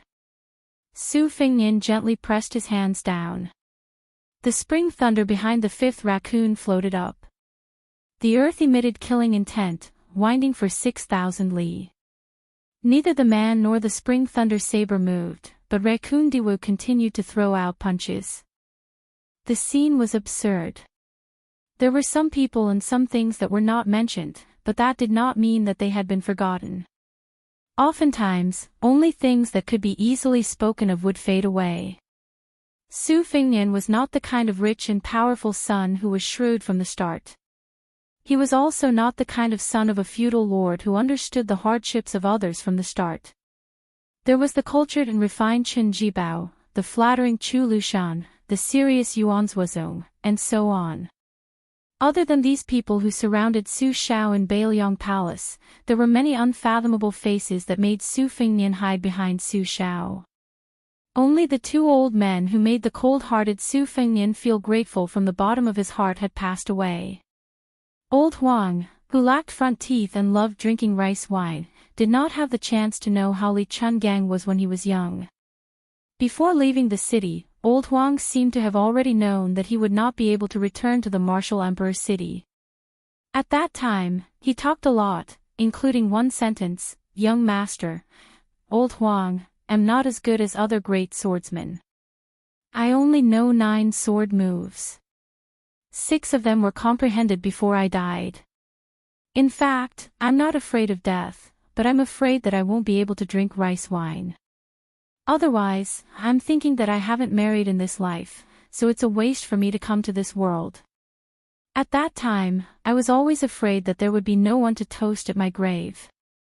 This time, it's different.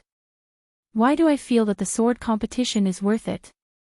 At that time, Su Fengnian mentioned it, saying how unlucky it was. Old Huang grinned, missing his front teeth. Su Fengnian was more afraid of death than anyone else. If he died, would he still need the old Su Shao to visit his grave? Li Chungang broke 1,000 armor with one sword move at Guangling River. After that, he escorted Su Fengnian back to Bailiang. On the way, Su Fengnian asked the old man who he had fought the most dangerous battle of his life. At that time, the one-armed old man was sitting in the carriage and scratching his feet.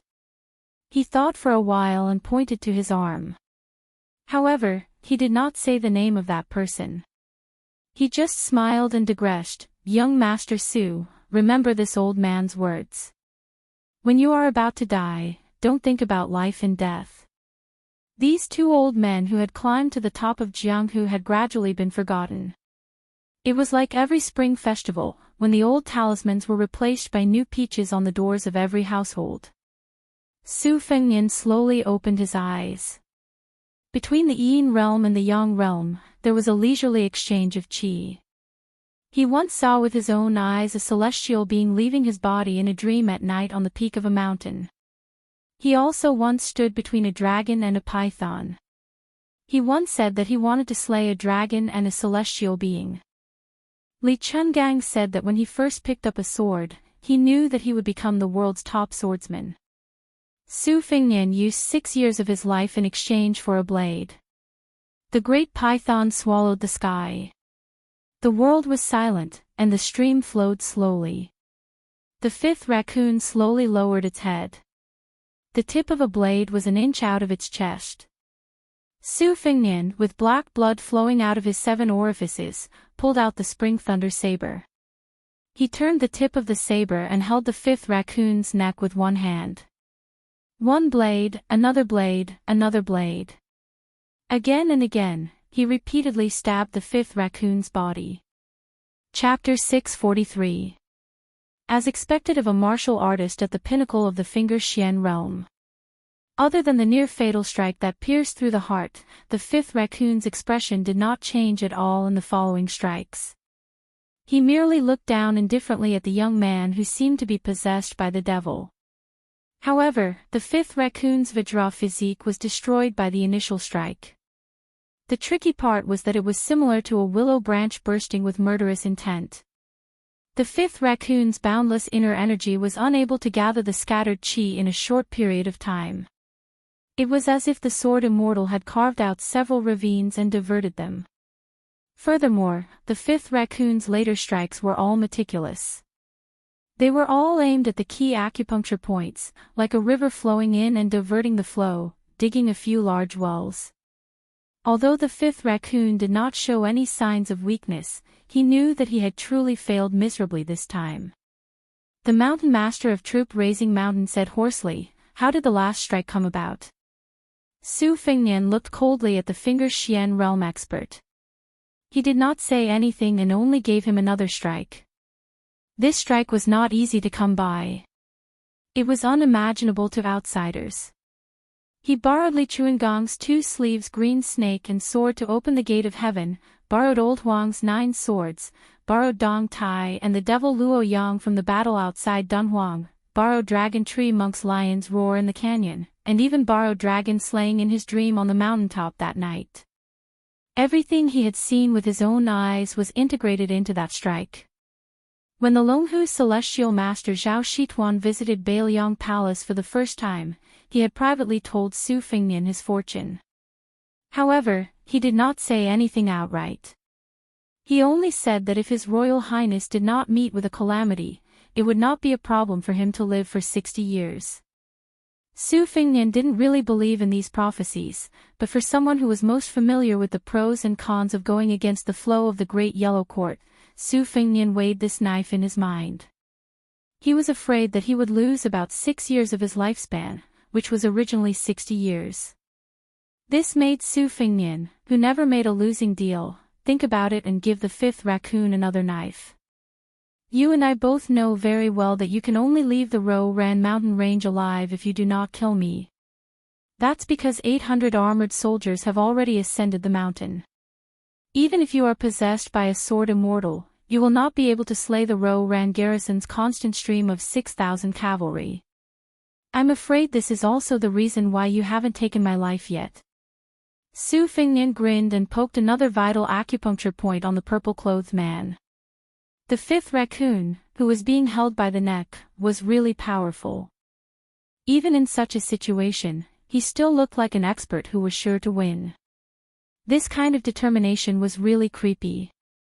Blood dripped from the corner of the fifth raccoon's mouth. With a calm expression, he said, "I can promise you that I will not take revenge today. Once you leave the Ro-Ran mountain range, I will send people to hunt you down." The fifth raccoon did not say any of those lofty words about letting bygones be bygones, nor did he boast about keeping his promises. However, it was precisely because of these straightforward words that, in a situation where they were mortal enemies, that it was somewhat convincing. Su Fengnian raised his head and asked, "You don't believe that I'll stab you in the heart again?" The fifth raccoon remained silent as a mocking smile appeared on the corner of his mouth. Su Fengnian stopped but did not retract his blade. He said self-deprecatingly, "There's no such thing as an opportunist in this world. I know that you also have the means to avoid death or to trade a life for a life, but you're the mountain master of the army banishing mountain. You have a high position and authority, not to mention the possibility of touching the threshold of Earth Immortal, so don't think about dying together with a small character like me. This isn't a good deal at all. As for me, I'll still stab you without hesitation. You're a magnanimous person, so please forgive me. Otherwise, once you reconnect your Chi-Ji, I won't be a match for you no matter what." The fifth raccoon laughed until he started coughing. However, he still nodded his head, displaying the bearing of an ambitious and ruthless person. Su Fengnian lamented in his heart.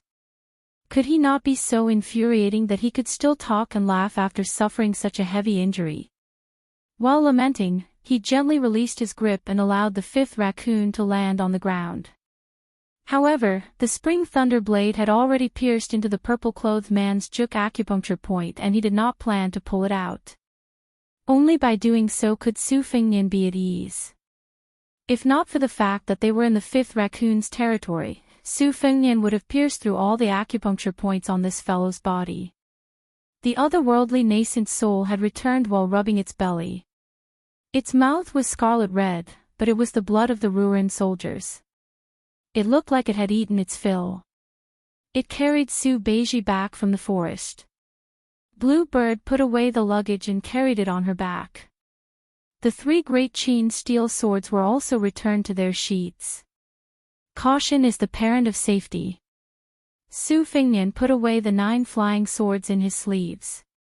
The 3 Taiya Morning Dew golden strands of sword embryo were nailed into the fifth raccoon's 3 major acupuncture points, the Xuanji Dovetail Divine Watchtower.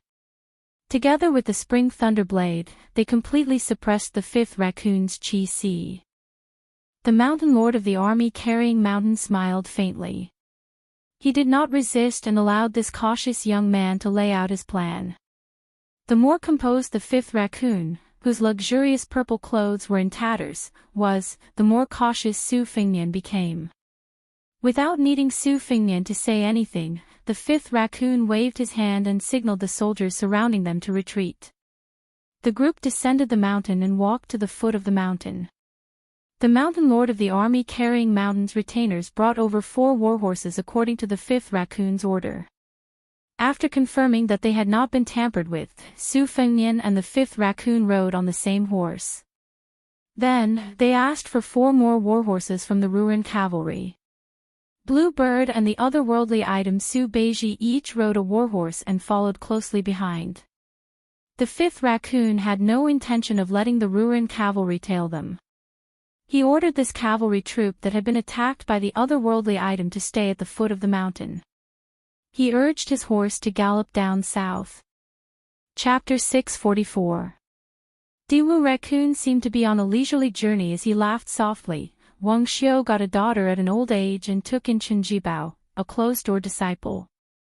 To be able to get Wang Xiu's daughter to work for you and your endless tricks, even learning Li Chuangong's 2-sleeved green snake so skillfully, I can more or less guess your identity. In Beiliang, it's really hard to find a second person like you. You really are Rin Tu's son, Su Fengnian. Perhaps to express his sincerity, Diwu Raccoon didn't even reach out to wipe the blood off. Liang Mang and Li Yang have been spreading rumors about how you're a rotten person on the inside. It must have been hard to hide all these years, right? To be honest, although you and I are already irreconcilable, if I could have met you earlier, I would have rather married K, to you. The battle at the bottom of the stream opened my eyes. To me, the loss was a grievance, but it wasn't really a grievance. Su Fengnian's tone was flat, the ride was bumpy and you even had a knife in your body. Even if you're the big Xian finger, wouldn't it be better to speak less and suffer less? The burly purple robe said, this bit of suffering is nothing. I rarely ask the same question twice, but I'm really curious about that last knife of yours. Su Fingnian, who had been paying attention to his surroundings, didn't pay attention to this at all. He frowned and asked, "You didn't even take the eye of a 6-year-old slave. Are you really going to generously let me leave the southern foot of the Ruin Mountain?"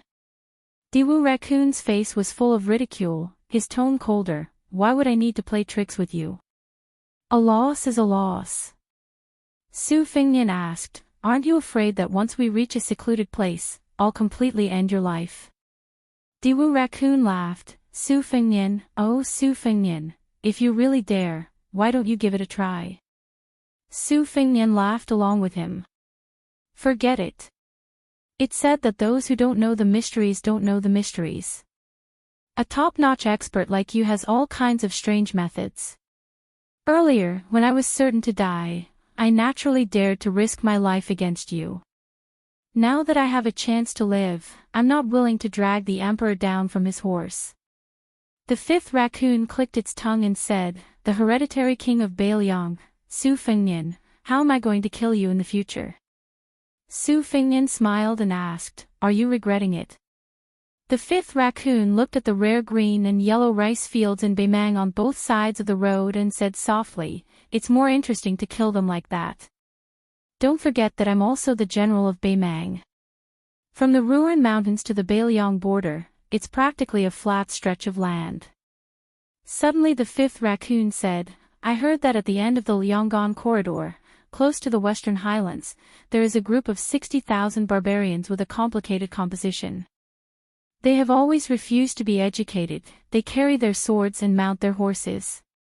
That year they were all banished by the poisonous warrior Li Shan." Su Fingnian was puzzled and asked, "What are you trying to say?"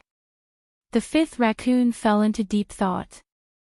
The horses galloped for the whole night without stopping. When the sun rose, they could no longer see the fertile land of the Ruin Mountains. All they could see was desolation.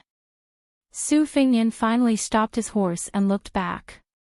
The fifth raccoon, who had been resting with his eyes closed, also opened his eyes. Su Fingnian held his spring thunder and dismounted with the fifth raccoon. He asked, "Shall we part here?" The fifth raccoon said indifferently, "Okay, we part here. Let me ask you a question. It's up to you to answer or not. I'll tell you everything I know. After I pull out my dagger, if I go back on my word and come back to kill you, what are the odds of both of us winning? With your skills, Wang Xiu's daughter's arc spear, and the otherworldly item in the red robe, you have a high chance of killing a heavily injured Xianji who doesn't have a cavalry to protect him. Then what about the 3 foreign dignitaries of the army raising mountain who are secretly following you? You know about them." The fifth raccoon, whose secret was exposed, laughed loudly.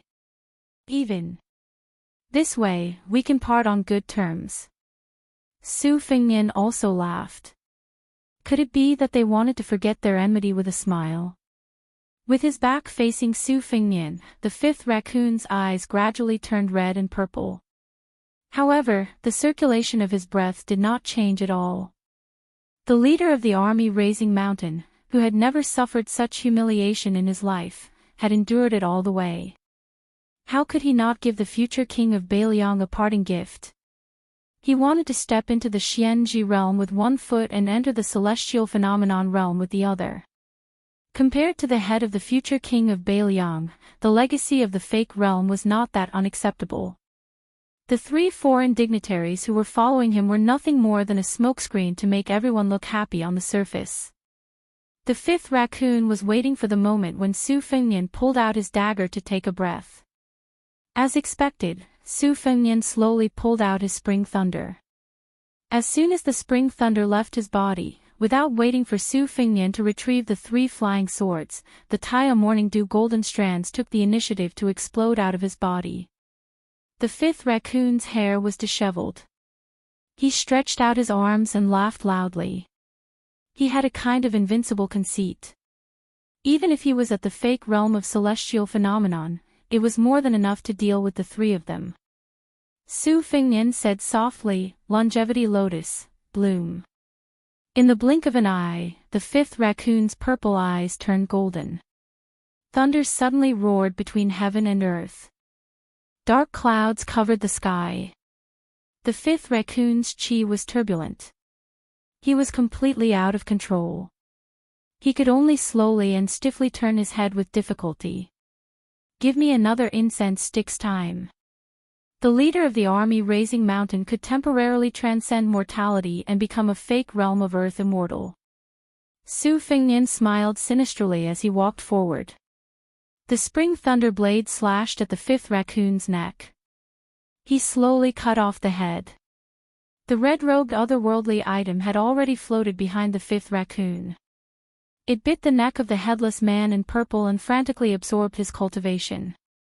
Su Fengnian cut off the head. It was a relief. What's the big deal about the fake realm of celestial phenomenon? I'll shrink my big yellow lotus into a longevity seed and implant it in one of your acupuncture points. I'll decide when the flower will bloom. Isn't this directly sending you to the fake realm of Earth Immortal? Isn't this a great gift? On the Roran mountain, if you were willing to let your profound finger drop to the Vajra realm instead of forcefully entering heavenly phenomenon, choosing the former between a false realm that has both advantages and disadvantages and a drop-in realm that has no benefits, I'm afraid I would have died on the mountain. So what if you're a mysterious finger expert? You think you can come up with a foolproof plan and not suffer any losses? I've already sacrificed 6 years of my lifespan. Even the big yellow lotus is gone. Fifth raccoon, if you don't deserve to die, who should? Su Fengnian muttered to himself. He looked at the head in his hand and then at the floating otherworldly item whose red robe was fluttering in the wind. There was one less mysterious finger expert in the world. There was one more mysterious finger expert. At the same time, Su Fengnian's realm dropped. However, he did not drop from the initial stage of Great Vajra to the second stage. Instead, he fell to the fake mysterious finger realm. Chapter 645. The otherworldly item, which had absorbed Raccoon Diwu's cultivation, suddenly received a great fortune. Its joyful face actually had some spiritual aura. It rolled up its sleeves and its body flew backward. Like a big red bat, the otherworldly item in the red robe flew toward the 3 foreign dignitaries of Troop Raising Mountain who were hiding in the distance. Su Beiji could only hear extremely tragic tearing sounds and howls of grief. Su Beiji witnessed this inexplicable deathmatch with his own eyes. It was as if he had fallen into the clouds. There were too many problems piled up one after another, making it hard for him to breathe. Su Beiji saw that Su Fengnian was on the verge of collapsing. Blue Bird flew behind him. She didn't support him and only stood back to back. Her body slightly leaned forward so that Su Fengnian wouldn't fall to the ground. Su Beiji's heart was filled with sorrow. Where could he find such a pair of master and servant again? With his back against Blue Bird, Su Fengnian stretched out his hand to wipe away the dirty blood that was as dark as thick ink on his face. He didn't try to circulate his chi to treat his injuries in vain. The big yellow courtyard was no longer there. As the primer for immortality was implanted into Raccoon Diwu's body, it was now empty. Just as he was about to say something, the spring thunder saber in his left hand gently fell to the ground. Before Su Fengnian fainted, he still couldn't tell Blue Bird to be careful of that otherworldly item. He didn't know how much time had passed. Su Fengnian was half asleep and half awake. In a trance, he only felt that he was in a small pond filled with lotuses. Unfortunately, they were only withered old lotuses. Otherwise, looking at the purple and golden petals on the lotus leaves and the pond full of blooming lotuses, it would definitely be a pleasant sight. Only then did Su Fengnian remember that it was autumn. He only knew that he was in the lotus pond, but he did not know whether he was sitting cross-legged in the water or floating on top of the pond. It was as if his 7 souls and 6 spirits were like a pond of withered lotuses. Su Fengnian stared aimlessly at the pond. During this period, there was heavy rain of soybeans in the early autumn, wind in the late autumn blowing the lotus leaves, and then heavy snow in the winter. The lotus leaves in the pond were all destroyed. Finally, when spring came, Su Fengnian saw a lotus slowly rising from the empty and lonely pond. There was only a small purple lotus. Although it was only a small flower bone and was far from budding, Su Fengnian was sincerely happy. He remembered the joy of hanging a new peach talisman when he was young. When he first entered Bailiang, the Ministry of Revenue and the Imperial Clan Office pushed each other to the side. They were not even willing to spend tens of thousands of taels of silver as a token. Su Xiao used his own money to build a large-scale vassal manor on Qingliang. When the vassal manor was completed, the contents of the Spring Festival couplets were written by Li Shan and then written by Su Fengnian. The couplets that left the deepest impression on him were the 6 words, Jia, Changchun, Qing, and Yu. Su Fengnian stared blankly at the flower bud that was swaying in the breeze, but it refused to bloom. Su Fengnian waited and waited until he had a splitting headache. When he suddenly opened his eyes, there was no longer a small pond and a lone lotus. All he saw was Bluebird's haggard face. Seeing His Royal Highness waking up, Bluebird's eyes that had lost their moisture regained a trace of life. Su Fengnian found himself lying on a hard plank bed with 2 sheets. Bluebird said softly, "Young master, we have already passed through Jintoad province, but Su Beiji said that we could not go straight south, so we took a detour. Now we are on Yanjiao Lake that borders Gusai and Longyi provinces." Su Fengnian asked, "How many days have I slept?" Bluebird said mournfully, 6 days and 6 nights. Su Fengnian let out a long breath. His entire body was sore and aching. It was good that he was still in pain. It was a good sign. Fortunately, he did not immediately become a cripple. Su Fengnian sat up. Bluebird helped him put on his outer robe. Su Fengnian walked out of the cabin and stood in the corridor, holding on to the railing. "I know what you are thinking. Are you blaming yourself for causing me to provoke the 5th raccoon? Actually, there is no need for that. It's like a person who has never had a small illness or disaster. If he really gets sick, he probably won't be able to get through it after just one time. It's not as long as those fellows who often get sick all year round. Besides, before I entered Beimang, I had thought of raising my blade all the way until I could finally use it on a finger-profound realm expert. Killing the devil Xiaoling whose realm had dropped wasn't satisfying enough." Bluebird did not say anything. Su Fengnian also knew that he was good at being harsh and sarcastic. Comforting others was really lame. He smiled and said, "Let me tell you a piece of good news. I am now at the finger-profound realm." Bluebird's hand, which had been carefully preparing to support Su Fengnian's frail body, trembled. Once one entered the finger-profound realm, it often meant that one would never be able to comprehend the true profound realm for the rest of their lives. One could fish up the moon with a bamboo basket in the finger-profound realm, but the finger-profound realm was like drawing water with a bamboo basket in the finger-profound realm. Chapter 646. Su Fengnian was too lazy to report only the good news and not the bad news. He said honestly, "Logically speaking, I have the Great Yellow Court and the favor of the Dragon Tree Monk. I have already entered the path of the Great Vajra. Losing the Great Yellow Court is the same as losing the Great Vajra. It is more accurate to say that rising in level is falling in level. The disadvantage of false level is that it is extremely difficult to go from false level to true level. But we have to be content with what we have. What's wrong with a fake realm? In any case, it's still a fake realm of the profound realm. Even that awe-inspiring Prime Minister Zhao Danping in the capital hasn't reached this realm yet. If the Great Yellow Court is gone, I think it might be possible to rise again. Rank 1 has 4 levels. Buddhism's Vajra invincibility, Taoism's longevity, Confucianism's resonance of heaven and earth, and then there is the land immortal. For normal martial artists, the 4 levels are ascending in order. There are few freaks who can jump out of the level. The people of the three religions are much less restrained and do not like to call themselves demigods. Whether it is a rise in level or a fall in level, I have found a path. Even if it is a wrong path, I want to walk it to the end and see what the end is like. Taking 10,000 steps back, Su Xiao is just a second-grade martial artist who can't be put on the stage. Some time ago, I had an argument with Su Beiji, and neither of us was convinced. In fact, in my heart, I also think that what he said is right. One has to rely on strategy to be the Prince of Northern Liang.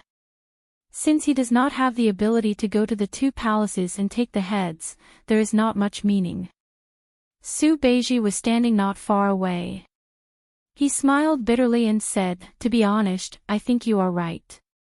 There is no harm in having more skills."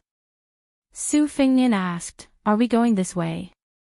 Su Beiji said in a low voice, "Yinjia Lake Navy. The general is my grandfather's trusted disciple. I was going to Beiliang alone and had to pass through here." Su Fengnian smiled and said, "Yinjia Lake Navy.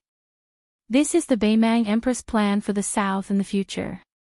In the confrontation between the north and south, it has always been about guarding the river, guarding the Huai, and guarding the Jiang River. Two of them have to do with the navy. Indeed, we should prepare for a rainy day." Su Beiji's eyes lit up when he heard about the third guard. "Unfortunately," Su Fengnian said unhappily, "I don't have the energy to talk to you right now. Besides, the third guard strategy was developed by my second sister. If you have any ideas, go argue with her when you get to Beiliang." Su Beiji smiled and said, "I have long heard that the heir Junzhu of the Su family has a bellyful of military strategy. Her poetry and literature are even more heroic, without any feminine air. I admire you very much." Su Fengnian joked, "Let me give you a reminder. If you really meet my eccentric second sister, don't say such things. Be careful that you don't get killed by her sword." Su Beiji accepted his kind intentions and looked at the lake. He sighed and said, "My grandfather has always believed that the key to Beimang's future is to see whether Dong Zhuo or Hong Jingyan is to become the next Huoba. This time, the sudden death of Raccoon Diwu at your hands has solved Dong Zhuo's urgent problem and eliminated his worries. After the battle at Huluku, Dong Zhuo was bound to have a rift with Raccoon Diwu. Raccoon Diwu once said that as long as he was alive, Dong Zhuo, as his son-in-law, could forget about extending his hands into Mount Tibing and the Ruren Mountains. Now, in order to appease Dong Zhuo, who has lost about 7,000 bodyguards, and in addition to the fact that she has always wanted to nurture a capable youth faction in the south, I reckon that the 26,000-strong cavalry from the Ruren 5 towns will all belong to Dong Zhuo. Dong Zhuo has always lacked heavy cavalry. With the Ruren cavalry, he will be like a tiger that has grown wings." Su Fengnian smiled and said, "Su Beiji, if Dong Zhuo wants to wrestle with Beiliang, I'm afraid it will take a few more years, right?" Su Beiji stared and said, "A man without foresight is bound to have immediate worries." Su Fengnian smiled and nodded, "You're right." Su Beiji felt like he had punched cotton. He felt extremely uncomfortable. He snorted coldly, turned around, and returned to the cabin to continue reading history. Su Fengnian leaned on the railing and saw an old-fashioned golden face staring at him. Su Fengnian extended his hand and knocked on its forehead. He smiled and said, "At least you still have some conscience. You didn't burn the bridge after crossing the river, nor did you add insult to injury." The otherworldly item stuck to the wall of the warship grinned. Such a lively and human-like expression gave Su Fengnian a fright. Su Fengnian asked, "Since you didn't leave, it means that I'm still a decent nourishing ingredient. There's still potential to be discovered." "Good, good. By the way, do you really want to go to Beiliang with me?" The Yuanying of the otherworldly item, who had reached the peak of the arcane finger realm, nodded stiffly. Su Fengnian smiled and said, "I've been scheming against Raccoon Diwu. It's called Evil People Will Be Dealt With by Evil People. But we're different. We're both straightforward people. Let me tell you something. As long as you escort me back to Bailiang, I'll give you the Great Qin Dynasty's green python armor. From now on, you can treat Bailiang Palace as your new nest. What do you think? The otherworldly item that had yet to speak seemed to want to use the Ksitigarbha Bodhisattva to change its happy appearance. Su Fingnian stopped it and laughed. Don't turn around. It's daytime and it's scary. It's fine as long as I know the answer. The four-armed otherworldly item leisurely slid down the hull of the warship. Its vermilion robe disappeared in the lake. Su Fingnian turned around and leaned on the railing. He saw Blue Bird's gloomy face. Obviously, she was jealous of the otherworldly item. Su Fingnian almost wanted to laugh out loud. However, he knew that she was shy, so he didn't expose her. He held back his laughter and asked, "Have you collected Raccoon Diwu's head?" Blue Bird nodded. Su Fingnian stretched his body. This trip to Baimang was a bit miserable.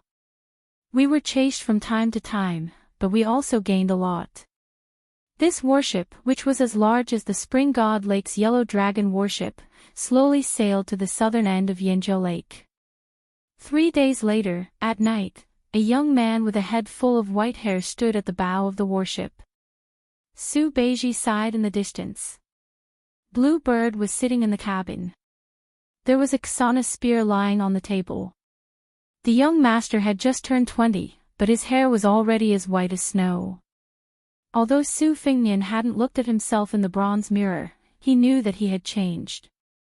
However, for the past 3 days, his expression was normal and his heart was as calm as still water. His black hair had turned white. This should be the after effects of losing the Great Yellow Courtyard and killing the fake celestial fifth raccoon. It looked a bit strange, but compared to losing 6 years of his lifespan, it didn't hurt at all. He had even joked with Blue Bird that he could always get it back. If he couldn't get it back, he wouldn't have to worry about becoming the king of Bailiang in the future. His hair was already as white as her ancestors, so how could he not be reliable? If he really couldn't do it, it would be easy to use the best dye to blacken his hair. Su Fingnian quietly looked at the moonlit lake. He believed that after stopping the warship, there wouldn't be too many waves. He could turn all the way to the southern part of the Dragon Waste and return to the Bailiang Palace before winter. Su Fingnian said softly, "Black armor, childhood sweetheart, morning dew, spring water, peach blossoms, moth eyebrows, vermilion bird, yellow tongue, swan yu, gold thread, tai yi." It was like a general calling out brave soldiers on a general's platform. The 12 sword embryos flew out of his sleeves and hovered in the air. Dong Tai, who was already in the sword celestial realm but was still the most mysterious, would probably be shocked by Su Fingnian's godly speed of sword nurturing.